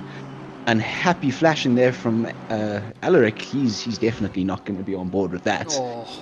Andrzej Dedicek just misjudged. It looked like the braking zone coming down into Spoon, and it's going to send the number 888 Ferrari off. Coach Dave Academy's Ferrari doesn't at least make contact with the wall, have a big spin round, does manage to keep it out on circuit. But yeah, we talked about those damaging factors, and your rear aero being impacted at a track like Suzuka. That's something now that the 888 is probably going to have to monitor and check in for. Yeah, you need to be careful with stuff like that. And yeah, just as CRN GTR said in the chat, nice job to keep it out of the gravel. Definitely, I agree. And he's actually letting back through there, which is quite nice. And even though he's actually a lap down, because Dedicek is in 12th place and Enslin is in 25th in the Ferrari. So nice for him to at least show that respect and know that, you know, he did wrong there. Because it was almost like he came up to him and he went, Deda, check this out, and then he just smacked him into off at Spoon Curve. A little bit of spooning going on as well, you could say. But anyway, I'll I'll put the list of puns. Pun master. Pun master himself. The pun master. I mean, this is just like inspirational stuff. Well, Dedicek's just made himself the punt master as well, so there you go. Josh Staffin here from Champion Motorsports in 26th place. Let's move on. He's doing a fantastic job at wrestling that very bonnet-ridden Mercedes around at the moment. It's flapping around like active aero, which may get him in trouble with the stewards at the end, but he is only 8 seconds off that Ferrari as well, so even these little sort of battles in the midfield, they're closing up and opening up. Well, if we look at Cobus-Nell with Sam Cairns right behind in the reserve car here, the Aston Martin here, Richard, they're doing a smashing job of just pushing this beast around, but no championship points, and, well, it's a bit of an exhibition race for them, isn't it? I think so. It's right now. Maybe this is just 6 hours of testing and practice and making sure everything goes right the next one. This is invaluable experience at the end of the day. I mean, like, even if you're running in last, I mean, that number 5 car, who unfortunately, as we saw earlier, DNF now due to our technical issues with the car, as it were. I think there's a lot to be said with what goes on. Yeah. Like you say though, using it as practice, that's the thing, because you can easily sort of sit in a practice session on your own, can't you, George, and just rag the car around for 6 hours, or even 10 hours. I mean, I don't know anyone that's crazy enough to do that, but it's the fact that they're in a scenario now that isn't just a simulation. They're not just messing about, these guys around them. This is a full-blown race that they're in now, and it's the perfect opportunity to just test little bits about strategy and just how the car behaves at this circuit in these temperatures, and check the pace out as well. It's the ideal test for them, while not really having to worry about championship points. Yeah, at the same time, it's it's that invaluable experience that you just can't simulate anywhere else. You can throw a bunch of cars on a circuit, AI circuit cars to practice. You can do hot lap modes. You can do everything, but nothing's going to prepare you for jumping in. As we see Sasha Glatter, the number 81, coming in to serve that drive-through penalty. Well, sorry, it's a stop-go penalty. He's going to have to put it up in the Jackson stop. Yeah, they've about to serve that then from the incident with the 101 machine. That's Michael Capera in the Audi Silver Racing Team 101. Another bit of active aero on the front of that thing. Listen to that on the downshift. Not that you pair can hear it, but wow, what a sound. It's an awesome bit of kit. Here's Robin Pogadl. We've seen him before in the Ferrari. Now he's in the number 488 Ferrari 488, and he's chasing down Scarpellini for position here. So another example of how these battles just come out of the woodwork here, Richard. We have a race, and it's going to be like this for a couple laps, and then somewhere else it's going to happen. I think that's one of the things that makes maybe endurance racing so appealing at the end of the day is, yeah, it's a 6 hour race. People have asked me, like, do you really sit and watch the whole thing? Well, yeah, he's usually 9 times out of 10, every minute of the race is going to have something going on. And this is just a prime example. He's just letting him know a little bit in the wing that he's there, showing getting a little bit closer, and that cost him. Now, a little bit more of a gap, the race is going to move on, and that's what makes it exciting, because, he's got a bit of fresh air now, he can maybe breathe a bit. All this Preghetti has to do is actually just close the gap down, and he's right on top of him again through the aces. So, the exciting thing is, like you said, these races just poof out of nowhere. It does indeed. And just ahead of this as well, a couple of positions up the road, we've got Richard Schaefer and Jordi Diaz in the number 55 Race for Cat Porsche. It's 556 against number 55. He's thinking, why have you got to have one more digit than me? I'm going to go past you anyway and ignore that. Side by side then once again, Porsche and Audi, two German manufacturers. Very different car configurations, like I said before. One's mid-engine, one's rear. Look at that Porsche around the outside there, George. Just like he wasn't even there. It's what I want to see, and now it will be up to him to get the car slowed down. He will. The exit of Spoon so critical to get that run down the back stretch, and Diaz did a good job there to dispatch of Schaefer, and what seemed to be side-by-side racing just a moment ago now becomes a follow show. We get a nice view from the back wing of Diaz's Porsche as Schaefer tries to reel Diaz back in, and it's all down to that braking zone now, down into the chicane, of course. A little bit of curbs being eaten by both cars and opponents, and a good exit coming out from Diaz. So the braking zone not there for Schaefer to capitalize, and Jordi Diaz going to run away with a nice little increase or improvements on his position. Yeah, I'll be happy with that move. It seemed to make it look a lot easier than I imagine it was. Yannick Hamer is a car I want to mention, number 999. He's not had to call that number so far. He's got Phil Vitt behind him in the race, who's in the pink Audi just there, at the bottom of your shot. My accent changed for a second, that's a bit of a strange thing. But between them is second place, Kirill Heike in the number 1 Audi. And they're chasing down the race leader, but the gap at the front now, Joe McCauley, has opened that up to 8.5 seconds. And based on what we saw before, Richard, with the pace difference between the leader and, of course, Jordan Sherritt, the whole sort of driver swap thing has changed that battle completely, flipped on its head. I mean, the flip of the coin has happened. You've now got a faster driver, pulling away from a potentially slower driver. Even if it's, marginal, couple tenths here and there, it's going to make a difference over a long stint. Even if, especially if you double stints, you got a fast driver in the car for longer. He can, just capitalize on. Well, he obviously doesn't have any clean air right now. He's battling to get past this back marker as the back marker touches some grass here and there. Lovely letting him go nice and clean. But, he now needs to just capitalize. More clean air, go. Just keep going, keep pushing. Make that gap even bigger. Make that 10-second penalty hurt just that much more. And another car that's doing quite well, actually, that I just wanted to pick up on is the 5th, 6th and 7th battle. Just saw that, yeah, actually, to be fair, Mike Zora in the chat has just pointed it out at the same second that I've noticed it. I think we both saw it on the timing screen a second ago, that these three aren't separated by much. This is Jonas van Druten, and then it's Nick Barbin and Slavomir Tvardowski just behind him. These guys having a good scrap as well. And Samir Ibrahimi is only 2.7 seconds back. And he has got Nizar El Haddad right behind him as well. So it's really kicking off inside the top 10 now here on this one, George. They seem to have come back alive now that some of the pit stops have sort of resynced and they've had their quicker drivers in. And it's all the accordion effect in the long run, isn't it? It really is, and it's all that keeping yourself in that race, making sure that you can keep yourself competitive, and all these cars have done just that. And this is why the race gets out back on track. Everybody's got to serve the same sort of strategies in terms of getting their drivers and stint times managed, so it comes down to not making mistakes in the process of doing it. And all these drivers have done exactly that to keep themselves in the battle here within the top 10. And I mean, it's still 6 hours and 16 minutes of racing remaining.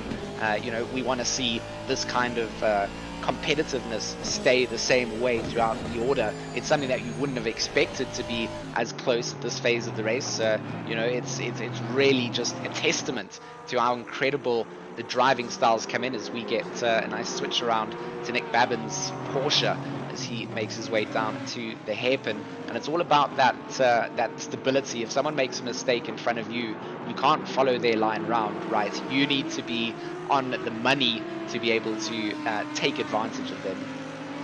Yeah, that's it. Some of them really do push it on the brakes into there, and again, that comes down to setup. If you've got a car that isn't quite as comfortable on the brakes while going into a corner, much like you do here at Spoon Curve, you're sort of in a double apex braking zone while turning at the same time from a very high speed section of the circuit, where you've gone right and then you've got to transfer the weight to the other side of the car and get it turned in at the left. So it's very, very difficult, but again, comes down to the setup.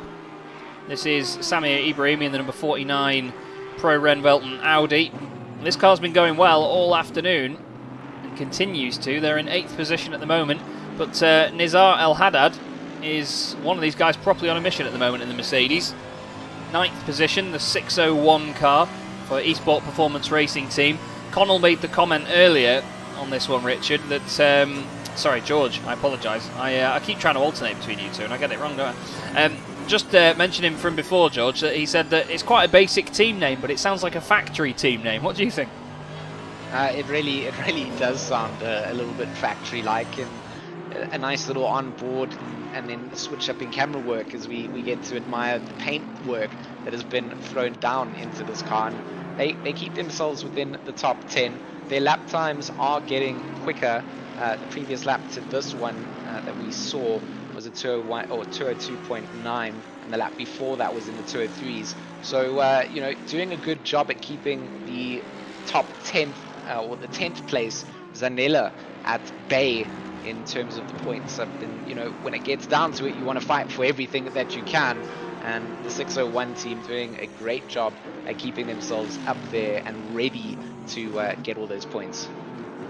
Yeah, you need to just make sure that you keep your head in the game in this situation, and someone that's doing that right now is Nick Babin. We'll go back on board with the Porsche once again. 6.25 hours left to go. Rene asking about the liveries in the chat. I'm not 100% sure, I'm afraid, mate. It's oh, sorry. Well, Luke's already actually replied to that. All my comments just refreshed as I saw that. Sorry, mate. But there's the big plum in front of us, and I don't mean the driver. I mean the car. Babin is doing such a good job to just try and you know, find a way past here. Van Druten needs to be very much aware that the 225 Carbon Esports Porsche is looming, has got that aero advantage in terms of being right up and tucked. A lovely shot on board as we go through the exits of the hairpin. That's twice I've done that.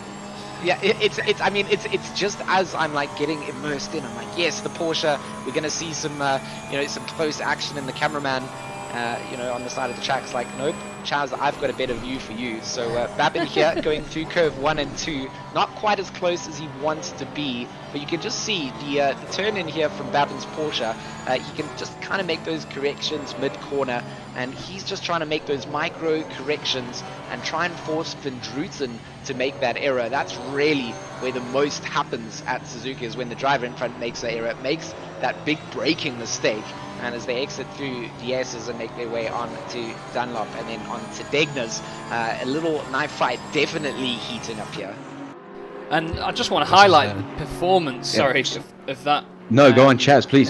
That Aston Martin, the big plum. I know that we do sort of take the mick out of the colour of it, but I do love it.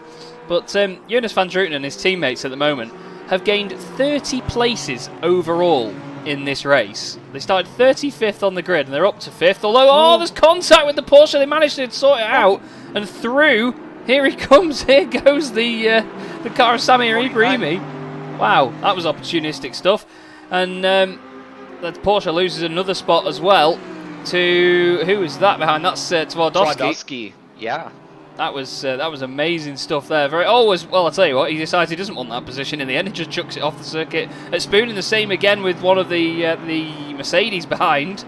But I was just going to say that Aston Martin was very clean up until this point, but they've gained 30 places to get to 5th, so now it's 29. But they were 10th in class at the start of this race, Richard. I honestly think this may be also one of the ones to watch. You know, they're first in class, so it's definitely, you know, going to be a absolutely solid finish for them. But that's staggering, 30 places, and we don't want to curse them anymore. You know, the little curse of the commentator there that we saw potentially leaving hairpin. But man, what a drive! You know, they can definitely be beaming with pride from their drive on that one. Oh, and I've just been told as well, Johannes Weiss, I'm sorry, we're going to embarrass you a little bit here. We're going to go back. Oh, they've binned it on pit entry, and well, sorry, mate. I could probably show everyone a screenshot from another sim where I ended up on my roof in the pit entry down there after hitting the barriers at the end of that and flipping the car over. But yeah, Johannes unfortunately has made a bit of a boo-boo there on the way in. But it's easy to do here at Suzuka because you're coming out of a final chicane where you've really got your foot down, throw a long fast right-hander. The car can break away from you and be a bit of a pig, and then go from there as the replay does catch up. But speaking of a pig, that's what this isn't at the moment for Joe McCauley. This Mercedes has behaved itself quite a lot, hasn't it, Judge? It's doing exactly what it needs to do, behaving. The number 11 team Gripham Racing Mercedes, and you know it's got the right colours to stand out at the front as well. And McCauley doing such a good job at just getting that gap up to Heike in second place. Of course, that is the GTWR team that does have two incredibly quick drivers that we've seen on track. So it is up to McCauley to really start putting in that pace to try and negate the effect. Of course, with the driver swaps, that's just so cool, right? You can't just run your incredibly fast driver the entire time. You have to switch it out, and you know, the consistency run coming in from the number 1 Audi now is definitely giving some space up here to the number 11. I mean, 14 seconds over the last splits, and that's just what they wanted to see as we switch back to Antonov, who's jumped into the pits, probably to do a mandatory stop here. And that means now that Jarkko Torvinen goes up into 3rd place, Richard. You know, more success for the lone little Nissan around the circuit. You know, like I almost want to call it little. Can't call it little. That I can't do, but I almost called it a Datsun, and that would have gotten me into even more trouble. So, What? Kick him out. Kick him out. User was moved from your channel. Wow. But it's quite incredible. I mean, personally, I know my old man's a huge fan of the car. I'm a massive fan of the road car. So it's really awesome to see this thing performing like this. I know it must be so solid. These guys must be absolutely loving their drive. I think I think there's probably big smiles behind every single one of the wheels whenever a driver gets in, because he knows he's going to have a good one. These guys just seem to be putting it all together. Now, I'm going to go on a bit of a biased moment here, but I know that Will Tregurtha, a real-life GT driver, is in this event as well and in this series, and he competes in a series over here called the MSVR GT Cup, and they run a Nissan GTR GT3 similar to this one. But I believe, now don't quote me on this, I believe that based on the regulations in this series, which is like an unlimited class thing, that it's over 700 brake horsepower in a Nissan GTR GT3. No. And disgusting. Yeah, him and his co-driver drive that thing, and yeah. At what stage do you call it flying and not driving? Yeah, that's very true. Apparently, sorry, just to very quickly change away from that, Johannes Weiss has had an issue, or Johan Weiss, I must say, and back on pit lane again. Doesn't crash it in pit lane this time, but apparently they've had an incident. They came in to serve it for a stop go, actually, 30 seconds. They came in to serve it and smashed the wall, so they had to repair, and now they have to come around again to serve it. So, wow, not a good couple of laps for them, I'm afraid, and there are a few laps down on the cars ahead as well, so that's going to be a bit of a nail in a coffin. We also have a little developing battle here, where the 888 Ferrari here of Aleric Enslin will be catching up with Pogadal as well in the other Ferrari. So it's 888 versus 488 both in Ferrari 488. So they're going to be flinging it around. We've got a drive-through for Marcel Fusi in the number 97. Hey, that's good timing, isn't it, Richard? Look at that. Look at that. That couldn't have been better timing, actually, really. I feel like you gave him the drive-through, actually. Yeah, I feel like that was just too perfect, man. Camera on point. But yeah, this is what you don't want to see, especially in this position with the mid pack so close. This is gonna hurt. You can see him just bleeding the positions as he trundles through the pit lane. I mean, it feels painful. It's not slow, but it feels painful when you run down the pit lane at this speed, and you can just hear everyone coming past you. And I think that would be the last of the positions he was going to bleed out. It looks like Tim is a little bit down the road, but yeah, certainly losing out those two positions to Pogadal and Enslin, not what Marcel Fusi would have liked, and the Sidemax Motorworks team just not having that lack of the draw at all. Chaz has talked about it earlier, and yeah, it just seems that their race has not gone the way that they would have wanted it to go. But Sasha Glatter doing an incredible job at the moment, and holding on to 17th position, and a phenomenal battle still to come over the next 6 hours, I'm sure. And I'm going to give that name a go. I know you're probably looking at it and thinking, nah. I think it's Vitek Richterek in 18th position, just behind the Mercedes that we're on board with right now, in the number 17 Aston Martin that has just lost 17th place, I believe.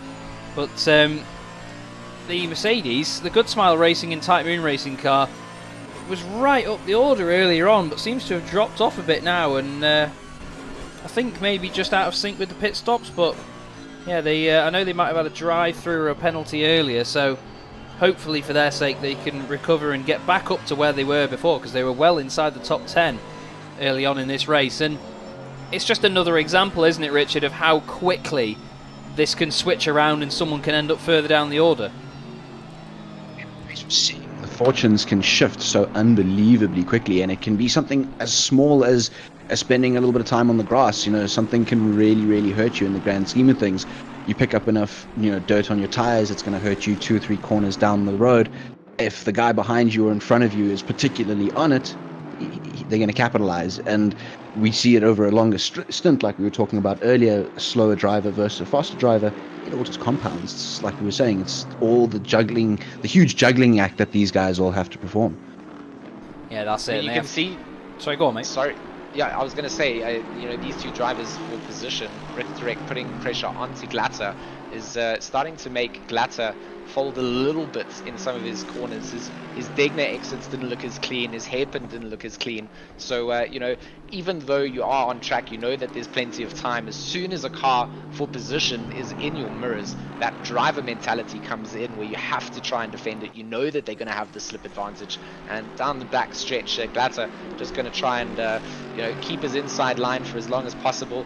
Make sure that he throws the Aston Martin off before crossing back across the racetrack to throw it in for 130R. And just keeping it clean and tidy and making sure that the exits are there into the braking zone. It will be, just another couple of car lengths that Richter tries to close down, and the battle for position continues. It certainly does. And just coming back to the mentality that you mentioned a second ago, I did an interview with a sim racer friend of mine in a series on a broadcast a while ago.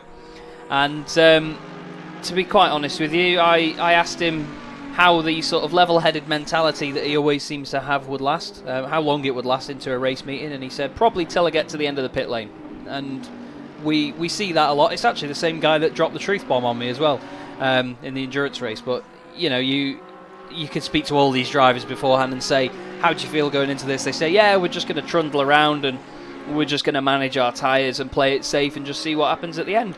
Now, you get round turn 1, mate, they're honestly just going to be flying and they're just thinking, oh, stuff it, send it, and that's it. And I think we're going to see that from Phil Vitt here. We went on board with him a lot at Monza in the Endurance Cup. Why not do it again in the beautiful Mucker Motorsport Audi? A little bit of background info on this. I can't remember which of the drivers it is. I think it's Wolf Matuszka. It is Wolf.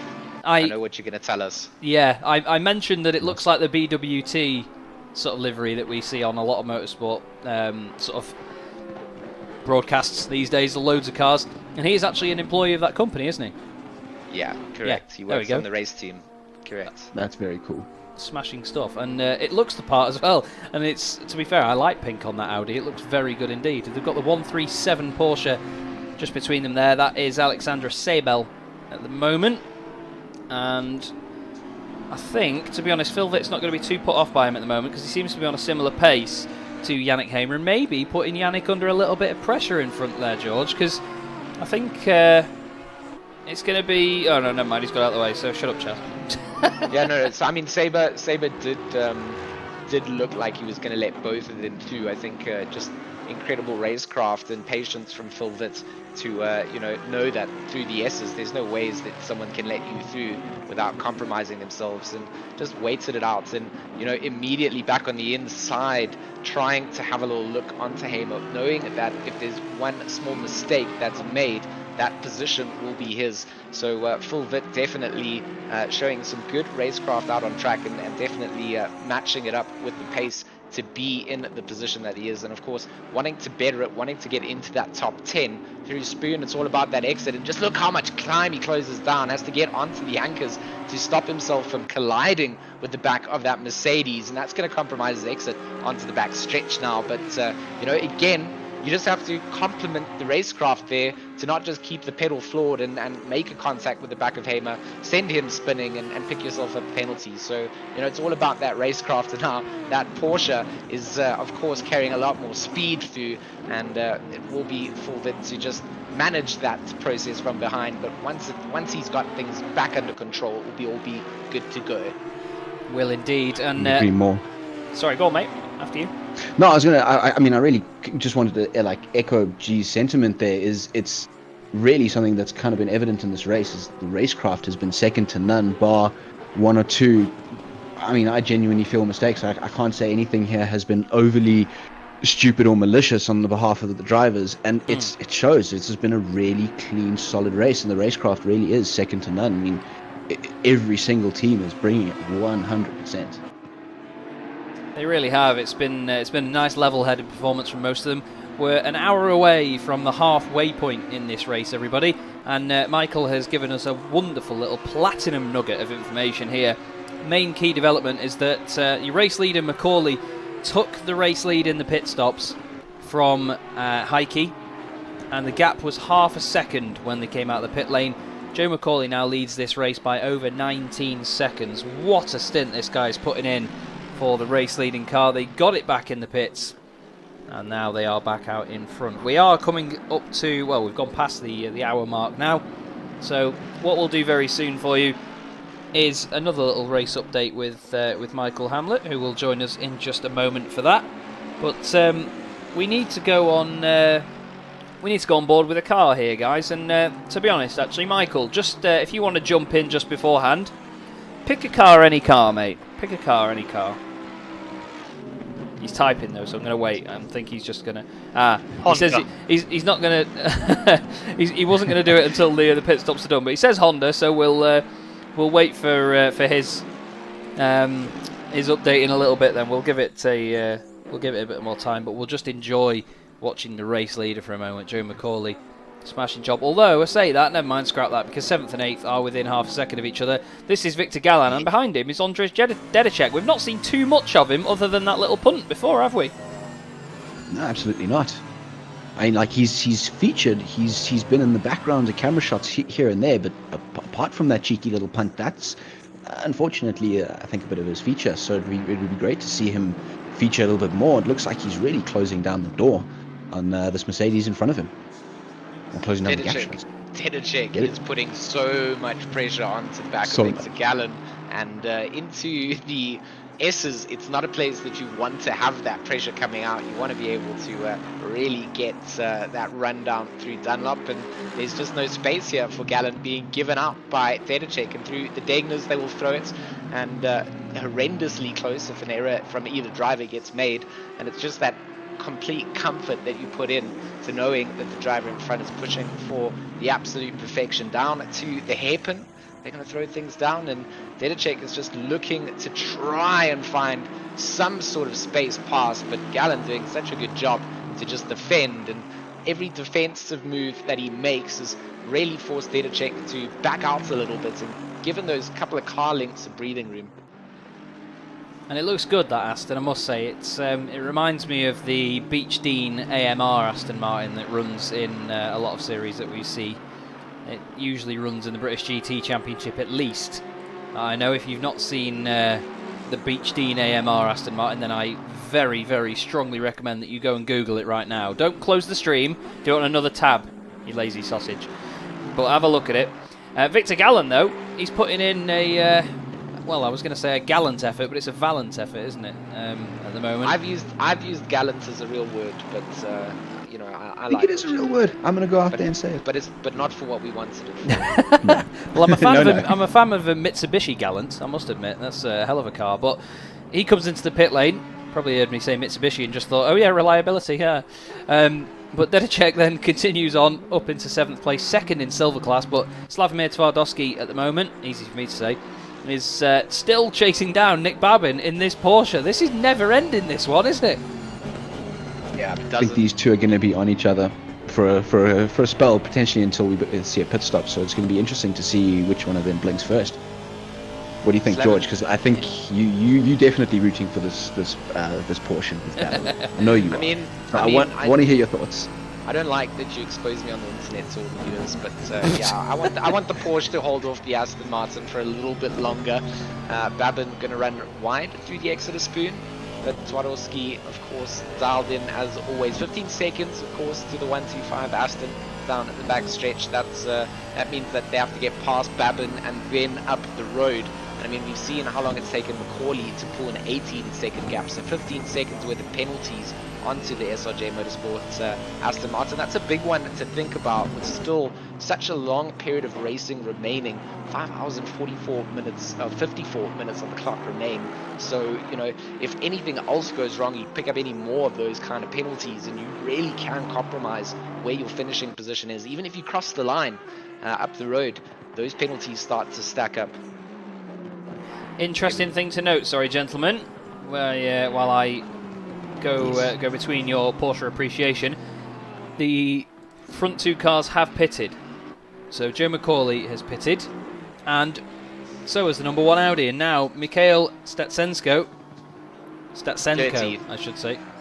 It's gonna be dirty now. Yes. It's pedal to the floor. He put this car on pole position here for this race, so Mikhail is going to be flying, and it looks like Joe McCauley hasn't pitted yet. Actually, he's oh no, he has. He's just gained another 10 seconds on them. Wow, that's incredible. How are they doing this? Are they just not changing tyres, or is it maybe the fact they want to swap driver, or that gets counted into it, doesn't it? In the whole pit stop. That's definitely a car that's not on new tyres though, with the number 7 closing in like that there. No offence to the number 7, but it's just a very visual perspective of that. So here's Mikhail Statsenko, and you can expect some very, very fast times from this car coming up very soon. And the time would suggest a tyre change for P1, yes. Okay, so thank you, Michael, for the information once again. Michael is honestly amazing with all the info he does give us. And Phil Vitt is in the pit lane as well. And Yannick Hamer is now up into 8th place. There's a nice close-up shot of the big plum Mercedes.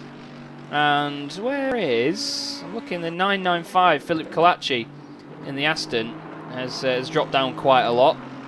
It's a bit of a shame, but again, it's just that little bit of confusion, isn't it, Richard, where they could just be out of sync and maybe it's not as bad as we think.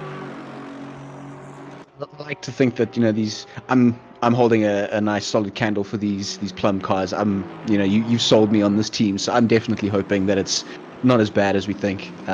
Hoping that he's not too bad off the lead lap, that they can still do some damage if they bring in the later hours.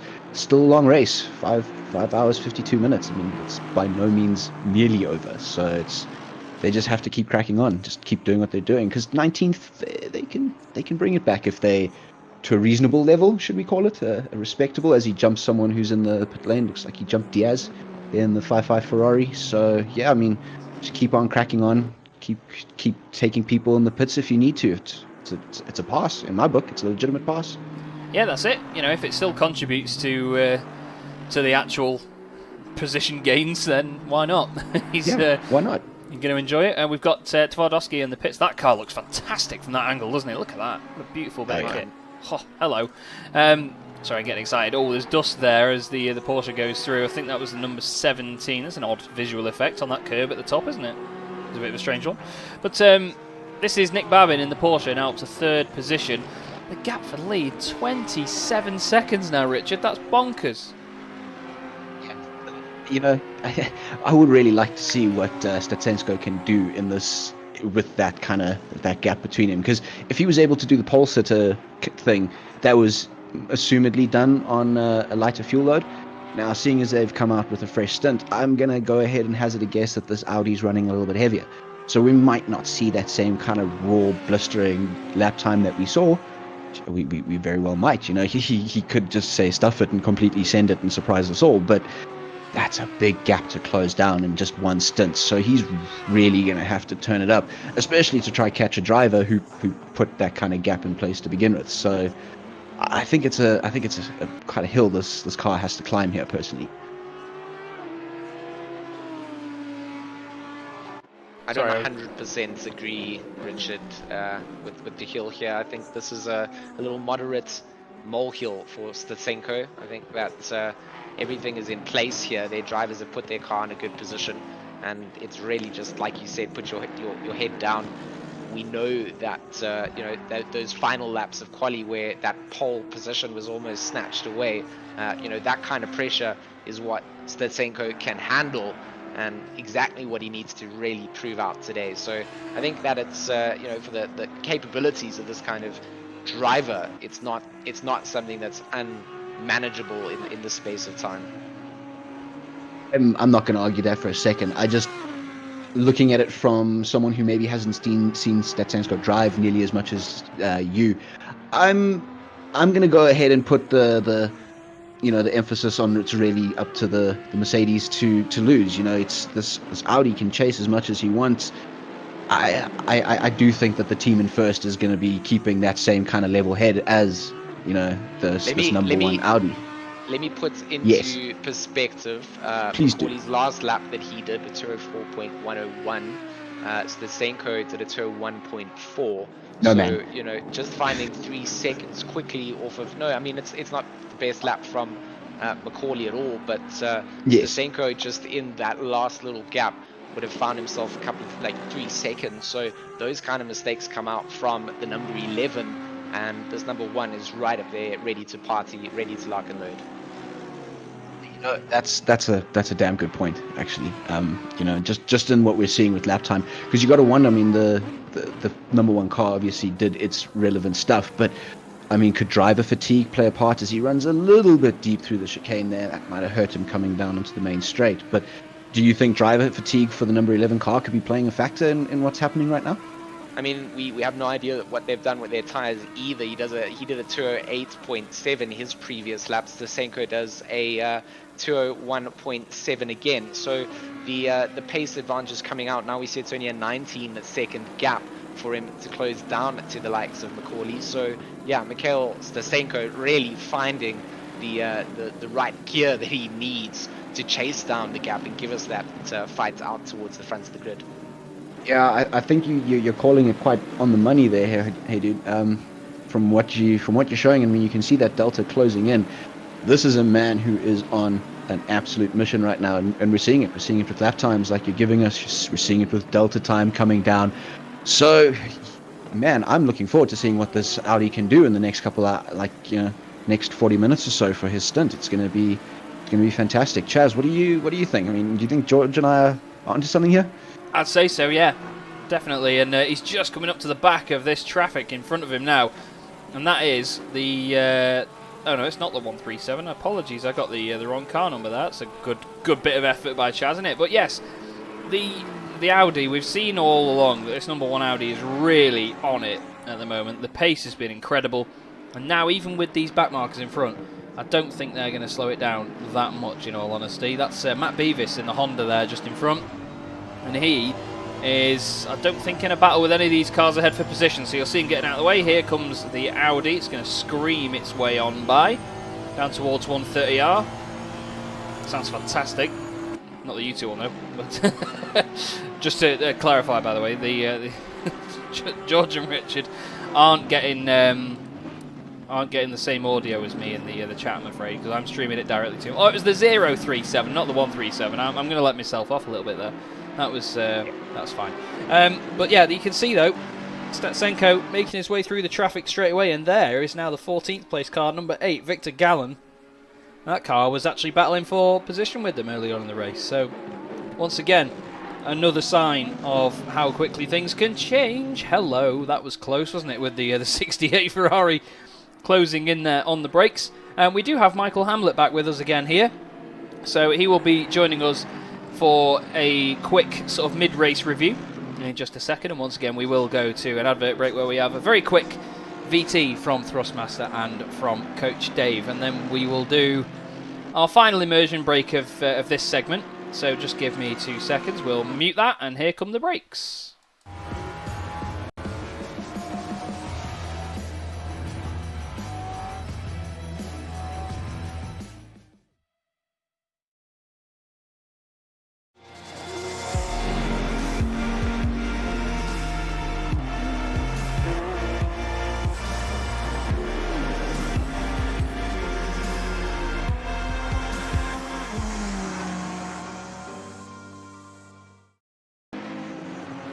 So there we go then. Don't forget to check out Thrustmaster and Coach Dave Academy as well. There's a lot of Coach Dave Academy setups out there today on some of these cars. They do every sort of setup you can imagine for a multitude of these cars for, well, just getting them to the pace that you want them to, essentially. And also there's coaching as well, driver coaching available. And you could also work with David Perrell himself. So it's definitely not something to be missed. Make sure that you do check it out. But as for now, Michael Hamlet joins us once again in the chat. Michael, we've had another brilliant hour here just to add to the incredible tally. But Joe Macaulay opening up that gap earlier on was immense, wasn't he? Yeah, huge gains. The as you pointed out before, came out the pit lane, the last round of the pit stop round before last. They came out the pit stop literally almost touching, half a second gap between them. Opened that gun up to, I think it was about 19 seconds by the time the most recent pits came round, and then somehow gained 10 seconds in the pit stop. I did see on the back of the number 1 car, it looked like a little bit of damage as I watched them come into the pit lane. I didn't see when they incurred that damage, but it did look like a little bit of damage on there, which maybe explains that extra 10 seconds they've lost in the pits. So they find themselves quite far back now, and with a 10-second penalty as well. But we're not even halfway in yet. So, so much has changed and so much has happened in these, 4 hours and 15 minutes that we've had. So who knows what's going to happen in the remaining 5 hours 43. Yeah, that's it. There's so much time to go, and we've seen before that it can only be one tiny little mistake or tiny little manoeuvre down the inside of someone that goes slightly wrong. It can completely change a race, can't it? For just one team, even 2 teams, or anyone around them that's trying to gain places from them. It just throws it all up in the air, doesn't it? Exactly. I mean, we look at the 995 in the silver class. They started 35th overall. They got themselves up to 5th just a little while ago. And then when they had their last round of pit stops, they ended up speeding in the pit lane. And because of that, they incurred a 30-second stop-and-go penalty. And now they'll find themselves all the way back down into 16th overall. And, they're still 5th in class, so it's not... they've actually only dropped, 4 places. I think they were leader in class. Sorry, 5 places. They were leader in class at the time. So, there's so many times, so much more that can happen over the remaining time. I think one thing I'm really interested to see, though, as we go into the latter half of the race, will be when this double stinting starts to really come into effect. Because looking at the pit stop times from the teams so far, a lot of the pit stops are fairly similar in time, and it's clear that they're coming in and they're all changing tyres, maybe changing driver, and then there's just a slight loss if they've had any damage to repair. But we'll see later on when they start to double stint tyres. If you don't change driver and you double stint your tyres, you could be pitting and really quick. You've just got to top the car up, so you can start gaining seconds back. And it'd be interesting, I think, to see how the Aston Martins, the Bentley, and the Ferrari get on, because those cars I think are a little bit better on the tyres than the Mercedes and the Audi are. Mercedes used to be pretty good on tyres, I think, but there was an update some time ago, some slight changes to suspension a while back, and I think when they introduced spraining and things, and I think this made the Mercedes a little bit harsh on the tyres than it used to be. Yeah, that's true. Well, it's interesting that obviously they all have their own characteristics when it comes to this. We've got Joe McCauley just in a bit of traffic at the moment. I think he just got held up slightly by the 521 Aston Martin there, flashing the lights in frustration, knowing that he needs to get a move on. But the overall sort of synchronicity of which cars are pitted, when they've pitted, and how long they've been on tyres for, and who's changed their drivers when, those aspects are all so beautiful to see come together at the end. And I think that somehow, as the 521 tries to slow it up and get out of the way, he's not really helped the Mercedes there. The sort of unknown factor, I mean, obviously you're feeding us as much information as you can, but even still at the end, we've all got to try and process that in our heads as to who is where and who pitted when and so on. It's going to be a fantastic finale. We're not even halfway yet. It's amazing, isn't it? It really, really is. And I can't wait to see how the latter half plays out, especially when that double stinting comes into effect, because I think it will just really shake things up. We saw in the practice week, punctures, commonplace. The temperatures on track are high, and they may drop. We don't know how much by. The key is at the end of the race, it'll be dark. Yeah. Finish in the pitch black dark. So it'll be interesting to see how much the temps fall, and if any of the drivers continue to have puncture issues, which they were suffering during the practice week. Well, we can only find out one way, I suppose, can't we? It's going to be very exciting as we head in towards the second half of the race. But 40 minutes left to go within this hour before we switch over to the second part, which will be on a different stream. Still on the same channel though, here on the Sim Grid with the World Cup by Thrustmaster. Thank you very much again, Michael, for the information, and we will then head into the final 40 minutes of this first half of the race. Chaz Draycott here with Richard Herring and George Smith joining me in the box. And, well, just coming to you first, Richard. It's been a very enjoyable stint so far, hasn't it, mate? Oh man, this is definitely one for my books of ones to remember in terms of both casting and race. So for me, yeah, like this is. I actually looked up at the clock now and went, seriously, that's how long we have left. Like, okay, cool. Like, looking forward to the next one, you know. Yeah, definitely. Well, admittedly as well, before, I mean, I got up at about 7:30, 8 o'clock this morning to get ready for this because the first stream went live 10:45 my time. Felt like I've been doing this for about an hour. And one of the immersion breaks, I just nipped upstairs just to see if the girlfriend wanted a drink or anything. And, you know, I'd just say, oh, can you bring me some food in a bit at this certain time? Because, you know, while I'm doing this, I can't exactly go and cook. And she was saying that, well, you can't really have your lunch now. And I was like, why? You know, she was like, it's 3:30 in the afternoon. And I was like, oh, heck. I thought it was about 12 o'clock. So it just shows you how time does fly when you're having fun. I imagine it's the same for you as well, George. It's been a good laugh so far with some epic racing, hasn't it? Yeah, it reminds me of when you're a youngster and you're out at the game arcades, and now suddenly for us as a comms team with Richard, you know, we come into our last sort of 30 minutes of comms teams, and it feels like we've run out of time, and the racing just hasn't given out at all. You know, it hasn't given us a dull moment, and the guys on track just doing such a phenomenal job to pilot these cars around. People underestimate just at how difficult this level of racing is, and specifically at a track here like Suzuka, where the track temperature is 41 degrees. You're struggling for grip, you're trying to manage your tires, and you're trying to then fight for positions. It's you can't even put it into words just how phenomenal the racing's been. Yeah, they do have a lot to think about and a lot to battle with, to be honest, don't they, these guys? So plenty to think about. I'm just trying to find. There was a car that was meant to be with us earlier on that I cannot seem to find. There we go, Tom Young in the Revolution Sim Racing red but blue Audi. We've really not looked at this car throughout this race, and I mean there's a couple that we've not seen much of, but this car had the number 1 pit box at the very end of the pit lane, and they were shouting in chat about it and absolutely loving it. But they're another one. They've had a bit of a lonely race by the look of it. They're in 26th place, a couple of seconds either side. Cars around them have got penalties as well, so they don't need to worry about losing too much time to them. But it just shows you that no matter how many cars you have and how many battles you watch, there's still cars that you've not quite looked at. Again, another one of the Buttler PAL cars, the 557 Audi.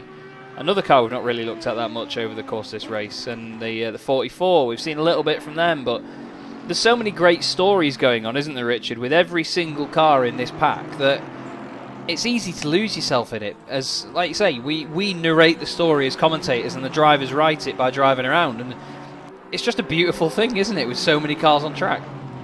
I mean, this is also quite a special one, you know, 43 cars that started this thing off. I think we're down to about 41 now, 42. I can't remember. I think we've had two DNFs so far, but you know, it's every single team is going to have such an awesome story, a story, maybe not awesome, some of them maybe not having the best of days, but a story nonetheless, and a story we get to tell by sitting here and watching some fantastic racing as we see this Porsche making an absolute move on it. I'm going to see where is this for position? I mean, these are 2 cars. Is this for position? That was for 17th and 18th place, and Lubomir Harava, once again, the 17 car, losing P17 as they were sat in before. And you know, this knife fighting, as you're saying, just poof, suddenly we got a fight on our hands and these guys are swapping positions. And it's almost like, it comes out of nowhere. You know, before I could even look on the left and see, was that a swap? Yeah, it's happened. So, I mean, every single team is going to be able to do something. I'm thoroughly looking forward to further driver interviews to hear what these guys have to say. Yeah, definitely. I want to hear some perspective on some of the stuff that's been going down. And I don't know about you, but I think we've lost our mystery skid marks into 130R. I didn't see them that time, so maybe they've worn them away by now by just driving over them again. Yeah, maybe. We've got Will Tregurtha in the Good Smile Racing and Tight Moon Racing Mercedes at the moment, and as I said earlier, Will races GT cars in real life. He races the Audi R8 LMS GT3 in real life in the ADAC GT Masters series. I believe he races for T3 Racing. I think that's what it's called. And they have a striking livery as well, much like this car. He's flashing the lights, playing his usual tactics. He's a funny lad as well, very, very funny guy, very talented driver. There's YouTube videos of him doing some of the, in inverted commas, taxi rides around the Nürburgring in an M235 race car. He races in VLN in that as well, I believe. And it's scary. The commitment is very, very scary, and I'm sure you've seen a lot of them as well before, George, where they're pretty... they're different people, aren't they? They're just like, you can meet some of these drivers and they're so chill, but put them in a race car and they're just completely different, aren't they? Wild animals, untamed, really, and they held back by their seatbelts. And Dragurtha, just putting so much pressure onto Harava, and that's given Herrera a little bit of a breathing space. So Dragurtha could have just played this as, waiting for the Aston Martin to make the move on that red Porsche in front of him. But the anime-themed Mercedes wants to have a look on the inside of Spoon, and not going to be there. A contact with the back end, and will not. It doesn't look like he wants to give back the position. We're going to get a lovely little replay, a little onboard. We'll see that contact comes down. The Aston Martin coming back to apex, the corner. Dragurtha not quite in a position there to have a little look-see. But yeah, Harava, knowing that the pressure was there, shouldn't have left such a gap open potentially for Dragurtha to have a look. Dragurtha doesn't feel like that was his mistake. He's going to let that go to the stewards. He hasn't given the position back. He's continuing to hunt down that number 55 from Herrera. That Porsche is now in his line of sight. And like you said, just does not want to accept whatever position he's found in. He's giving up the position now. That's nice to see, to be fair. He's letting him go. There so he is. Yeah, Perfect. That's nice. It wasn't the move wasn't on, and to him he thought maybe potentially it was, and no, the move wasn't on. So he's yielded the position back, and will be there to fight another day. I mean, the pace and the pressure from this number 081 Mercedes has been there through the S's on the previous lap. Was all over the back of that Aston Martin. So give him a couple more minutes or seconds in racing, really. These guys will be back fighting it out again.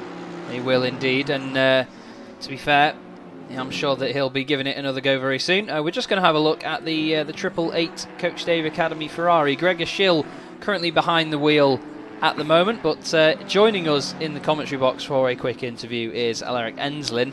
And, It's been a bit of an up and down race for you guys at the moment, hasn't it, Alaric? But you're making the moves and gradually getting your way back up the order. How do you guys feel like it's going from inside the team? Yeah, guys. I mean, that lap one was definitely not the lap we wanted, and we found ourselves at the back of the grid again. But we went into full recovery mode, and I think we've done a pretty good job so far, just sticking to the schedule and just keeping it clean, to say. Yeah, that's the thing. It's easy to lose your head, isn't it, when you're trying to push really far forward for a sort of recovery drive. It's easy to overdo it, but you guys seem to be just managing it bit by bit at the moment.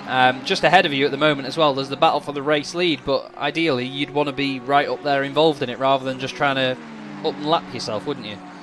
Definitely the one we aimed for was probably like a top 5, but Ferrari definitely was struggling a bit with straight line speed compared to these other cars, especially out of the corners. But yeah, it's good to see another South African at least the top 3 on the podium in one of the cars, so that's one plus for me.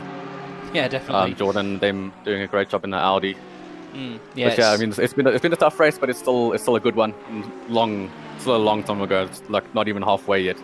Yeah, that's it. And even when you've got a recovery drive ahead of you like this, are you guys still enjoying this as well? I know that a lot of drivers and competitive racers like yourselves, you enjoy the challenge, don't you? Oh yeah, 100%. That's what endurance racing is for us. It's that strategy. Just keep it clean. It's all that. It's a vibe that we have in the team and all that stuff that comes together. And then we're still having a blast with this race. Well, it's good to hear, mate. And just before we let you go, do you want to give a shout out to anybody while you're on stream? Oh yeah, probably to our boss man, Coach Dave, if he's even watching the stream. I know he pops into the Discord now and then to give us some advice and whatnot. And obviously to the whole SimGrid team.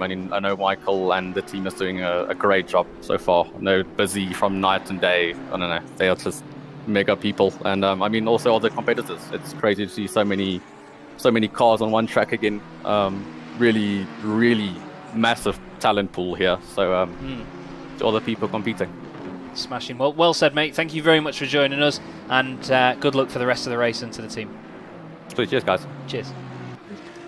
Well, we do have to very quickly shift our attentions to Statsenko, who, if you look here, there's a yellow Mercedes, Richard. Oh man, yeah, George Yes, nailed Richard. it. Hey, I think, Richard, talk to us about this situation. yeah, I think I must just eat some humble pie here and admit George had this dialed in 100%. He called it. Hey, because that is a gap to be closed in that amount of time. That was quite incredible. Yeah, that is a hell of a comeback drive, and like we said before, he's still got to consider that 10-second gap, hasn't he? Yeah, but I think they can feel a little bit more comfortable with that actual gap being 1.3 at the moment. Yeah, I think that's maybe a little bit of breathing room for them if you think about it. But yeah, this is as that drops down to 0.5 as they cross through the timing sector there. But yeah, it's going to be very interesting to see. I mean, even there, last of the late breakers closing that gap even further. I think we might see a lead change soon. I've just caught the discussion in the Discord, just sort of asking what has happened with Joe McCauley's pace, or is it just the fact that Statsenko is so fast? And Michael's comment to sum it up says the pit stop time doesn't suggest a double stint, but the lap times do. And to be honest, this Audi is just really on it at the moment. But it seems that no matter what this Audi does, George, they just lose it again in the pit stops. But do you think that's just a case of the strategy's been out of sync? No, I think we have to kind of let a couple more pit stops come out and just see. I don't think GTWR really had the starting driver that they wanted to commit to the race. They probably would have liked the likes of Sherritt or Statsenko to start the race. So I think maybe a little bit of an error on that side of things has put them in a little bit of a compromised position. But with incredible talent, they've really shown that their car times can be there. 201.4 coming out from Statsenko in the previous lap. Out of the Degners, is this where Statsenko wants to have a look into the hairpin? McCauley going to go defensive onto the inside line. Statsenko just going to wait it out. Of course, through the exit, Statsenko doesn't quite have the drive that he had onto the entrance of the corner. But Statsenko doing a great job coming out. Like I said, a 201.4 is previous lap, 203.087 coming out from McCauley. So either he's coming up to some bad traffic, or he's struggling with his tires, or he's just struggling to adapt. But look at that run coming through through Spoon. Statsenko really getting the most out of that Audi, and now down into the slip, down at the back stretch. McCauley wants to hold off Statsenko, doesn't want to let him have a little bit of room.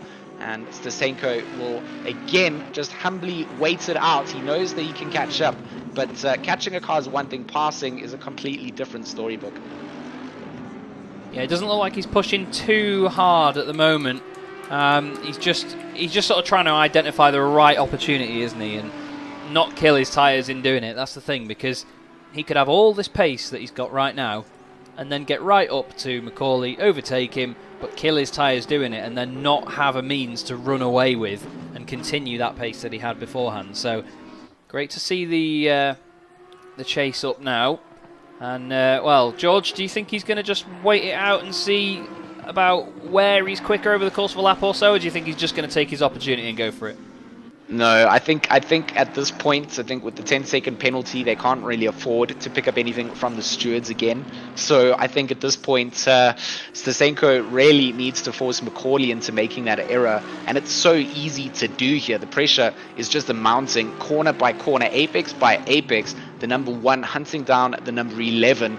Two completely different manufacturers with completely different liveries, but with the same goal at hand, and that's to hold on to that number 1 spot. And McCauley doing a great job of holding Statsenko at bay, considering the lap time differences. Into the hairpin, potentially McCauley going wide. Side by side, they will exit through the hairpin, now into 200R. Who will carry the speed? McCauley with a better exit coming out. Statsenko once again has to just accept that view of the big wing from the Mercedes in front, and he's not going to be happy with that. Potentially would have been his opportunity, but just couldn't get the most out of the drive. Well, you saw that Joe McCauley was trying to get the car settled.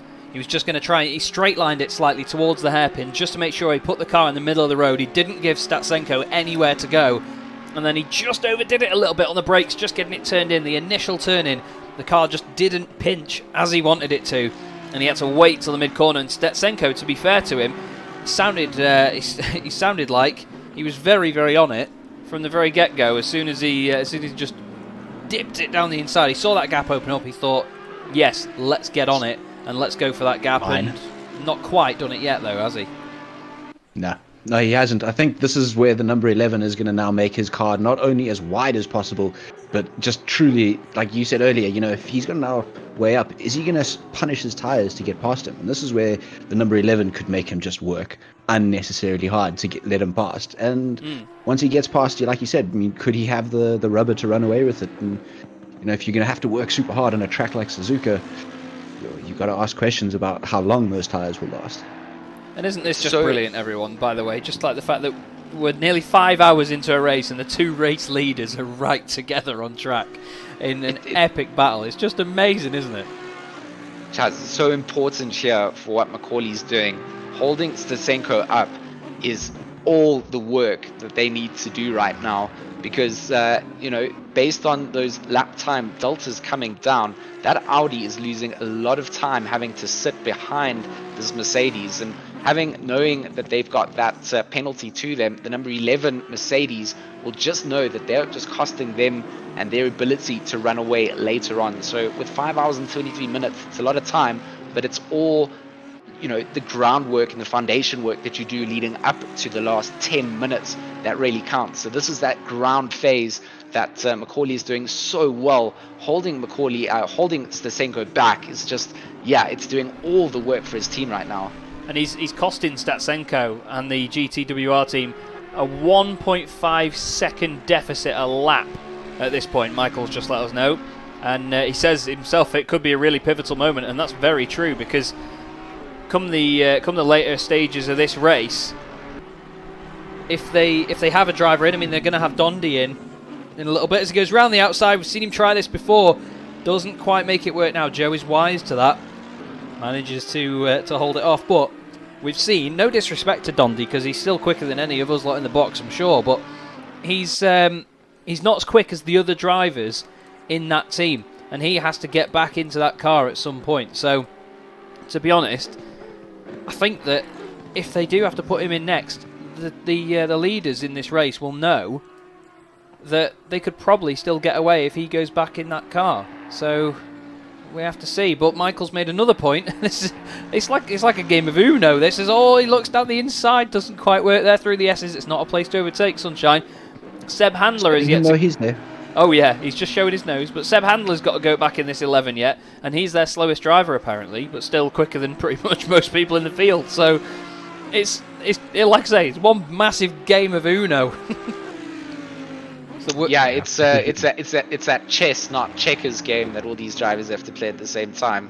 And what a show being put on by the front two here, just to really exonerate the points of just two drivers on track pushing it to the limits. And, you know, we saw a 25-second gap get caught down and now be held back up by Macaulay. It's just incredible race driving coming out. And, you know, I thought laps ago we're going to see the Audi make the move, but just this incredible racecraft being shown to hold that inside defensive line and just show that, you know, if you're doing everything right and you're putting the car in the right place, to force somebody to go round the outside is going to cost them more time than it's worth, and you then give yourself a little bit of breathing room until the attack comes on again. And down the back stretch, look how close Stetsenko is now, Chaz.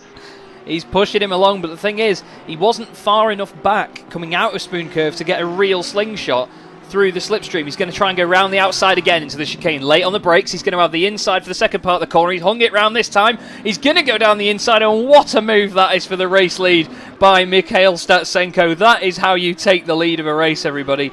Beautiful stuff. Amazing defence to be said for Joe Macaulay, because what a drive he's doing, but he's coming back at him. And look at this, Mikhail feels the need to defend here. This is absolutely barnstorming stuff. Joe looks to the outside, doesn't quite commit to it, but he's not going to have the tyres to chase him down. So I think that at this point, Stetsenko is going to be the one to hold him back. And if he does have the tyres to still push away, he's going to do it. You can see even just on the exit of the first two corners there, that he is going to push that car to the limit. And it's quite weird to see, but that Audi looks quite soft. I mean, I'm not sure whether it's just the case with ACC in general, but the rear end of that Audi looks quite soft. It hunkers down out the corner, and if we just watch out of the exit of the S's over here, look at that. It's like the front end is really lifting off the ground, but he's gone now, hasn't he, on this one, Richard? He's just put his foot down, he's closed the door.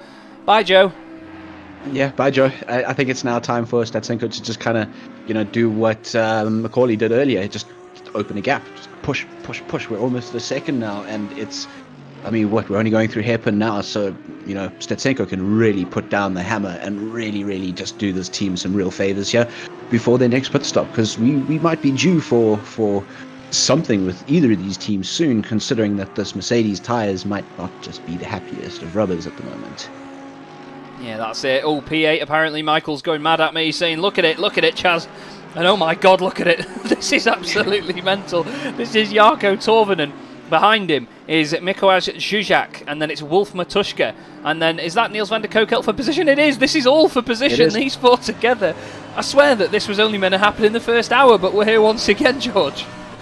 Somehow, someone out there has aligned things in the right place to have 4 GT3 cars on track for position, all fighting it out. And it is that train that we've talked about and seen in GT3 racing. The cars all trying to utilize as much slipstream as they can. Matuszka in that pink Audi caught up, and everybody now trying to test their braking points, doing a good job to not collide with one another. And as they entered the chicane, they exit the same, and they make their way around to begin their 136th lap.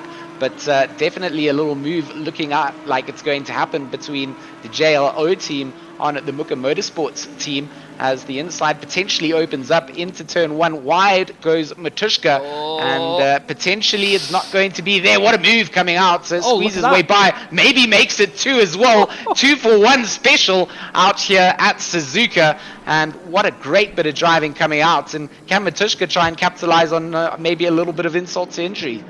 Niels van der Kokelt there thought, right, buy one, get one free, let's crack on with this, let's have a look back. So in front, Zuzak basically got held up trying to overtake Torvinen. So look, just as the Audi on the left goes wide, he thinks, right, I'm on the inside here, there's a tiny bit of a kiss, the Audi doesn't give him the room, but there, look, he gets held up and he thinks, oh, look, a gap, let's go for that then, buy one, get one free, like I said. Down the inside on Zuzak, beautiful stuff, manages, and also you have to give it to Zuzak as well, he had the respect there to let him have the room round the outside. He could have just poked his nose down the inside and just prodded him wide a little bit, but it didn't happen, and they're still together coming out of the hairpin, Richard. All over Torvinen. I mean, this guy he has to be feeling the pressure, and I love saying, I mean, George mentioned it earlier, that Jaws music, you've got to wonder, he has to be thinking about it. He has to be looking in his mirror and going, this Mercedes with the little pink splitter in the bottom there just came out of nowhere. Came out of absolutely bloody. So now he's got a whole different train of thoughts. Keep him behind me. These 4 cars are going to be knife fighting for the next couple of laps if they can keep it together. Chaz, I also want to ask, out of this pink Audi at the back, can we get a shot on with him when they come through the S's? I want to actually have a look at this, how this train closes down once these guys get all together. Yeah, of course. We'll go on the helicam to see how they get on down the straight, because this is a good representation of them closing. Look at Niels van der Kokelt. We're going to change his name to Niels van der Gokelt at the moment, because that thing is flying out of the corners. He's just got so much traction out that final corner. He's going to fly. Torvinen not even going to be able to contest him under braking. Later on, the brakes comes out, and now we get to jump on board with Matuszka in the Muka Motorsports number 25, currently in 11th place. You can see all the way up to 8th position up ahead. Into that train formation they go through the S's. The Aston Martin, the 404, trying to get past Torvinen as well, and these drivers just all changing up positions in the last couple of laps, and that just goes to show all of these drivers out here costing themselves some racing time and position to behind. Matuszka on the inside of Dunlop. That's not a place that you see it. Now he's going to force the Aston Martin onto the inside of Degner. On the outside, Matuszka goes into Degner too. He's made the move stick. What a beautiful bit of driving coming out from the number 25, and literally robbed the Aston Martin blind and didn't even give him a chance to see who did it. That was wow. Wolf Matuszka around the outside of Degner 1. That is gutsy stuff, I tell you. That was amazing to see. And, well, he's Matuszka that place away from him. That doesn't work, sorry. And Torvinen ahead in 9th now. We'll be thinking, oh, heck, now it's that pink Audi. He's got bad experience with cars with pink on them coming up behind him. And it's not going to get any easier. But Niels van der Kokel, I must say, he is just cleared off now. He's going to go after Marek Schintz in 7th position in the 192 Audi. All those drivers behind, fighting for their positions have done just that for Van der Kokel. They've let him just get himself that breathing room. These guys all trying to defend what would be 9th place. Torvinen holding on to it in that number 123 GTR. But he does have Matuszka coming out, and we saw how brave Matuszka can be. If you're brave enough to overtake around the outside at Degner 1, you're brave enough to overtake anywhere. And Torvinen going to have a mirror full of pink Audi. Whole bunch of pink Audi, and I agree 100%. If you've got the stones to commit to that move, I think you can stick it almost anywhere. And that send it mentality is alive and well in that 25 Audi as we see it now. Hey, it's just pecking away at the back of that Nissan. It's saying, right, you've got a lot of bodywork for me to chew on here. Let's give it a go. But that Audi just looks so good in this first sector, up through the S's. I mean, you mentioned it before as well, Richard, that it seems so planted, doesn't it? Look at the run that he's got out of there. We're not going to surely see another route move around the Degners. He's not got the same sort of run on the big Nissan, and to be honest, he's got about a 15-minute drive around the outside of that Nissan as well, because it's going to take you time. But it's the fact that you can't see what's coming as well. So I know that as a driver following another one, he's flashing the lights as well. We all know that's 15 horsepower more. He's flashing him the lights because, to be honest, he's not going to know where his apexes are. He gets a kiss there from Shustak. He says, "Yeah, dance, monkey, dance. Go on." He says, "Settle this." Zuzak was that was something I wanted to just say was look at Zuzak's Aston Martin closing down on this. Torvinen holding Matuszka up allowed him to get in there. The 404 unfortunately into the Heppen there, coming into the back end. That's cost both of them the time onto Torvinen, and for him that is now the breathing room to now get the move on. If Matuszka can get back onto the back, then it's the same sort of pressure stress zone that he's going to have encountered on the previous lap. So Chaz, I was going to say, I believe you have a joke.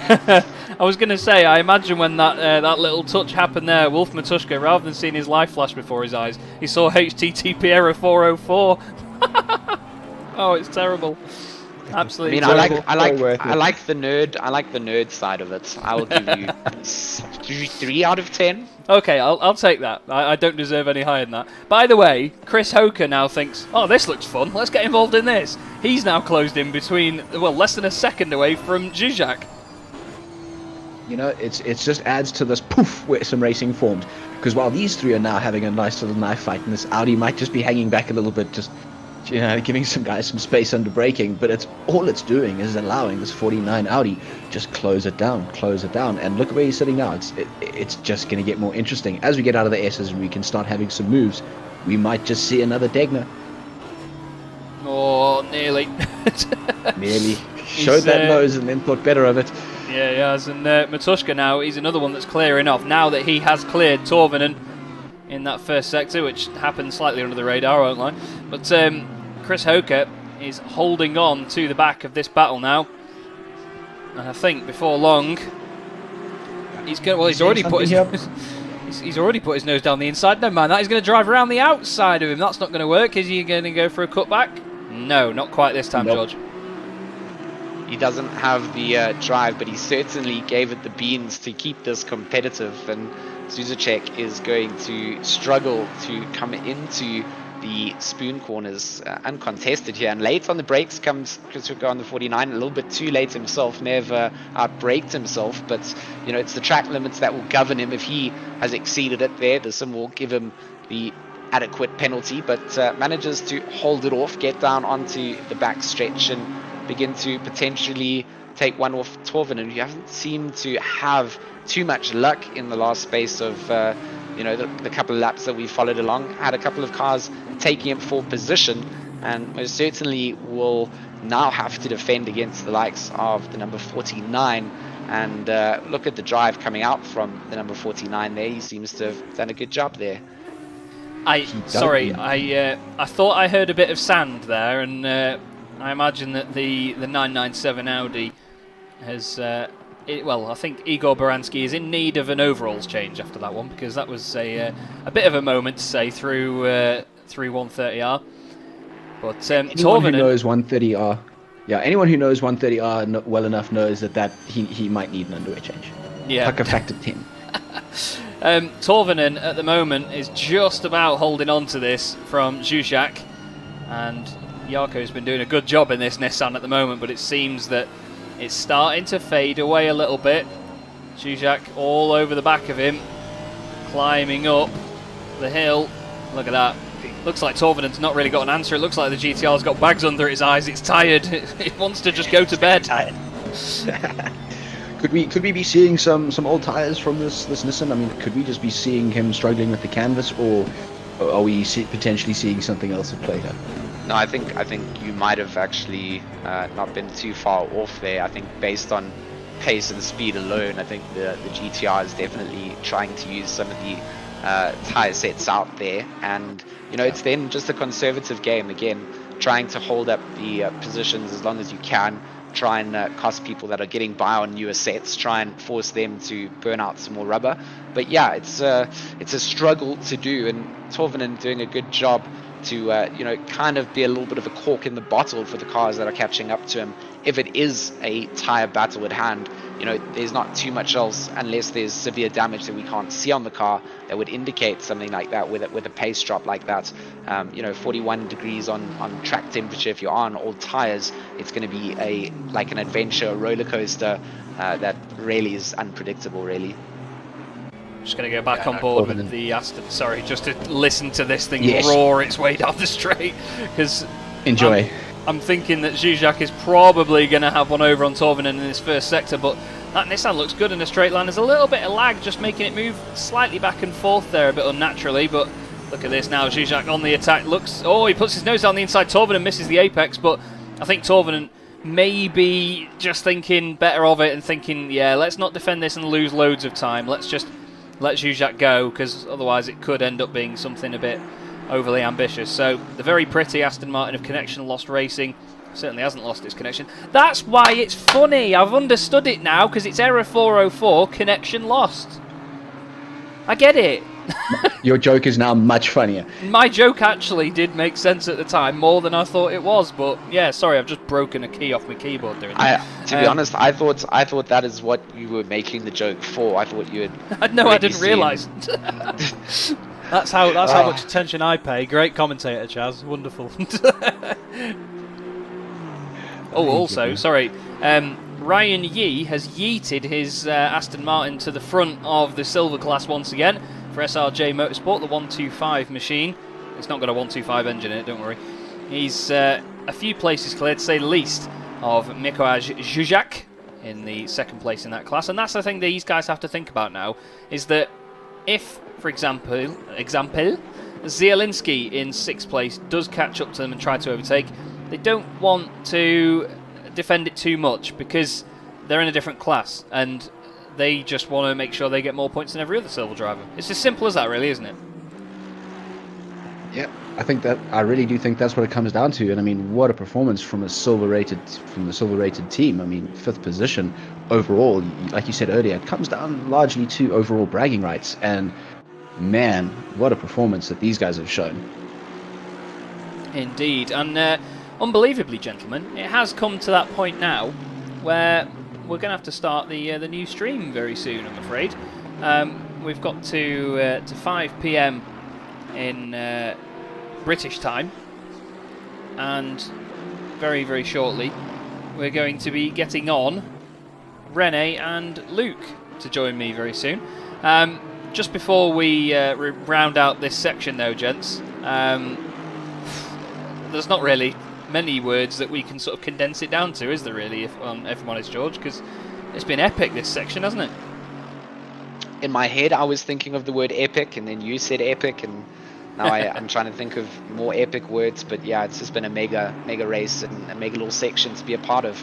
The 3 hours have flown by incredibly fast, and we've really been able to see the talent that's out there in the sim racing world. And you know, what a better way to do it in such a motion like this, in a big 10-hour endurance powered by, you know, Thrustmaster. It's, you know, it's where you want to have your name out and performing out on track.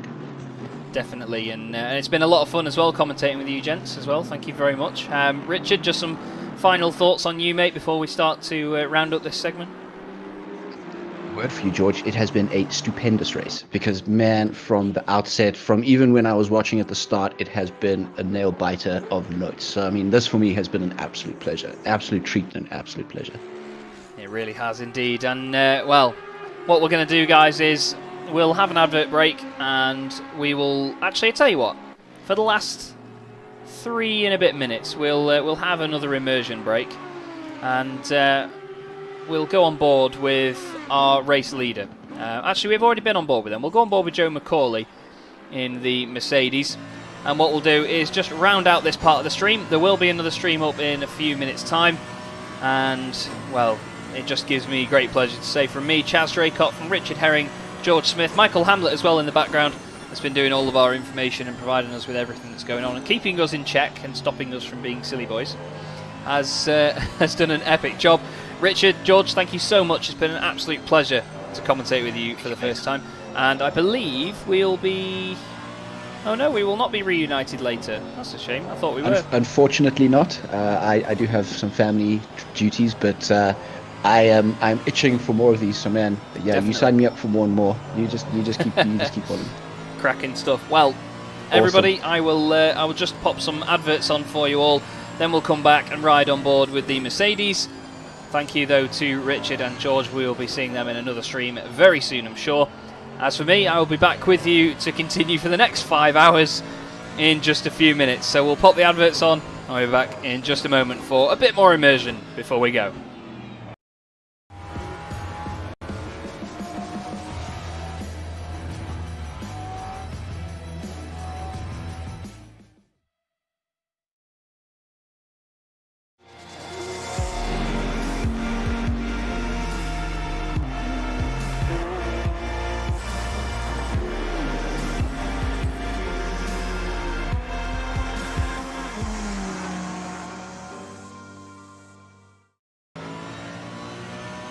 And here we are then back on board with the Mercedes, the fantastic Mercedes of Joe McCauley.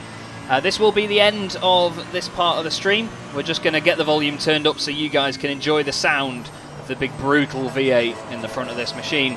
And then make sure that you catch us for part 2 in just a few minutes time. We will be making sure that we cover every single moment of this race for you in as much detail as we can. I'm Chaz Draycott. Thank you again to Richard, to Connall and to George for helping commentate on the first section of this, or the first half. But oh, what a time to go on board with the Mercedes just as he comes into the pit lane. So we'll change it to Niels van der Kokelt for you. We'll be back very soon though on the Sim Grid with the Sim Grid World Cup powered by Thrustmaster. We'll see you in a few.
Still a long way to go.